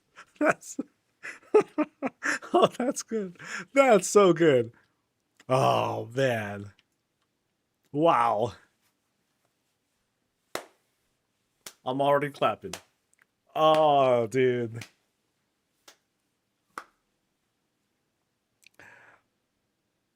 Please remember this time. End the cycle.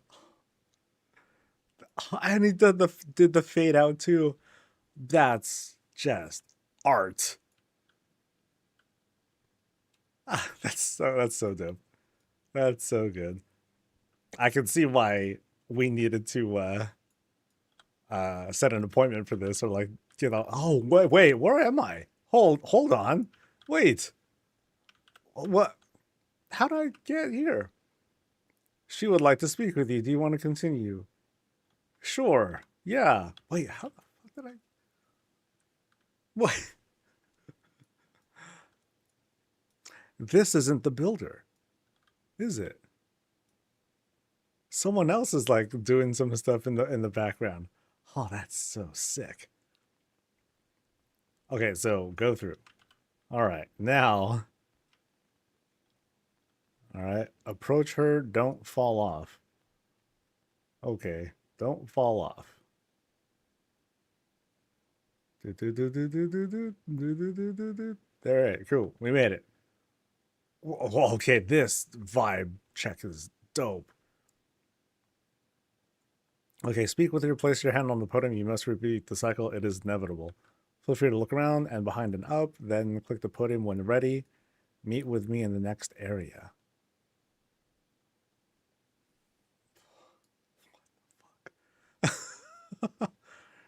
You know what he's doing right now? He's changing stuff. But who cares? I'm all in, dude. I'm invested. Fool me, daddy. Yeah, so I don't know what that is. Just some abstraction. But then yeah, we're at the top of this thing. Yeah, what a trip. Oh, what a trip. Okay, so this is gonna take me out. And then I guess I'm gonna go back in. So when we first walked in to this spot, um, the end. No, I want more. Oh, that was really good, dude. That was really good. I love that. It's like, okay, let me do some like snap edits real quick, and then like I'll change the vibe.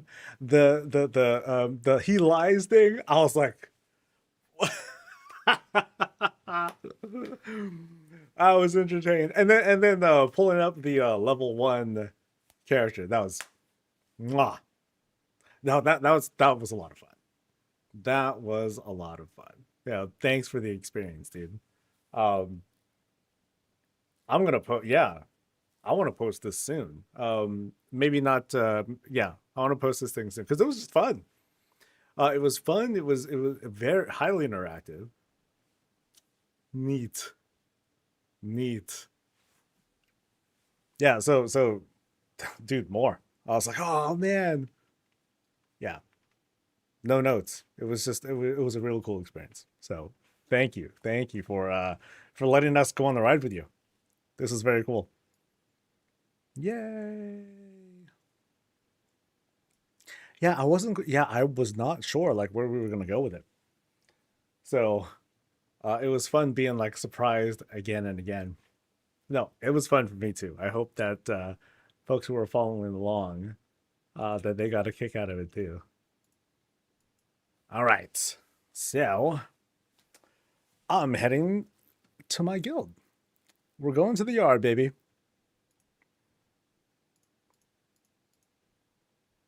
Actually, I'll just you do the Benlet thing. All right.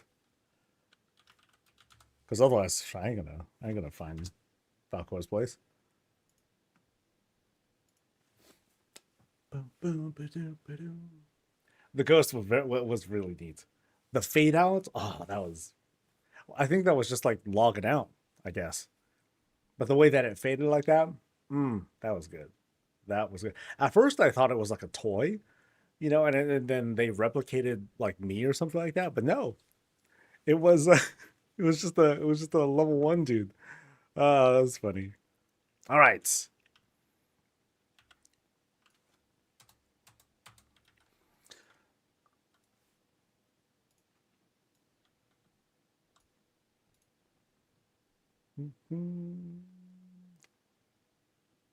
All right. I kind of goofed because I didn't record that, but I do have clean footage on stream. So there's no music or anything like that, so we should be fine. Yeah, I'll make sure I want to get that out and I want to share it with folks. All right.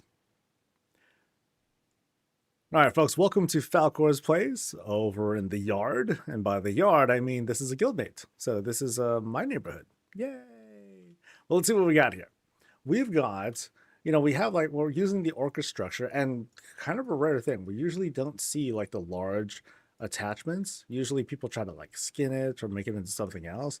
But in this case, Falcor doubled down and used like some of this cool temple stuff to embiggen the place with more structures and things like that. So let's take kind of a closer look at stuff. It's kind of funny because we teleport here, but then the house is kind of rotated, so we're kind of like taking a look around. So we've got blacksmithy stuff. We got places to nosh and eat. You know, bins are empty, all the food's out, heated up and ready to go. So we're ready for a party. Right over here, we have another trellis that is hosting a hot tub, baby. We got our hot tub. We got some foods that's chilling right there. The tall folk can grab drinks for us. Appreciate it. Thank you, because I'm mighty short. all good. But yeah, a nice, cool beach party that we have right here. I dig the the troll sculpture. I'm sorry, the troll overhang. That again, it embiggens the place, gives it a lot more volume. You know, it's very, very imposing when you take a look at it, like from all the way down here at the beach. Giant Sam, right over here. Some alchemy goodness going on, and with a little bit of greens under the trellis. Anything back here? Just a little bit of lag spike, that's all. Just some lag spikes. No big deal.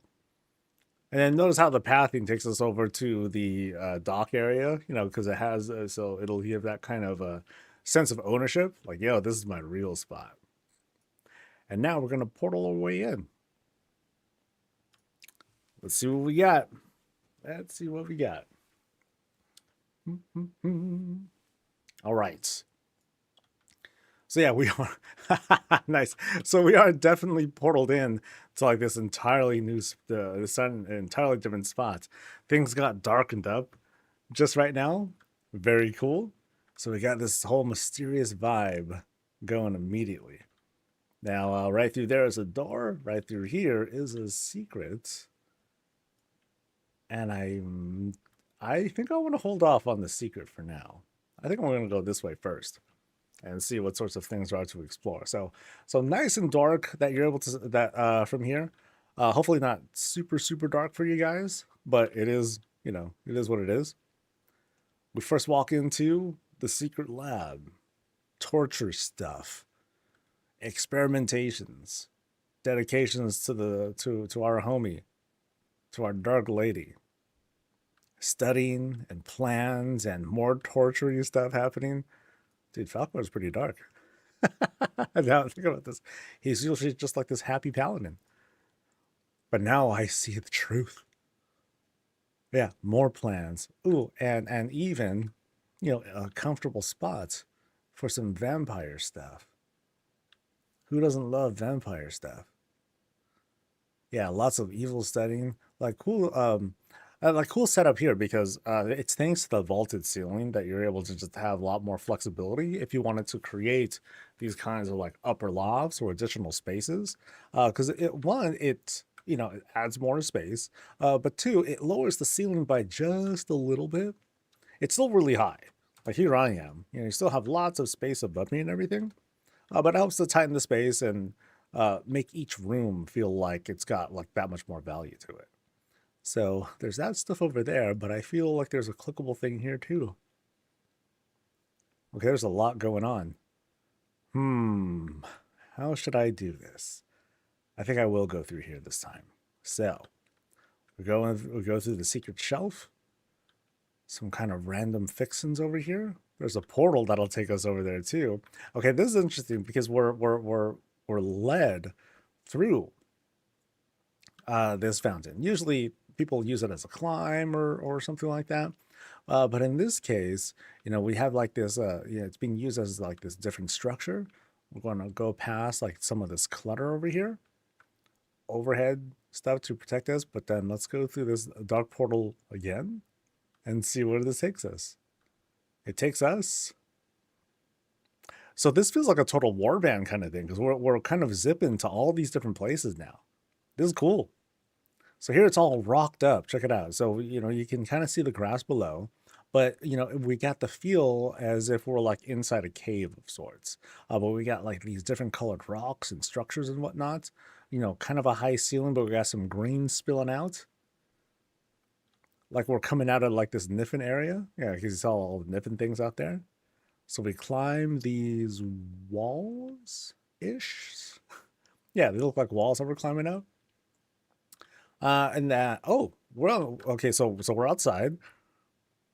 And we're like really, so we got like this kind of illusion of being like, oh, pretty far up.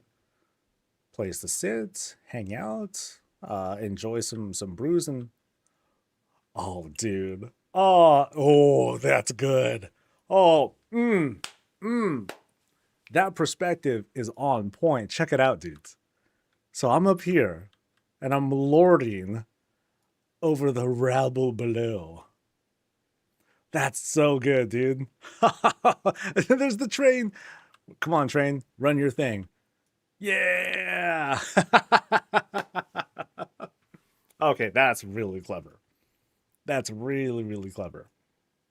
This is like a really solid perspective view here. Because we got some good elevation. I don't want to drop down because that might be weird. We got some good elevation. And then yeah, just down here, that's so good. There's like water back there. Things are flying. Got some activity over there. It's like a whole town. Wagon, wagon, wagon, wagon, wagon. One beat up wagon right over there. One little gazebo. Yeah, that's really good. So oh, there is stuff down here. Okay, so let me. All right, so we climb down, and all of a sudden we're Godzilla. Yeah. All right. I'm hugely impressed by that sound. Yeah, it's not even that far. Not even that far up. So yeah, let's walk through and check out all the coolness. So we got like the full pond and everything. Trees going, some niffin stuff. There's wild aminals.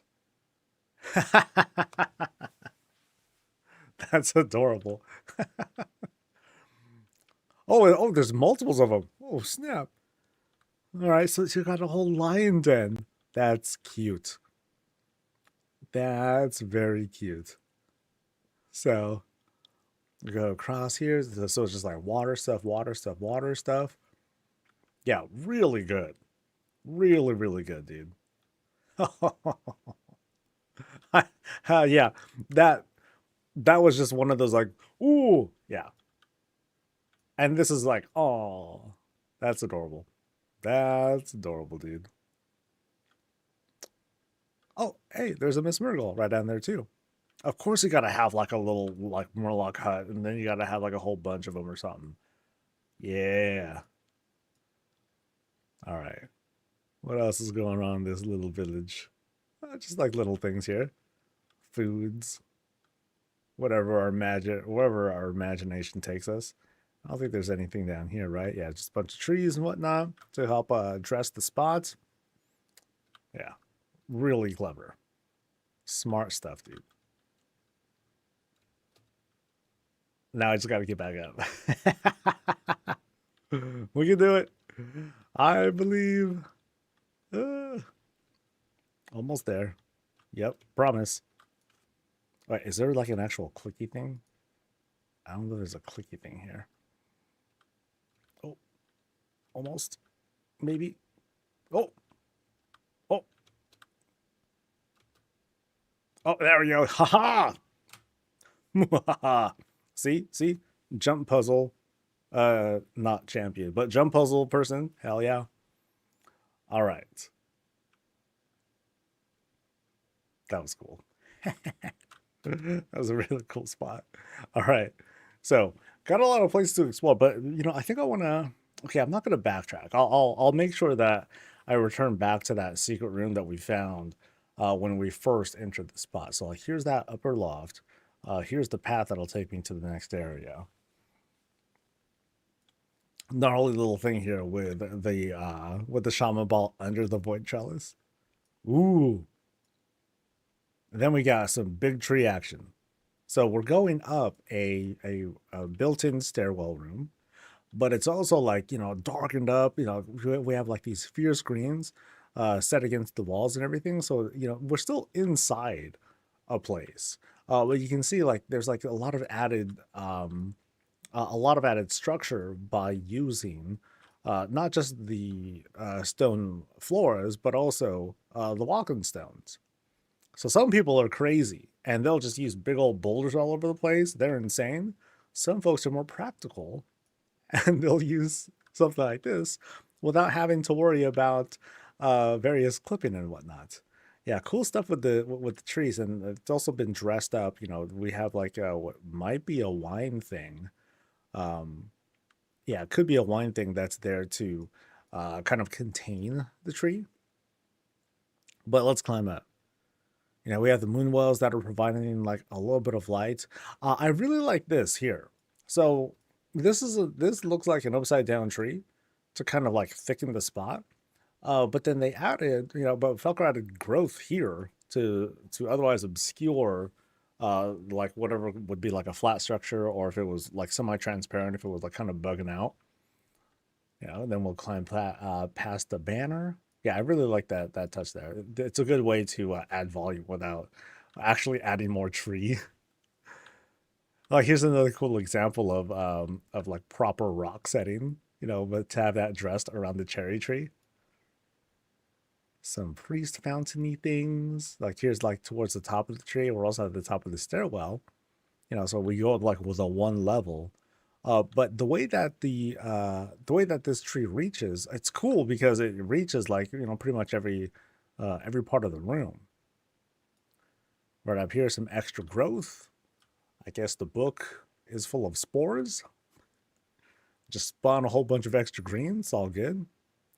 And then check it, you know, like just night and day, boom, total shift. You know, now we go into like Night Elf land. So to me, this has like a very much like a big warband vibe. Lots of stuff going on. There's Falcor themselves. What are they playing as? Playing as an evoker. Right on, dude. And a special chair.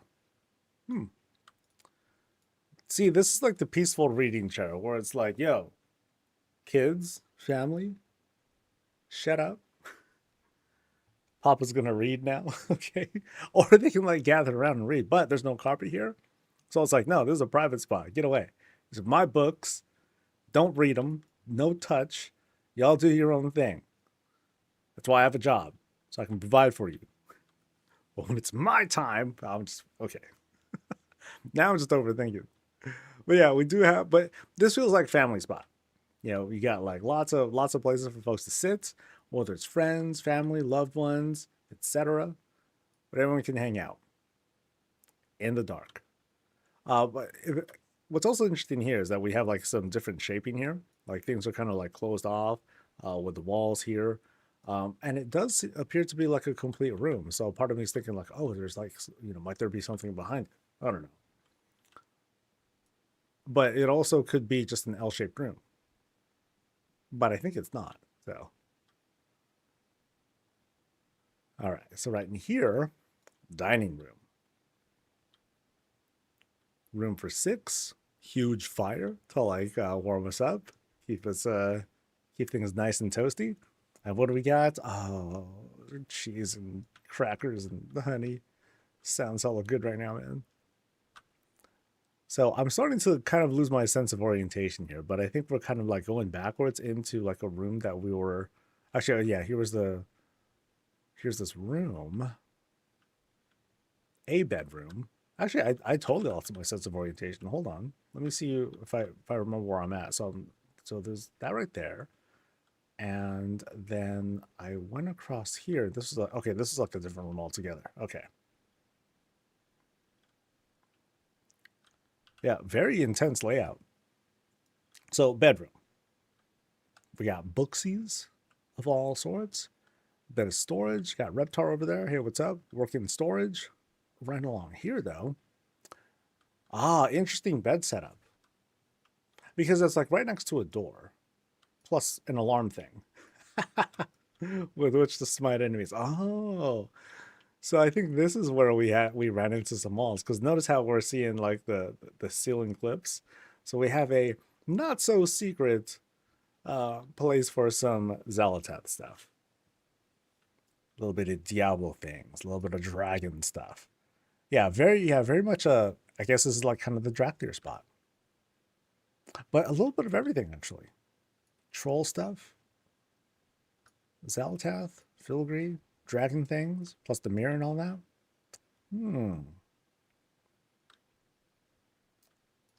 A man of complex tastes. Let's go through here to the bathroom. Pretty ourselves up. A reminder that Drakthir are definitely taller than Blood Elves. Place to rinse off. Oh, and a nice full shower. Boom. With a lock on it. to make sure you're nice and showered or that no one gets in your way. And then we have, unmistakably arcane toilet paper and a place to potty.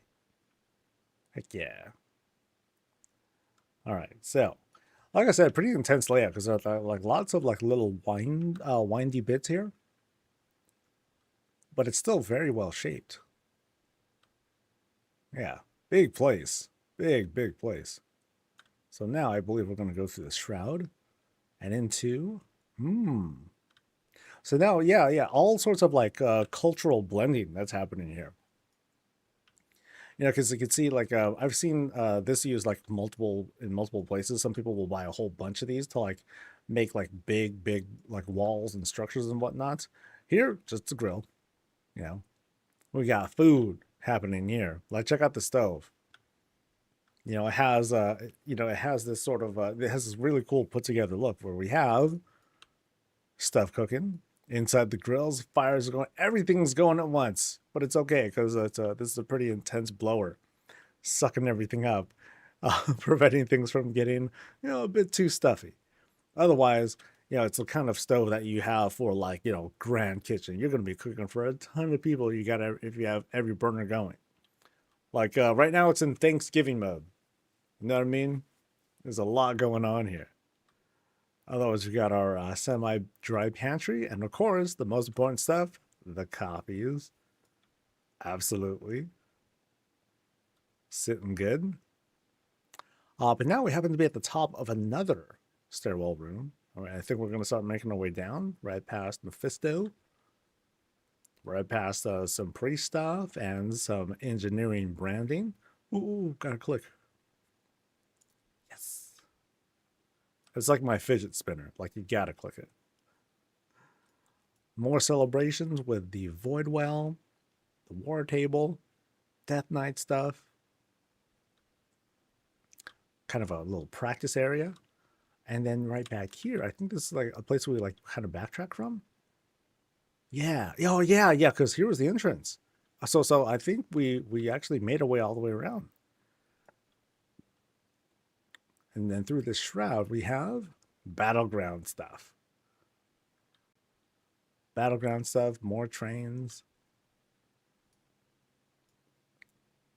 Oh, this place is huge. And one extra bedroom. Interesting.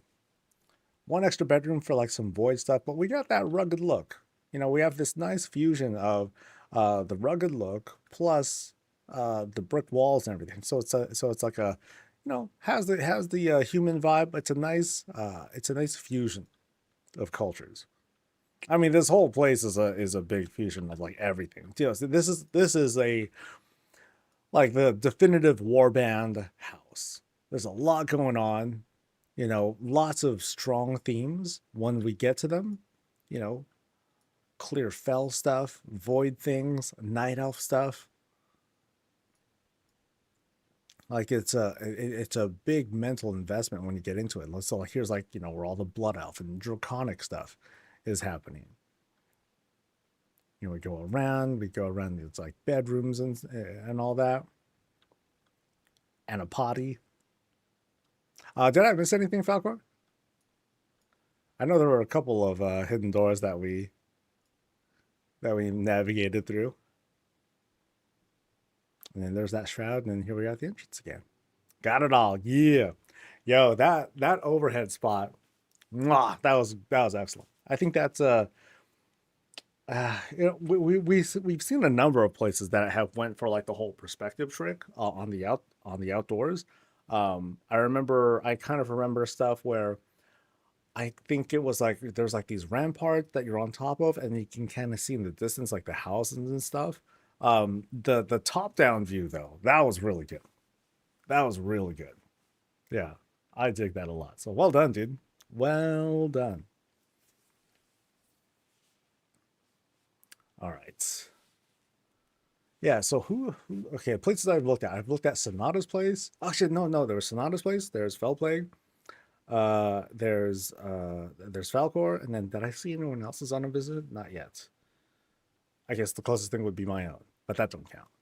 So yeah, cool place though, man. Thanks for sharing. And now you can lord it over the guild, like, yo, step it up. Bitches. All right, so I said I was going one, two. I'm pretty sure I said I was going to stop. So there's three more. Malvenue is next. I'm ready to drop my place down.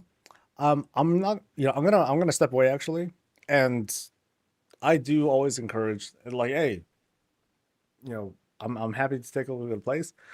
Anyone can cancel at any time. All right. So if anyone wants to be like, hey, don't feel comfortable with it, I'm not gonna try to talk folks out of it, really. But I'm only saying this now because I'm gonna step away for like a minute. You don't want to cancel, I can't just okay, cool. So I'll be back in just a minute.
All right. I had to follow that awesome RP story. It's all good stuff. No, dude, it's cool, man. It's all good.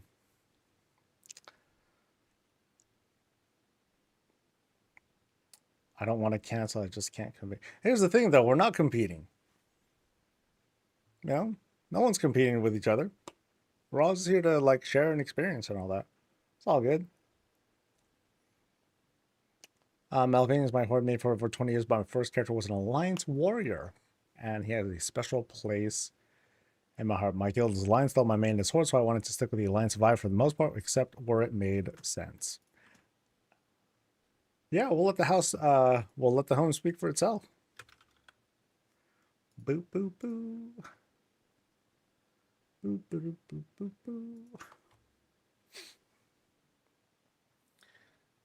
It's just like following the child deck on stage. Oh, I do. Yeah. Like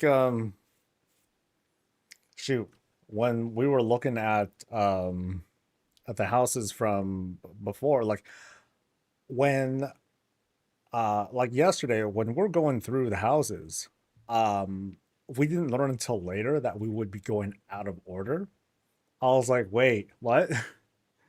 So it's like we were team three, but then we didn't go, but we were the fifth team to go instead. So I was like, oh no, this is not gonna feel great. Because I think right before us, I think it was Mr. GM that was right before us.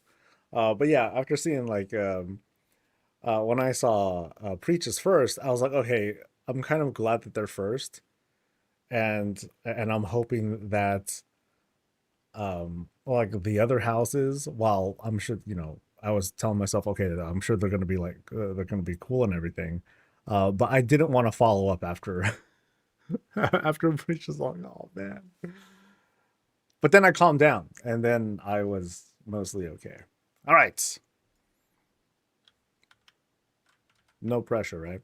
All right, this is Malvenue's place over at Founders. Very nicely dressed. You know, we have what's the word I want to say? Like I'm not gonna say plain, but we do have like just like the solid delivery of showing like a house that has like a bit of extra growth on it, but it's very well dressed.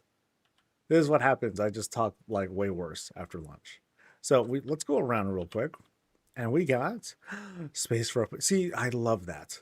Now you know it was only recently that the puppies started to come in, and now we have a place for them to like play. Yay! And at some point soon, we're gonna have some other pet puppy that will spawn their own little doghouse of sorts, which is very cute. Here's a place to sit, relax, watch that bear. Oh, I'm sorry, watch that boar just shake its booty, which is what it was doing a little bit earlier. That's real nice. Is he gonna do it again? Are you gonna come here and like just start shaking that dump truck in front of us? No, but he's just gonna get in the shot. Yeah, way to photobomb. Right on the side here, place to poop, along with a relaxing trellis with you know, maybe growing some fruit on top of that. Some eggies, which are very vulnerable to boar attacks, so be very careful about that. Oh, and check this out. We got like kind of like a couple's bath. Boom. Like, cheers, dude. We made it. Yeah, that's the whole feeling of like, oh, we made it. I feel rich. Boop. And y'all can enjoy some fruits together. Actually, let's go ahead and climb up this thing right now because we have, yeah, okay, we do have like a hot tub that's back here too. Oh, that's sick. Boom. And we got lots of places to relax up in this spot. Have some refreshments, take a soak, air out. To do that, of course, we got to climb up. So we'll go up the bit of a spin here on these stairs. Enjoy some stuff up here. We got some dumplings, we got some takeouts, and we got a killer view. Whether it's down there, up here, like they did their best to capture all of it. So boom, boom. Where's the other spot? Boom. You know, every angle is covered. Heck yeah. So let's head back down. Let's go around a little bit. So we got greens. So front and back on the greens. A bit organized too. I wanted to have some stuff set up. Dude, and we're still not done with the views. Oh, check it out, dude. Like I said, every angle's covered. Whether it's to enjoy the sights or to make sure that we are covering every angle of the zombie horde. Good. We are good. You know, one last relaxing spot to enjoy some foods, some waters, and I think we're ready to head on inside of this. Is this a level 8 house? Level 7. All right, level 7 house. Cool.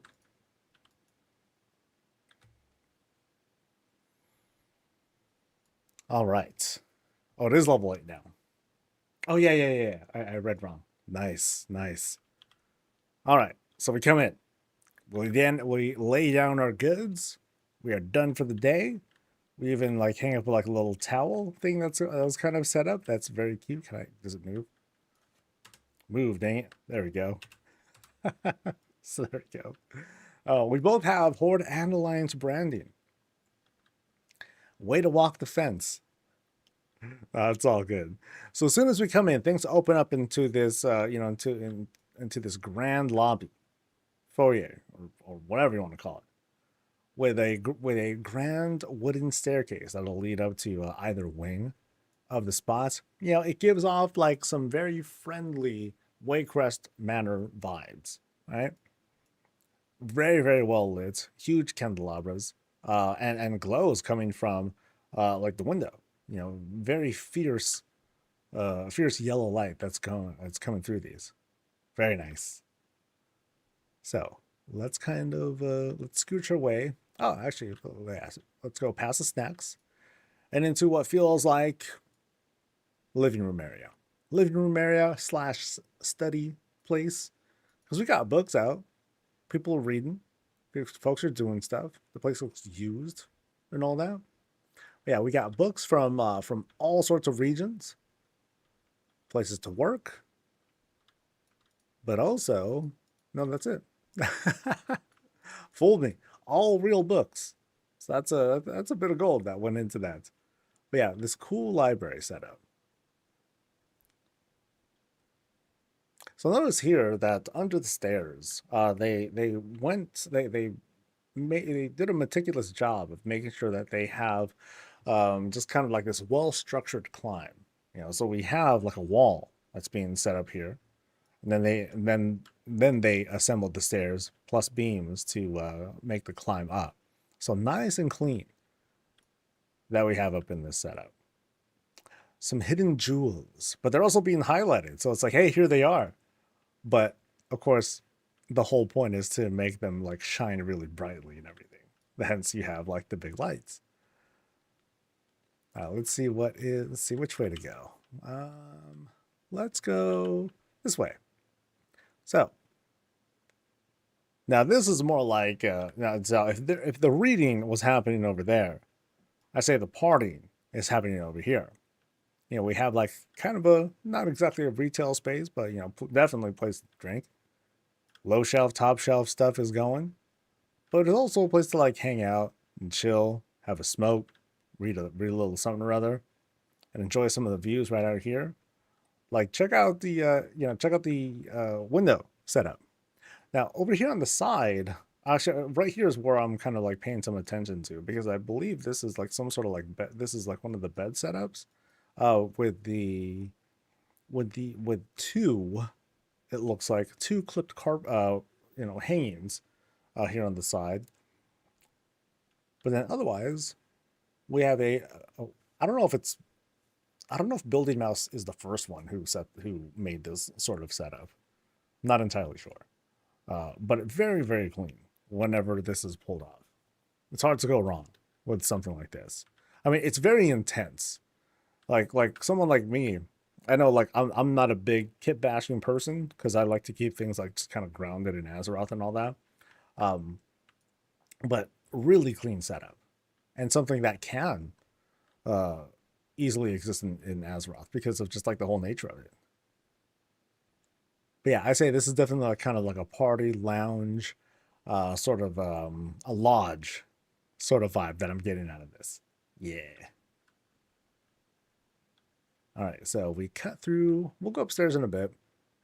I want to cut through the mid here first because we're in this fairly large, medium to large octagonal room, and it's like this huge presentation of foods. Big foods happening here, big utensils, very intense.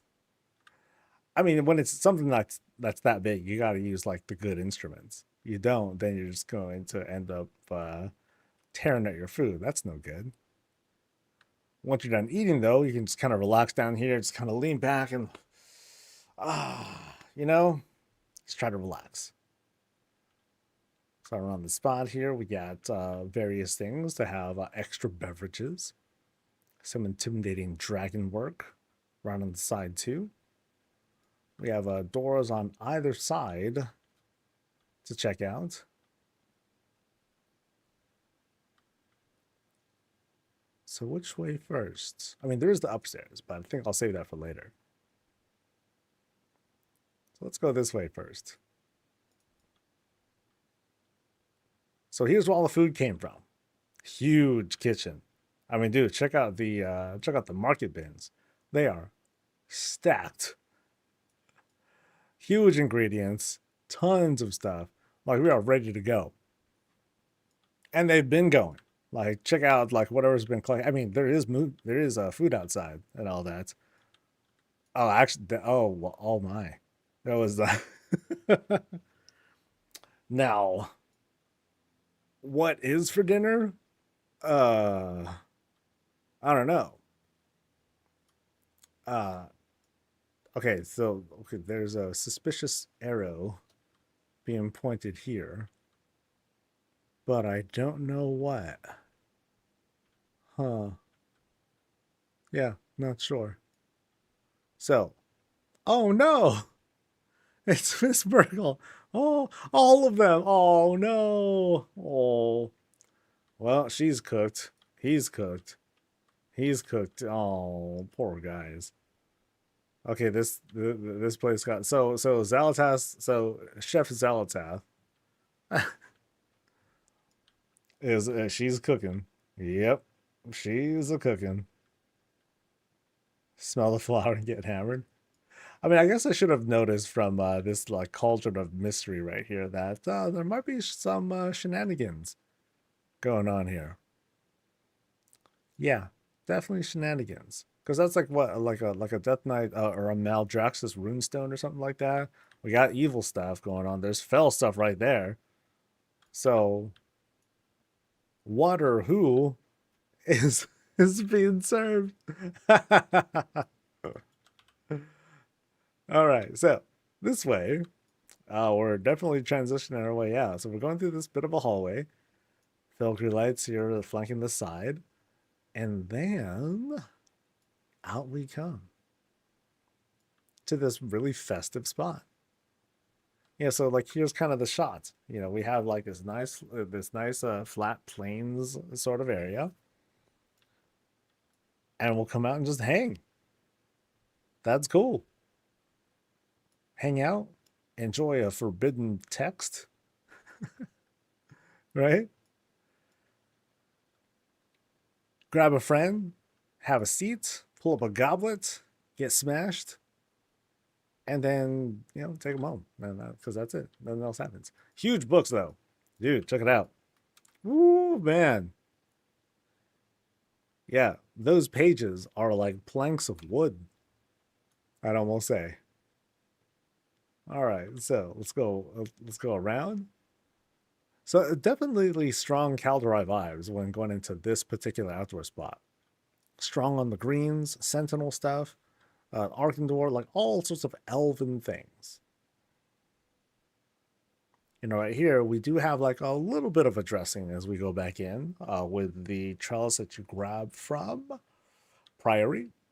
And it's really pretty. It's a really nice, nicely dressed trellis. Yeah, very cool vibe out there. But now we're being led back inside. So we explored that other area, went there, and now I think we're ready to climb. So we're going on it feels like a 45-degree climb. And then we have two wings to explore. Like check it out. You can see how there's at least one light shaft that's blasting through and hitting the painting right there. Boop. Which is cool, but at the same time, oh no, the color's gonna fade, dude. That's not that could be problematic. All right. So in this spot, feels like a working spot. It's a working spot, and yet we still have like coffee going. Why? Because it's super important, obviously.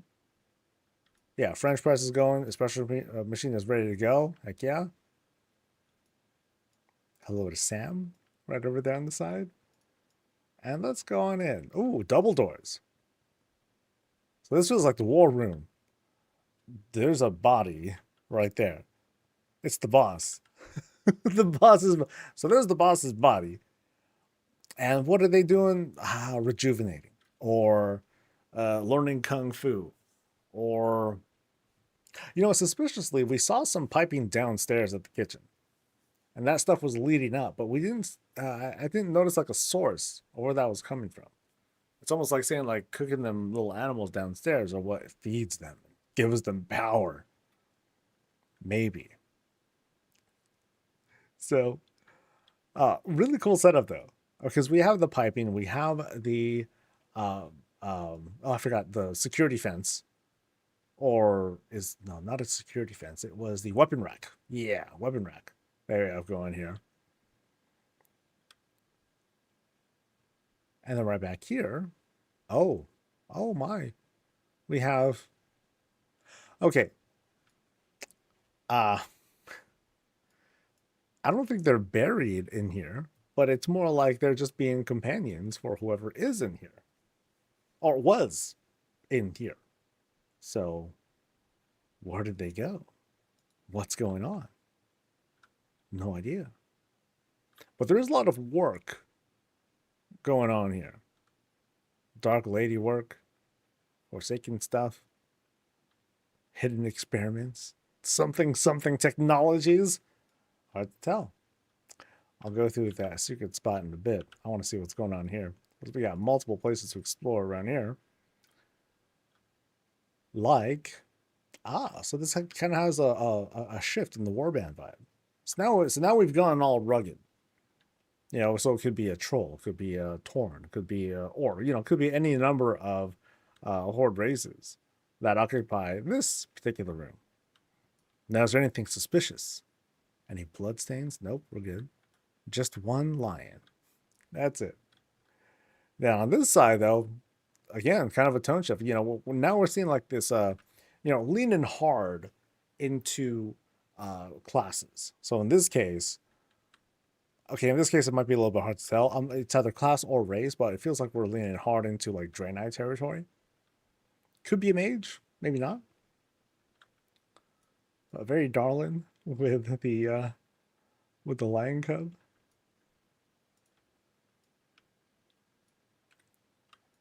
And then across from here we have work in progress hallways, perhaps. Maybe. And then right through here, ooh, Death Knight vibes for sure. 100%. If not, then God, who the hell am I? Oh, and that's an interesting bed. Is there an actual bed? Okay, there are 2 beds. 3 if you want to if you want to think of it like that. In the back here, now this place feels a bit more grand. There seems to be, it feels, maybe I'm wrong, feels like there's a lot more going on here. I want to almost say this is the boss's bed, but then we saw the boss is undead, so maybe maybe they enjoy this vibe, or maybe there's a little bit more to it. But because we have like, you know, we have wolf, and we have lion over there. Nice spacious bed. Yeah, feels like a big spot. All right. And then I went this way, right? I think I just happened to close the door. Yeah, I went that way. And now we go this way. Ooh, what kind of secret we got? Oh, okay. Here we go. Boop. Boop. Oh, okay. So now, okay, I'm a little surprised. We're at the top of a stairwell room. Ooh, and I think we just had like a little bit of a shift here. Things got like darkened up real fast. So here we go. We're kind of climbing our way down. It's getting scarier and scarier as we move further and further in. Oh yeah, this vibe got like pretty darn dark, pretty darn fast. Lots of wild experiments going down here. We got like this juiced up cracking fireplace going, complete with the fell candles. A little bit of a casual torture. Anyone in there right now? Don't look like it. If anything, there was. And perhaps they were dragged over here and processed. Oh, man. Now that blood is thick. So, like they just bled red syrup. Oh, interesting. How you got someone that's locked in there still. Oh, that's cool. That's really neat. Turn off the FP flight point. Turn off the fireplace. Okay. Oh yeah. Now we're felled out, dude. Now we are felled out. That's sick. That's cool. Oh, and in rare form, I try to acknowledge this whenever I can. A rugged staircase. You don't see that too often.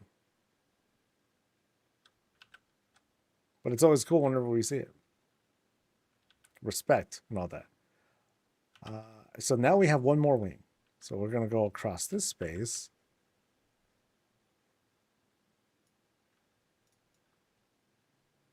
And now, oh, interesting. First thing I'm noticing is the slanted roof here. Yeah, so notice that you have like, this very cool shaping, because thanks to the slanted roof, you have like your window up here, and then you have like a sort of slant that you would see up here, but then you have something that's a bit more fair. So, it's not exactly an attic feel because, we're still here at the top of the house, but we're definitely encroaching on the actual roof. And this is where we would see some areas just kind of lean in a bit. But this is a room complete with a war table of sorts. So everyone in the warband's got plans for something. Notice a giant carpet here. It's fierce, man. Big carpet, some work. Very cool, dude. All right. Have I seen everything? Yeah, huge place. Huge place. Oh, thank you, dude. No, your place was great. Oh, there's one more. Oh, okay. Yeah. I don't want to miss nothing. Oh, what's in here? Oh, it's Reptar. He's safe. Nice. Nice. Reptar's bomb, dude. Hell yeah, dude. But yeah, thank you again. And just kind of a reminder to folks, like, don't, please don't sell yourself short on comparing your works to others.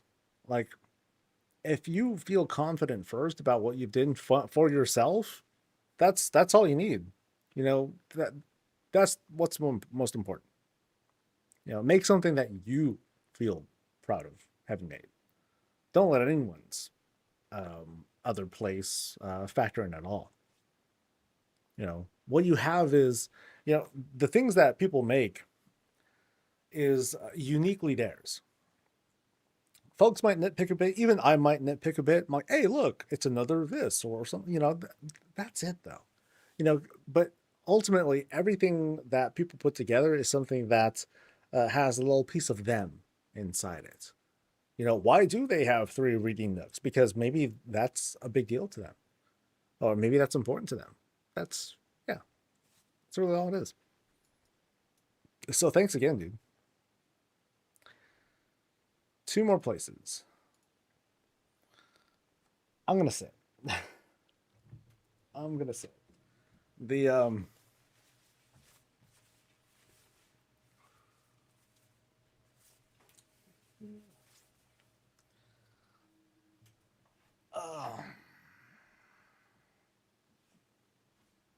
I'm feeling the exhaustion now. Give me a second. Oh man. Oh.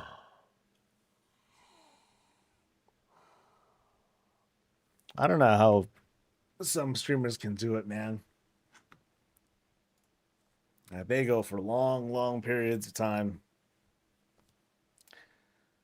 Unpopular opinion here, but I really don't care too much about housing, so it kind of sucks. It's such a big thing for men that I'm giga hyped for New Silverman. I wouldn't worry about it so much. Like, there's a lot of folks that count on there being like a big grand feature that comes in for every expansion and all that.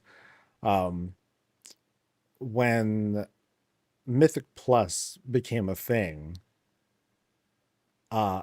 it kind of contributed. I'm pausing for a little while because I'm like, all of a sudden I'm like hella tired. When Mythic Plus came in, folks are like, oh my god, let's get in on this, and I did too. But then once it lost its charm with me, then I was like, oh, here's this feature that I'm gonna dip my feet into every now and then, maybe, but otherwise doesn't like serve my purposes for like my gameplay style. Like, I don't need to ever do a dungeon, really, especially now with delves. But yeah, so for some folks who are like, oh man, I wish they have like new stuff or like this new feature thing. Like it's not great. Um, it's not a very good counter argument because it's not a very popular opinion. But I'm like, well, if we came in with the fact that dungeons came in, like it's not a big deal to everybody. I'm just using that as like one example. Yeah, like Ian wasn't kidding, or I don't think he was wrong when he was saying that uh, WoW communities, every feature, every WoW community is a minority. There is no 60% of players love this. There are very, very few constants in this game that everyone does. And even then, it's not 100%, but it's pretty close. Everyone levels. Um, Everyone makes a character, and everyone does at least does a number of quests. That's it. That's all you get. That's, you know, everything else is like this fragmented thing where it's like, okay, cool. Yeah, we're really passionate about Mythic Plus. Yeah, we'll make the MDI and do all these things, and it became big, and that's cool. That is very cool. It's a minority. Housing. We have tons of smaller communities that have made their own contests, little communities and societies and homeowners associations and all that stuff. Huge minority group. Race to world first minority group. There's no one audience that commands everything because we all just we just dip our toes into like every little thing. Um, the world of Warcraft is wide enough for all these different things to exist. And the only time things really become problematic is when you have some folks that say, "Oh, that thing." When certain folks look at the design of this game as a zero sum game, where they're like, "Oh, they should take the resources away from that and put it to this instead." There are very, very few examples of that happening directly. We only get like little hints here and there, like, oh, pet stuff that's no longer going to be like a big thing, and so we might make the assumption that, oh, pet battles have been sacrificed for housing or something like that, um, when it's probably not nearly that simple. So. Mm, bum, bum, bum. I want to get there too, to be honest, but I don't know how you know. Like, I feel like I've been in the woods for Mythic Plus raiding and doing keys for gear to do raids, so I'm like lost. I might quit raiding for midnight and become a housing a main. I'm genuinely intrigued of what people do in game if not raiding Mythic Plus. Like, I want to learn. Like, it was funny, Hudson, because before recently, I was very, very interested in housing, and obviously I still am. But what I would actually do in housing would be to look at other people's places. I barely spent time on my own, but I wanted to appreciate and like check out the cool things that people were putting together because it's awesome. It's crazy what folks have put together. Uh, it's a lot of fun to like look at. We're looking at Warcraft things like here. Boom, this is Warcraft, right? But now we get to see like slices of this game through the lens of other people's imaginations and ambitions, and some of it's crazy, and a lot of it is tedious because it's like you think to yourself, like, dude, how do I put this stuff together? How do I build these things, man? How much gold do I need, right? But it starts with like just small things that you want to put together, and I was saying earlier, like that's why I'm so hard up on wanting to do weapon and armor displays because there are folks who aren't exactly creative, but they want to have something to show. So like they don't care about having another stove or having a couch or a pretty plushie or pillows or a bed or whatever. But I think when the time comes, and boy, it better come soon, uh, we're going to see people that will create these like fantastical museum pieces and trophy cases and dioramas that represent their history in this game. Some people couldn't care less about a goddamn reading nook. Ugh, that's so, excuse my language, it's so gay. Oh, but they'll happily be like, dude, I can show off all these things, and I go, dude, that's badass. Different vibe, but still the same thing. It's just this cool thing that you're able to like show off and all that. I can no longer claim I'm not creative after your build. Well, hey, I'm trying to give a pep talk here. I'm trying to be supportive. Forget the clout that I just recently earned. Okay, I'm still letting that sink in. Something, stay humble, right? You know, it was funny. I was talking with the guild yesterday. I forgot how it came up, but they're like, "Oh God, Soul's going to like, he's going to lord this over us like forever now that he's world famous." I'm like, dude, I'm gonna take that video card. I'm gonna fucking hang it around my neck like it's a freaking medallion.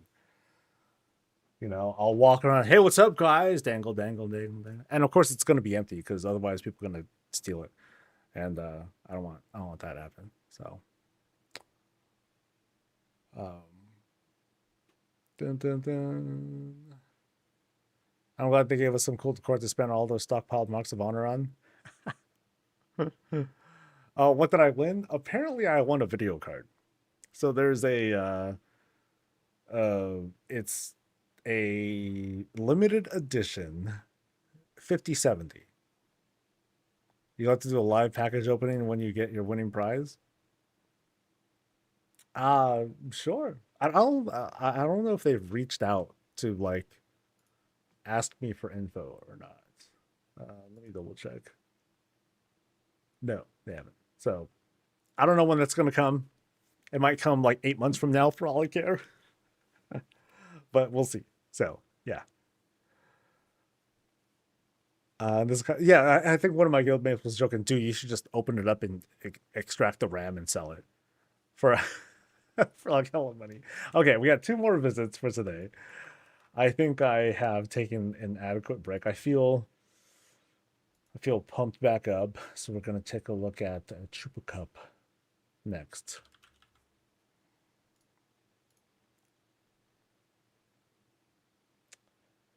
Yeah, so one thing for me, I mean, like, when I was like, oh, I don't know if I want to build stuff, I just got so much of a kick just watching other people build. It's sick. His price was around $1,000. Yeah. Yeah, I remember her saying that to Annie. I was like, oh, I wonder what she's gonna give us. It'd be funny. It's like, oh, she's gonna give us something from some storage area. Yeah, like the plans for the next 5 expansions or something.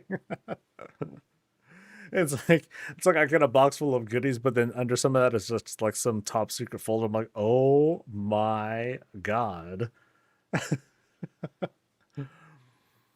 I didn't do it for the prize because you guys weren't told about it. Yeah, we weren't told anything. We were just told, hey, you'll get your house featured on the website. I was like, oh, that's cool. Yeah. I just realized you're wearing Zaval. Dude, it's our homie, right? The jailer. Who doesn't love the jailer? He was everywhere. He was behind everything. Right? So it's gonna be Warcraft for sure because being shit why you got you and stuff to win. That'll be cool. That'll be cool. I would love if she broke you out a vanilla collector's edition boxes for your collection. Oh, dude, I think it's just that one and TBC, right? Yeah.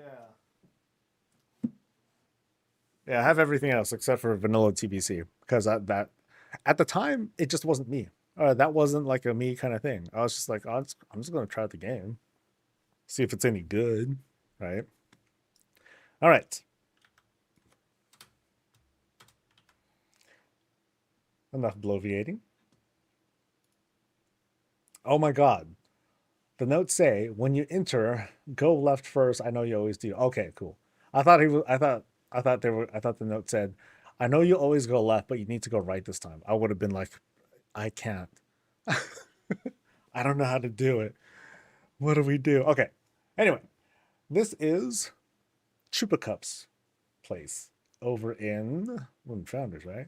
Yeah, we are. I'm sorry. It's called. His name is Chupa Chup or Chupa Chup. You know what? Either. Oh, duck.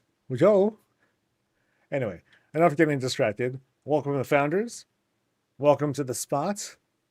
Let's get let in with our favoriteest flowers ever. And let's see what we got going on here because things are like nice and filled. And we're also saying hello to Missile. Hey, what's up? You caught me in the middle of a tour. We're checking out what's good over at Chupa Chups place. So first off, we have like, what are we doing? Repairing stuff. Draconic anvil, draconic chair. Somehow we're going to get that guy fixed. Oh, but then we're kind of prepared. We got rocks ready to like melt down and like do some cool stuff. Thank you on the dude. Appreciate it. Right around here, it's funny. Like I win this big old contest. What I do? Get back to looking at everyone else's place because I'm lazy. Oh, we got a whole barbecue spot. Heck yeah! So we got like a little bit going. So barbecue for one so far, solid. Some fruits and other things because hey, maybe we're waiting for some guests to come in. No one's coming yet, but they're on their way. Promise. I hope. Don't leave me alone.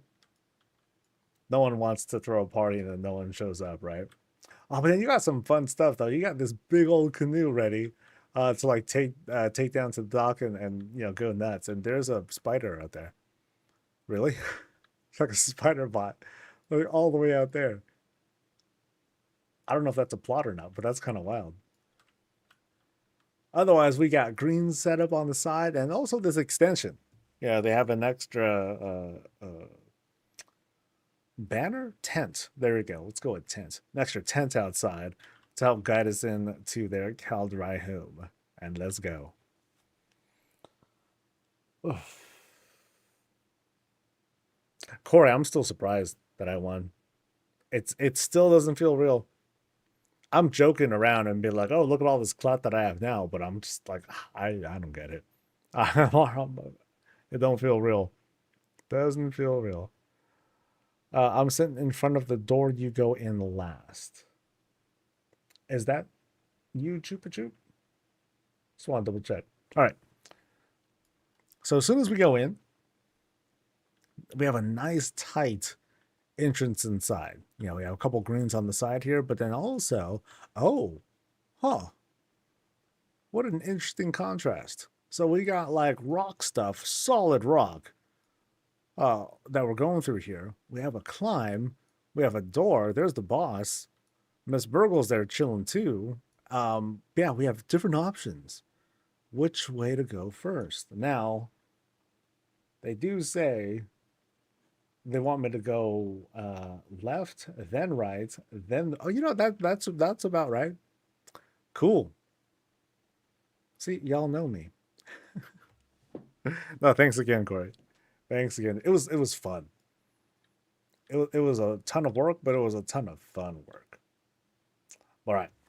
Let's make this less about me as much as I love that. And let's check out more of the spot here. So next we enter this looks like a medium-sized octagonal room, and then glancing outside. Are we going outside over here? This is not a roofed area. Interesting. Okay, so rewind. Skirt. So we walk into this spot. And what kind of spot do we have here? So kind of like a living room. Oh, definitely a lounging kind of room. So I'm going straight here. Boom. I'm going to enjoy some hookah. I'm like, yo, Miss Myrtle, come here. And then she'll just jump on the lap, and then I'll give her pets.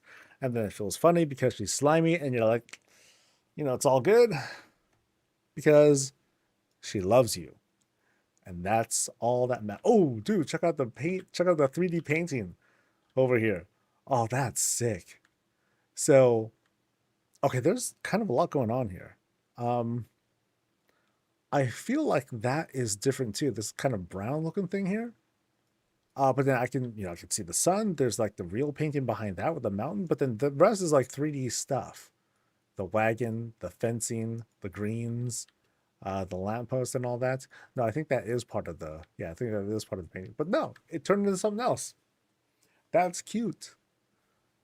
Because usually I'll see something like a blank-ish canvas of sorts, and then they'll put stuff on top, which is cool.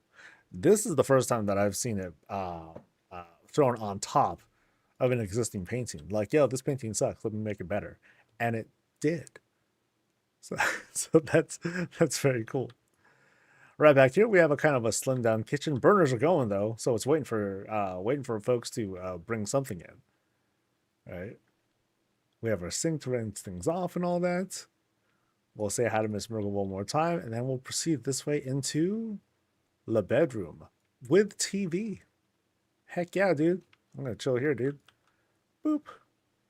So we have this very cute TV set up. I'll need to like take a closer look and see what's being used there. I think it might be a shelf and then a painting on top of it. Big dresser. Books coming down right on. Yeah, I want to see. Okay, so this is it's a crate. No, it's a dresser. No, it's Superman. Yeah, it is a crate. No, it is a dresser. I got it right finally. It is a dresser because there's like some scrolls that are hanging out there, and this is the backside of it. Very nice, very very nice. I love the antenna, folks. Once upon a time, TVs they came in the form of boxes, such as this. Sometimes even more box-like. And they had like these ear things on top, and you wiggle them around to get a clearer picture. It's kind of crazy. It's kind of like wireless TV. It's just ghetto like that. So let's go to this outside area, and then we'll go through the last part. So what do we have here? Oh, okay. This is a whole garage vibe. So this is like coming from outside again. So here you go. You have the rocks and everything. You have what feels like the sort of outdoor area. And I'm going to use my imagination and say this is kind of like this sort of opening with an arch and all that stuff. And then people just come on in. So, boom. Here's like the entrance of a house again. But it's more like the entrance of a window. Maybe. But it feels so convincing too. I mean, I'll take both. That's cool. Or it's more like a depot of sorts. I like that. Here, let's take a closer look at some of what's going on here. So we got flower beds going on there. So here's someone who had just come in, and it looks like they. I don't know if that's an extra dressing that's back there. I guess I'm not too familiar with this Pandoran cart. But yeah, they're coming in. Yeah, maybe they are sliding glass doors. Yeah, I'll take that. But yeah, it is kind of like a back door of sorts. And then right over here, the bathroom. And inside, the toilet. How are we looking? We are looking fantastic. And look at that. We got a whole ass rug to wipe her booty with. Very sweet. Someone's got to wash it, though, because, I mean, I don't want to throw it away. And, well, someone better wash it. But not me. I don't think I'd want to wash it. That's... I don't know, man. All right, so let's now go across the pond into the next spot. Yeah, cool stuff with the flower boxes, by the way.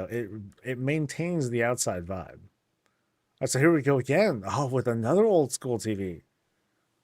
So this time we have another channel going. So kids, you might not know about this either, but once upon a time, really way, way, way back in the day, Like we have these cable boxes, but what would happen is if you change the channel on the cable box, it'll change the channel for all the TVs in the house. It's crazy, huh? Yeah, it's crazy. But sometimes that's like how it went. In this case, though, we're fine because we're seeing a whole different picture altogether. That's the power of wireless TV. It's crazy. It's crazy. I think, oh, they did another painting. Same thing.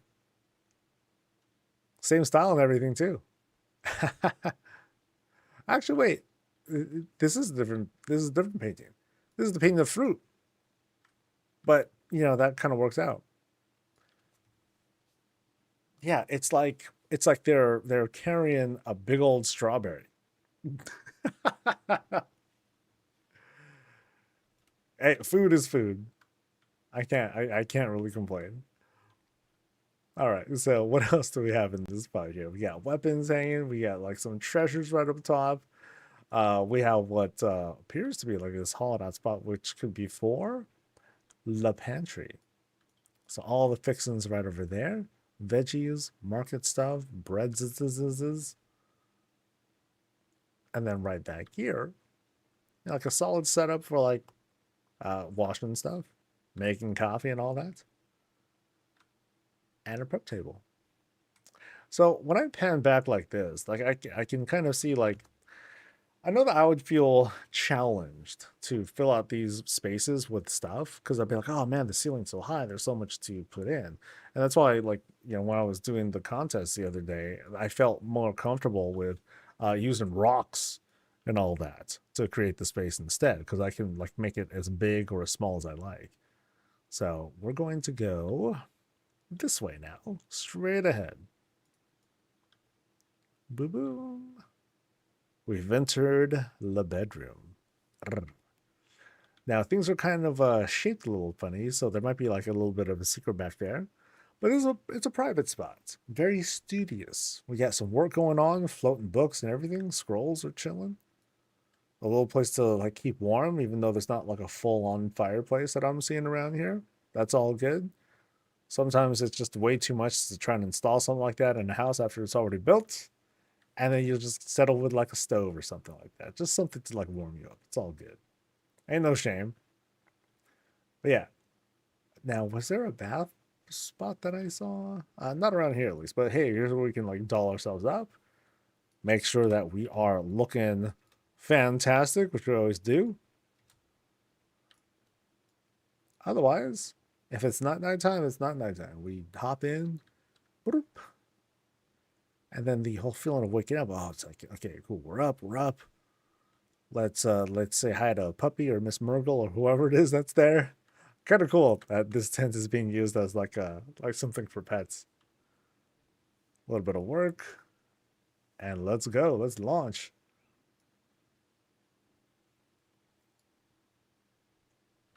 Oh, that's a good point. They did turn the chandelier over. That's smart. That's smart. I almost I totally overlooked it. Very cool.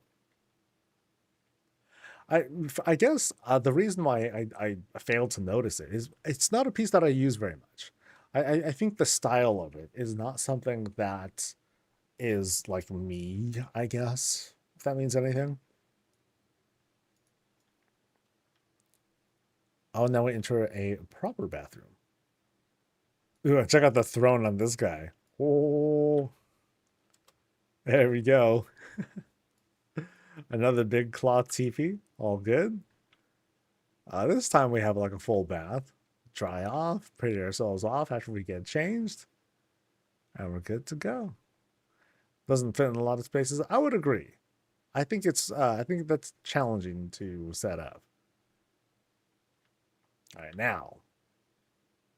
now we proceed through the mid, and let's see what we got. All right, so we have another kind of living room space, places to read, feast. What's up to puppy? And I think who else is there? There's one puppy, and then there's like something else I could have sworn I saw. Nope, I think it was just puppy. Oh, puppy's cool. I do like the way that this particular stove is set up. I like the whole this blocked off feeling.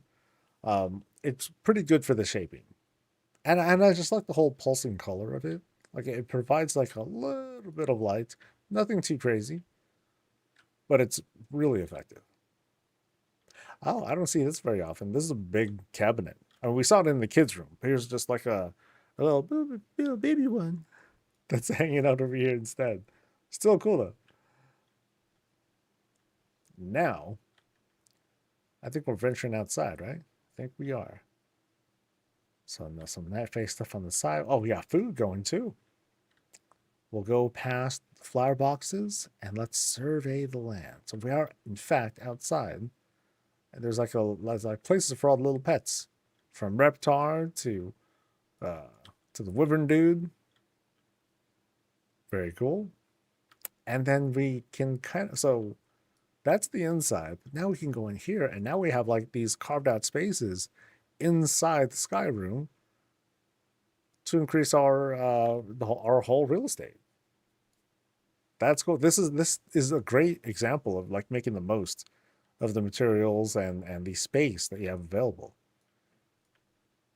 So place to drink. Otherwise, like a little bit light on stuff, but then now we can climb too, dude. And we have a full bedroom. Oh, that's sick. It's modest, right? But I think it contains all the things we need, including the place to like hang our weapons. Have at least a surface. If it's like, yo, I want to get some coffee, let's go, and you bring it up to the room and you just want to read and chill and do your own thing, you can. Yeah, really well made skybox room. Actually, there was one more thing. Let's see, what was that? That was a window there, and I mean, it didn't need to show up here, but just the fact that it's facing the right orientation, I think to me that's a pretty big deal. That's really cool. And we have another house. Holy cow, dude! It has a this has kind of a generic look to it, but it works. Just kind of like as one of those like prefab houses that still cost like I don't know 1.2 million or something running. That's my part of town. Kind of sucks. But anyway, so we're here. We go into like this area. So just like the earlier house, we do have two stories to this place. Not so much in the ways of a kitchen. I guess in a place like this, you can't help but just rely on DoorDash to get to where you want to go. Okay, I don't think I'm doing so great at the walk check. Yeah, walk check failed, unfortunately. But we do have like a nice, modest bedroom. We have a little bit of an overhang thanks to the Kultiran branding right over here, and I do love this effect. It's a cool effect, even though it doesn't like move or anything. I just really like the way that it dresses.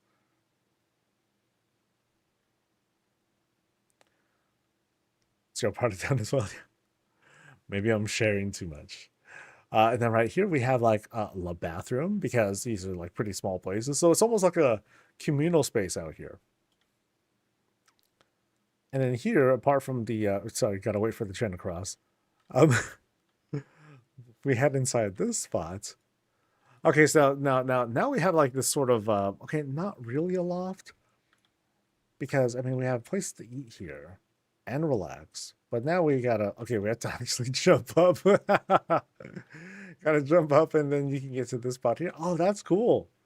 Yeah, this whole engineering loft up here, complete with this bed. Check it out. Boop. Sweet. Sweet. All right. Yeah, cool engineering stuff. Although I would imagine that they would want to do all this stuff downstairs instead of upstairs. It's like, yo, it's a lot of gear and you live by yourself. You might as well just like leave everything downstairs, you know? Oh, this is cool. So, okay, I've yet to see the kind of hooded bathtub vibe that we're seeing here. That's cool. And then here we have like this sort of like pet hotel. So Snuffles is like chilling down here, but they can go upstairs if they wanted to. Cool. Oh, there's the boss of the house. Right on. Big old gong. And let's go inside yet another small. See, here's the thing. Person that owns this house, they have all these ADUs and they're making fat rent. So I'm like, I'm, I'm losing my mind. I'm like, I'm injecting a little bit of like realism in here. Yeah, dude. Something like a place like this, check it. Like you have like your stove, you have like one sink, a little bit of place to prep food. You have some storage space. You do a climb. You get up here, one landing, two landings. You have a little bit of space, and then boom, your bed along with Zalatath, 3,500 a month. Boom. Welcome to the Bay Area, baby. Oh, it's crazy. And we're still not done. That's crazy. Oh, no. That takes us back inside. Okay, so I did see everything. Or at least on this side. Yeah, really intense. So one, two, three, four. Four ADUs over here. That's crazy. All right, so we still ain't done though. Or are we? I don't think so. Because there's that door. Now we're going this way. We've entered the bedroom. Very spacious. You know, plenty of area to like see people coming because you never know. Get dressed and change there. No need for a vanity because they're not vain. I just lied. No, there's the vanity. Uh, yeah, so here's the spot. Oh, very interesting that they added the doorway here as kind of a dressing, but no door. So that's kind of neat. And then back here, the bathroom. Huge tank up top. Ooh, that's a lot of water. That's a lot of water. I'd hate for that thing to like suddenly fall down, which is possible because this is like, you know, some gnomish engineering and you never know. Yeah, cool stuff. And then we jump in the tub, boop, get our soak, towel off, saunter over, get ourselves all cleaned up, good to go. Or you air dry, it's all good too.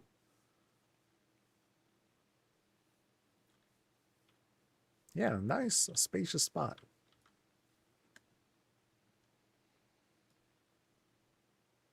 All right, so let me double check the notes here. So go left first, then to the right-hand door, and then go through the middle door and enjoy this last room by going through the right door.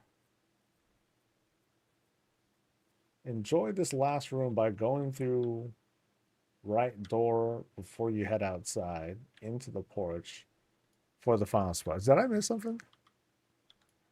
So, okay, that's different. So there's here. Boop.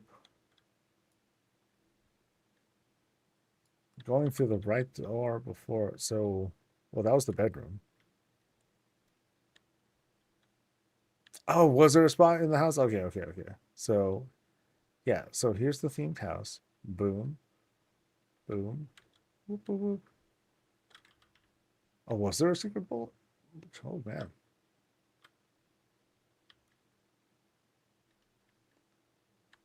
I actually don't see a bookshelf.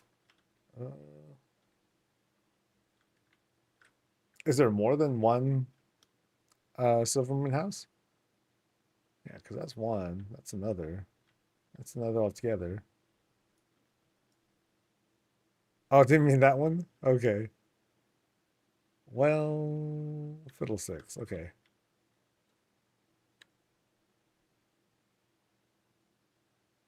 It's one of the side rooms. Okay.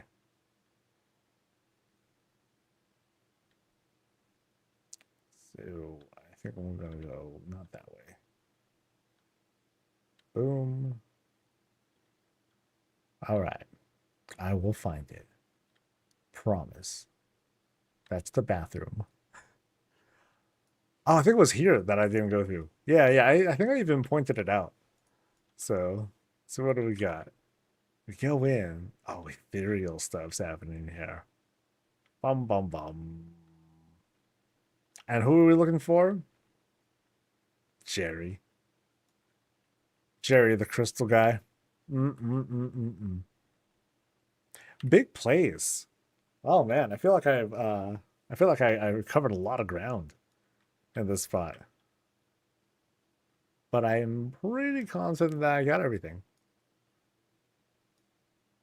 Yay.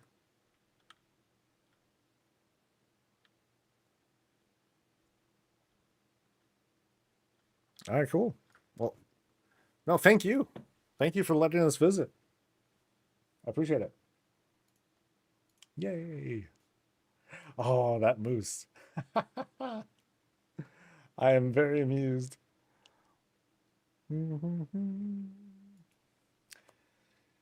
It's funny, my mom wants to build an ADU in our place.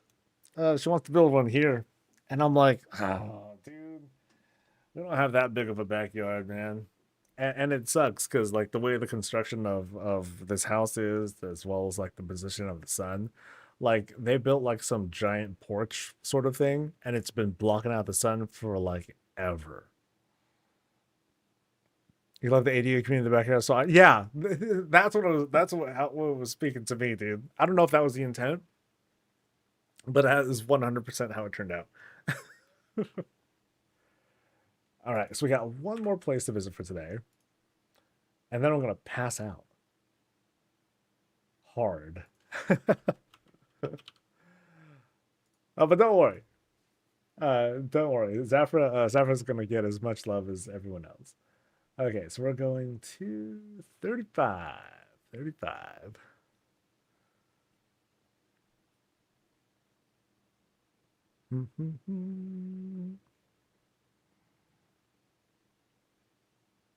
I'm next, and it's not very big. It's all good.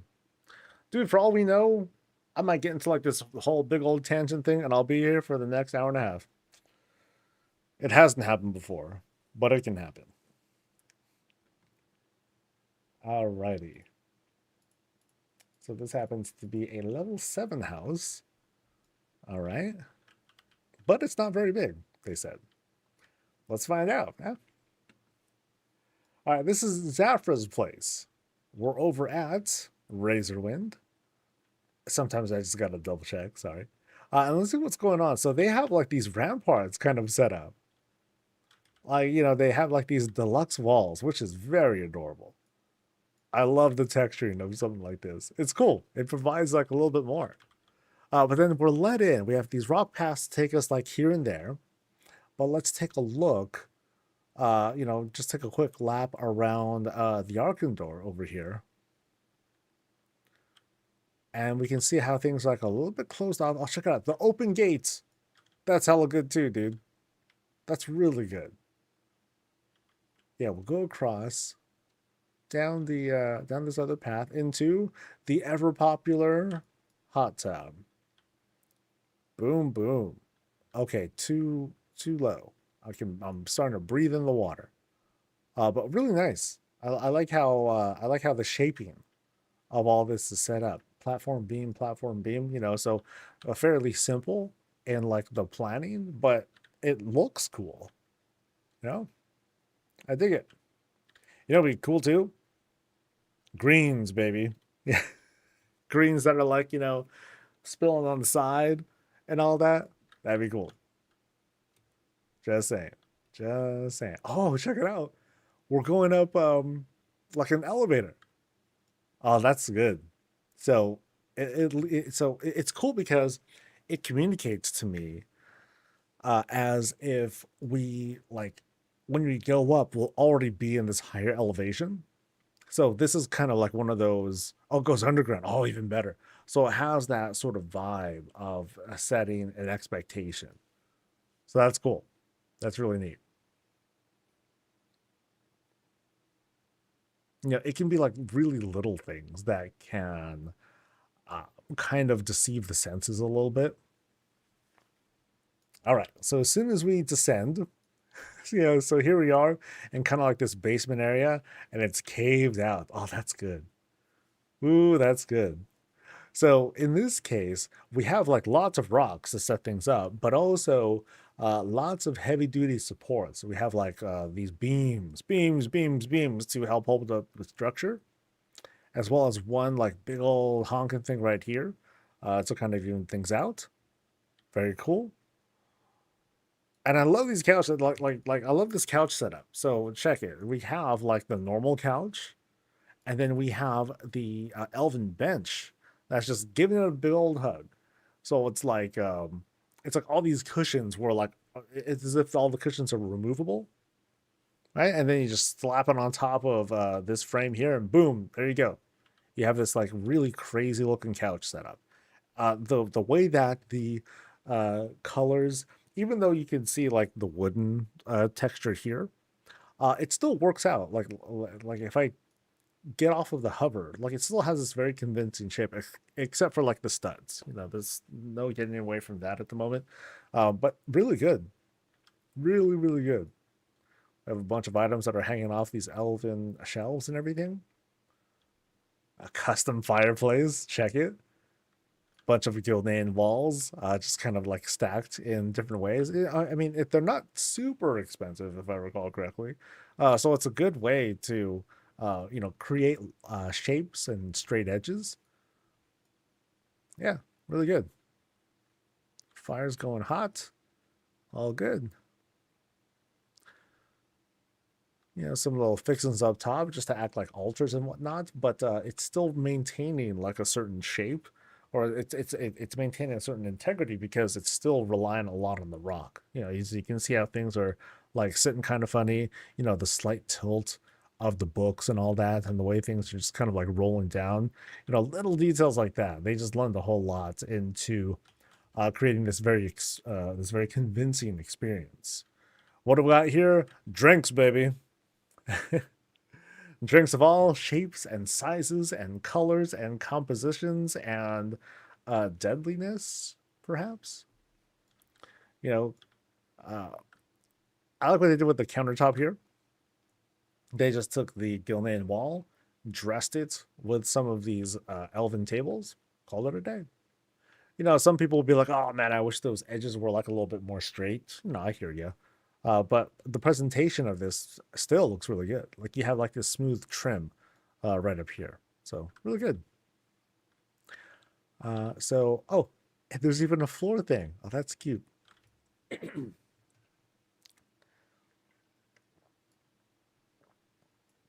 So now, I still have some coffee left. Excellent. So now we'll proceed left. And oh, we gotta climb. Ooh. So remember, we're underground. We have that sort of vibe going. And then this, as far as I know, we're climbing up to the surface. So we'll see how that perspective shift happens here. So I'm compelled to go like straight ahead, right to this couch here. It's like a throne, but not really a throne because you can see everyone coming. They start coming towards you. You may address me now. There should be like a pillow there, like so that folks can like get on their knees or something. I'm just kidding. Cool waterfall setup though. I like it. Like you have like this whole living, you have this whole living water structure right over here, and it helps a ton that you have the ripples that are coming out like this. So it feels really convincing. I mean, it's a bit much because you have like some stuff leaking out here. So I don't know if that's like the Pandaran statue or not. I can't think of anything else that creates that sort of like circular wave pulsing sort of thing. But yeah, it's cool. So let's climb now. So you can see here, like they're kind of going like with the smooth version of these climbs while using the flat rocks and using like one of the more slanted surfaces to make the climb a little bit easier. I really did the greenhouse. Really good. I was not really thinking about my sense of orientation. I'm like, okay, is there room for something like that? But there definitely is. I mean, this is also a custom stairwell room, so I think they might have just like added. Yeah, you could see the beam right up there. You could just add a closet there anyway, closet or small room, and still make a convincing background there. Now, this being used with the greenhouse. Ooh, and this happens to be a bedroom. Nice. So here's what I was talking about once upon a time. I was like, yo, they're gonna use something like this as like the top of a bed or like a headboard or something like that. This is really good because they just took rock. So I love this modern look. Check it. Aside from the puppies. Um, like I really dig this modern look of, you know, the bed, framing, rock as the back. You know, this has like some supervillain vibes almost. And that's cool. That's really cool. Oh, there's some stuff up there too. But yeah, down here, like really neat. Really neat setup.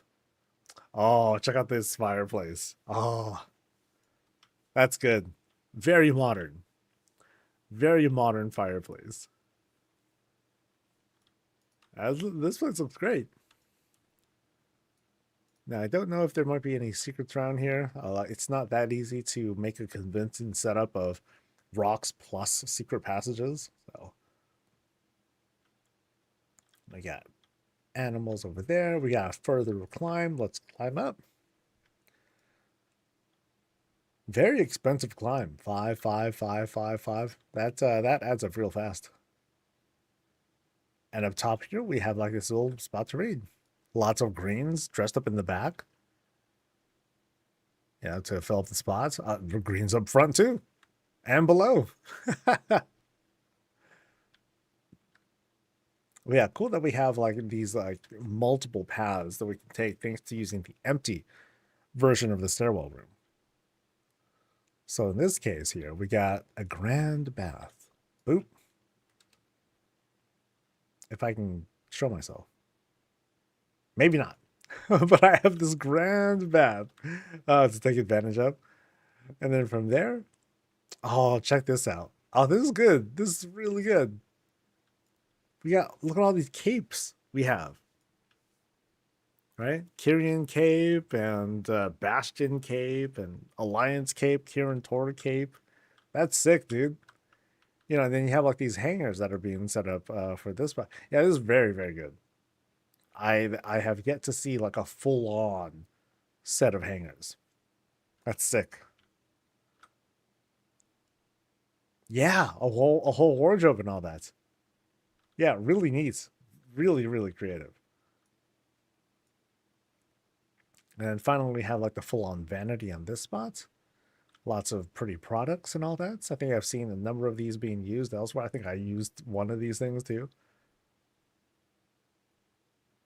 Nice and clean.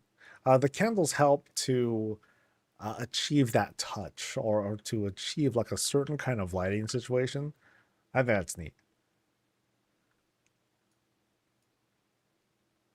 All right. So we were up here. We saw the other room. So now we're going to sink our way back down. Yeah, so we saw we've successfully gone through that part of the house. So now I'll go there later.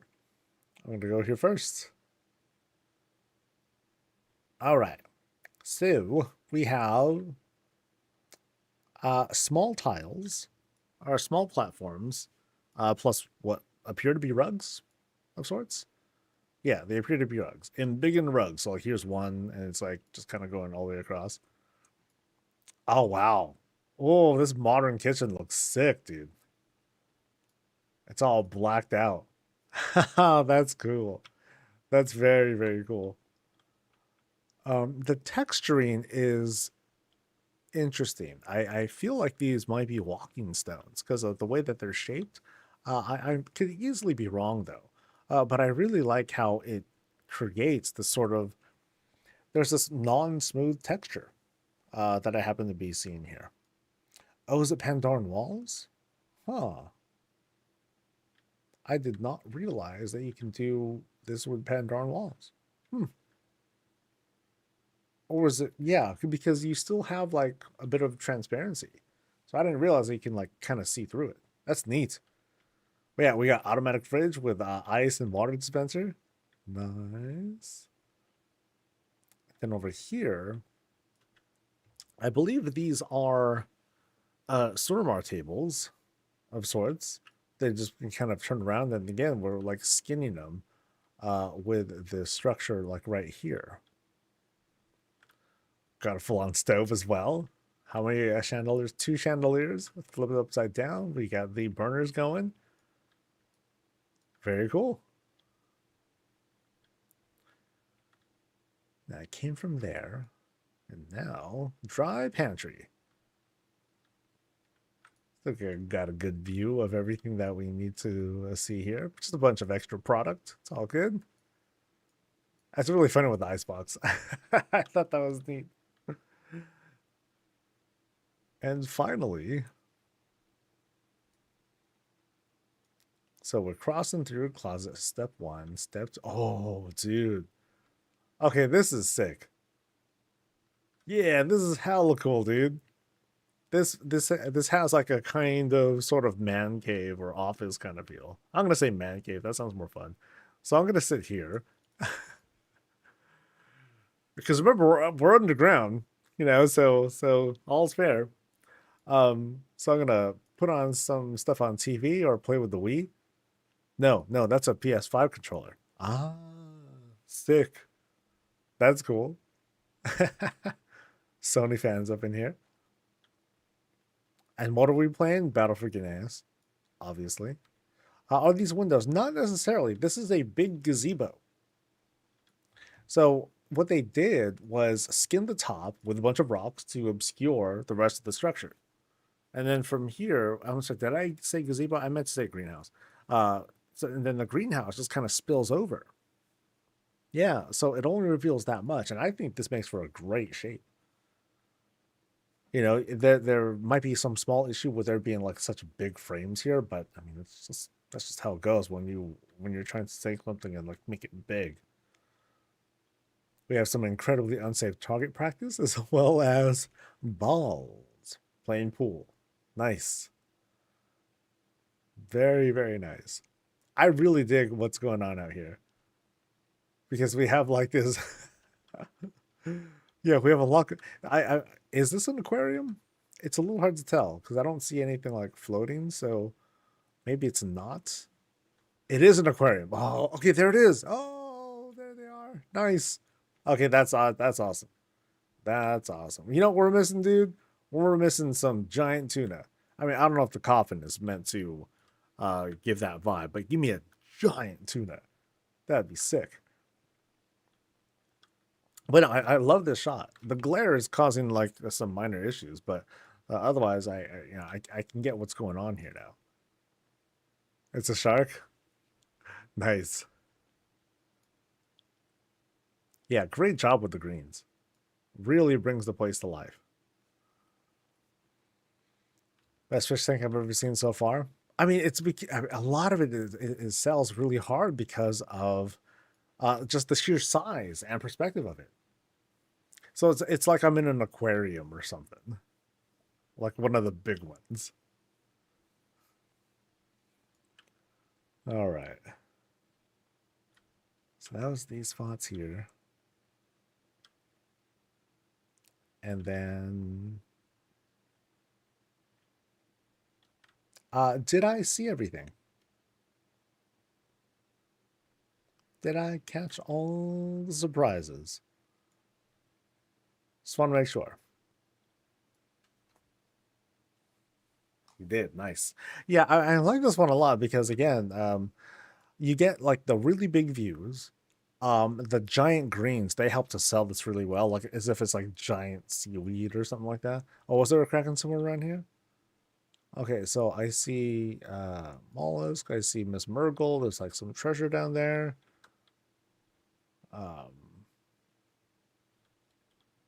Where's the kraken? I want to see it. Oh, there it is. Oh, dude. That's sick. Yeah, beware, man. Beware. No, this is great. Yeah. And you're right. It wasn't like that large of a space, and it doesn't have to be. It can, as long as it conveys all the things that you think are cool, then cool. Hey, let me take a look at this battle station real quick.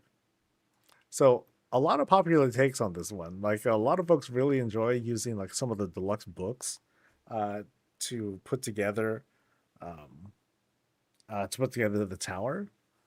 This is also the first time I've seen someone use books as a keyboard. I think that's really clever. I've not seen that one done yet.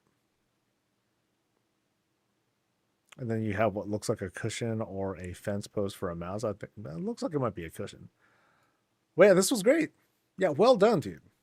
Well done.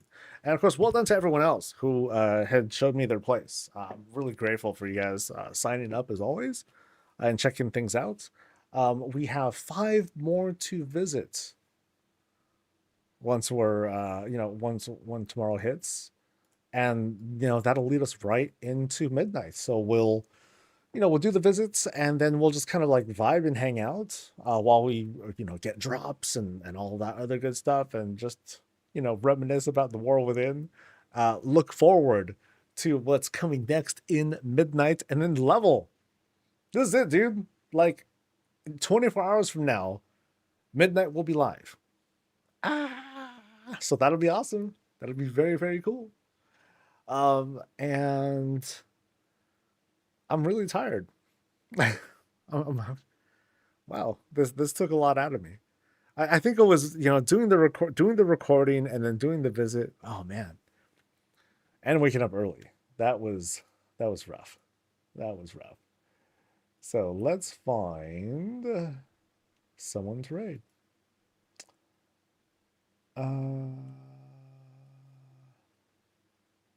There's a person named Mr. Tour Guide. That's interesting. But who else we got? Anyone I know?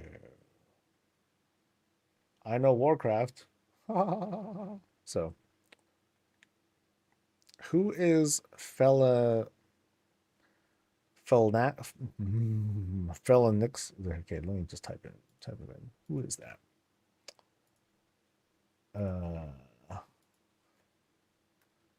Felonix 0. I cannot see how long they've been streaming. God, I hate that. That's annoying.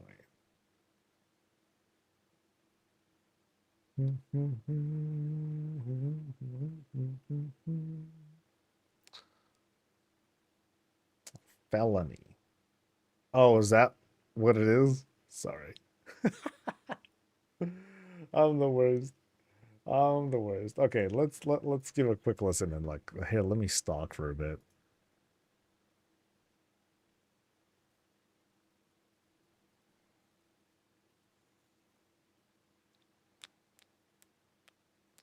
Sure, let's go. Happy Warlock Wednesday, getting ready for midnight. So I think the vibe works. I just don't know how long she's been waiting for 3 hours now. Well, it'll be a little while. So this is it. One more stream to go. Actually, no, there's no stream to go. Tomorrow. This is it, dudes. So I hope you'll join me here. If you want to come hang out, we'll be looking at houses. We'll be chilling, vibing, getting drops and other prizes. And well, for now, I want to thank you guys so much for joining me. Thanks for coming along to take a look at houses with me. Thanks to folks who had signed up and let us visit their places. Much appreciated. And off we go. You guys have a great rest of your day. Tomorrow, midnight's coming out. So I hope to see you there. But until then, stay safe, stay healthy, and as always,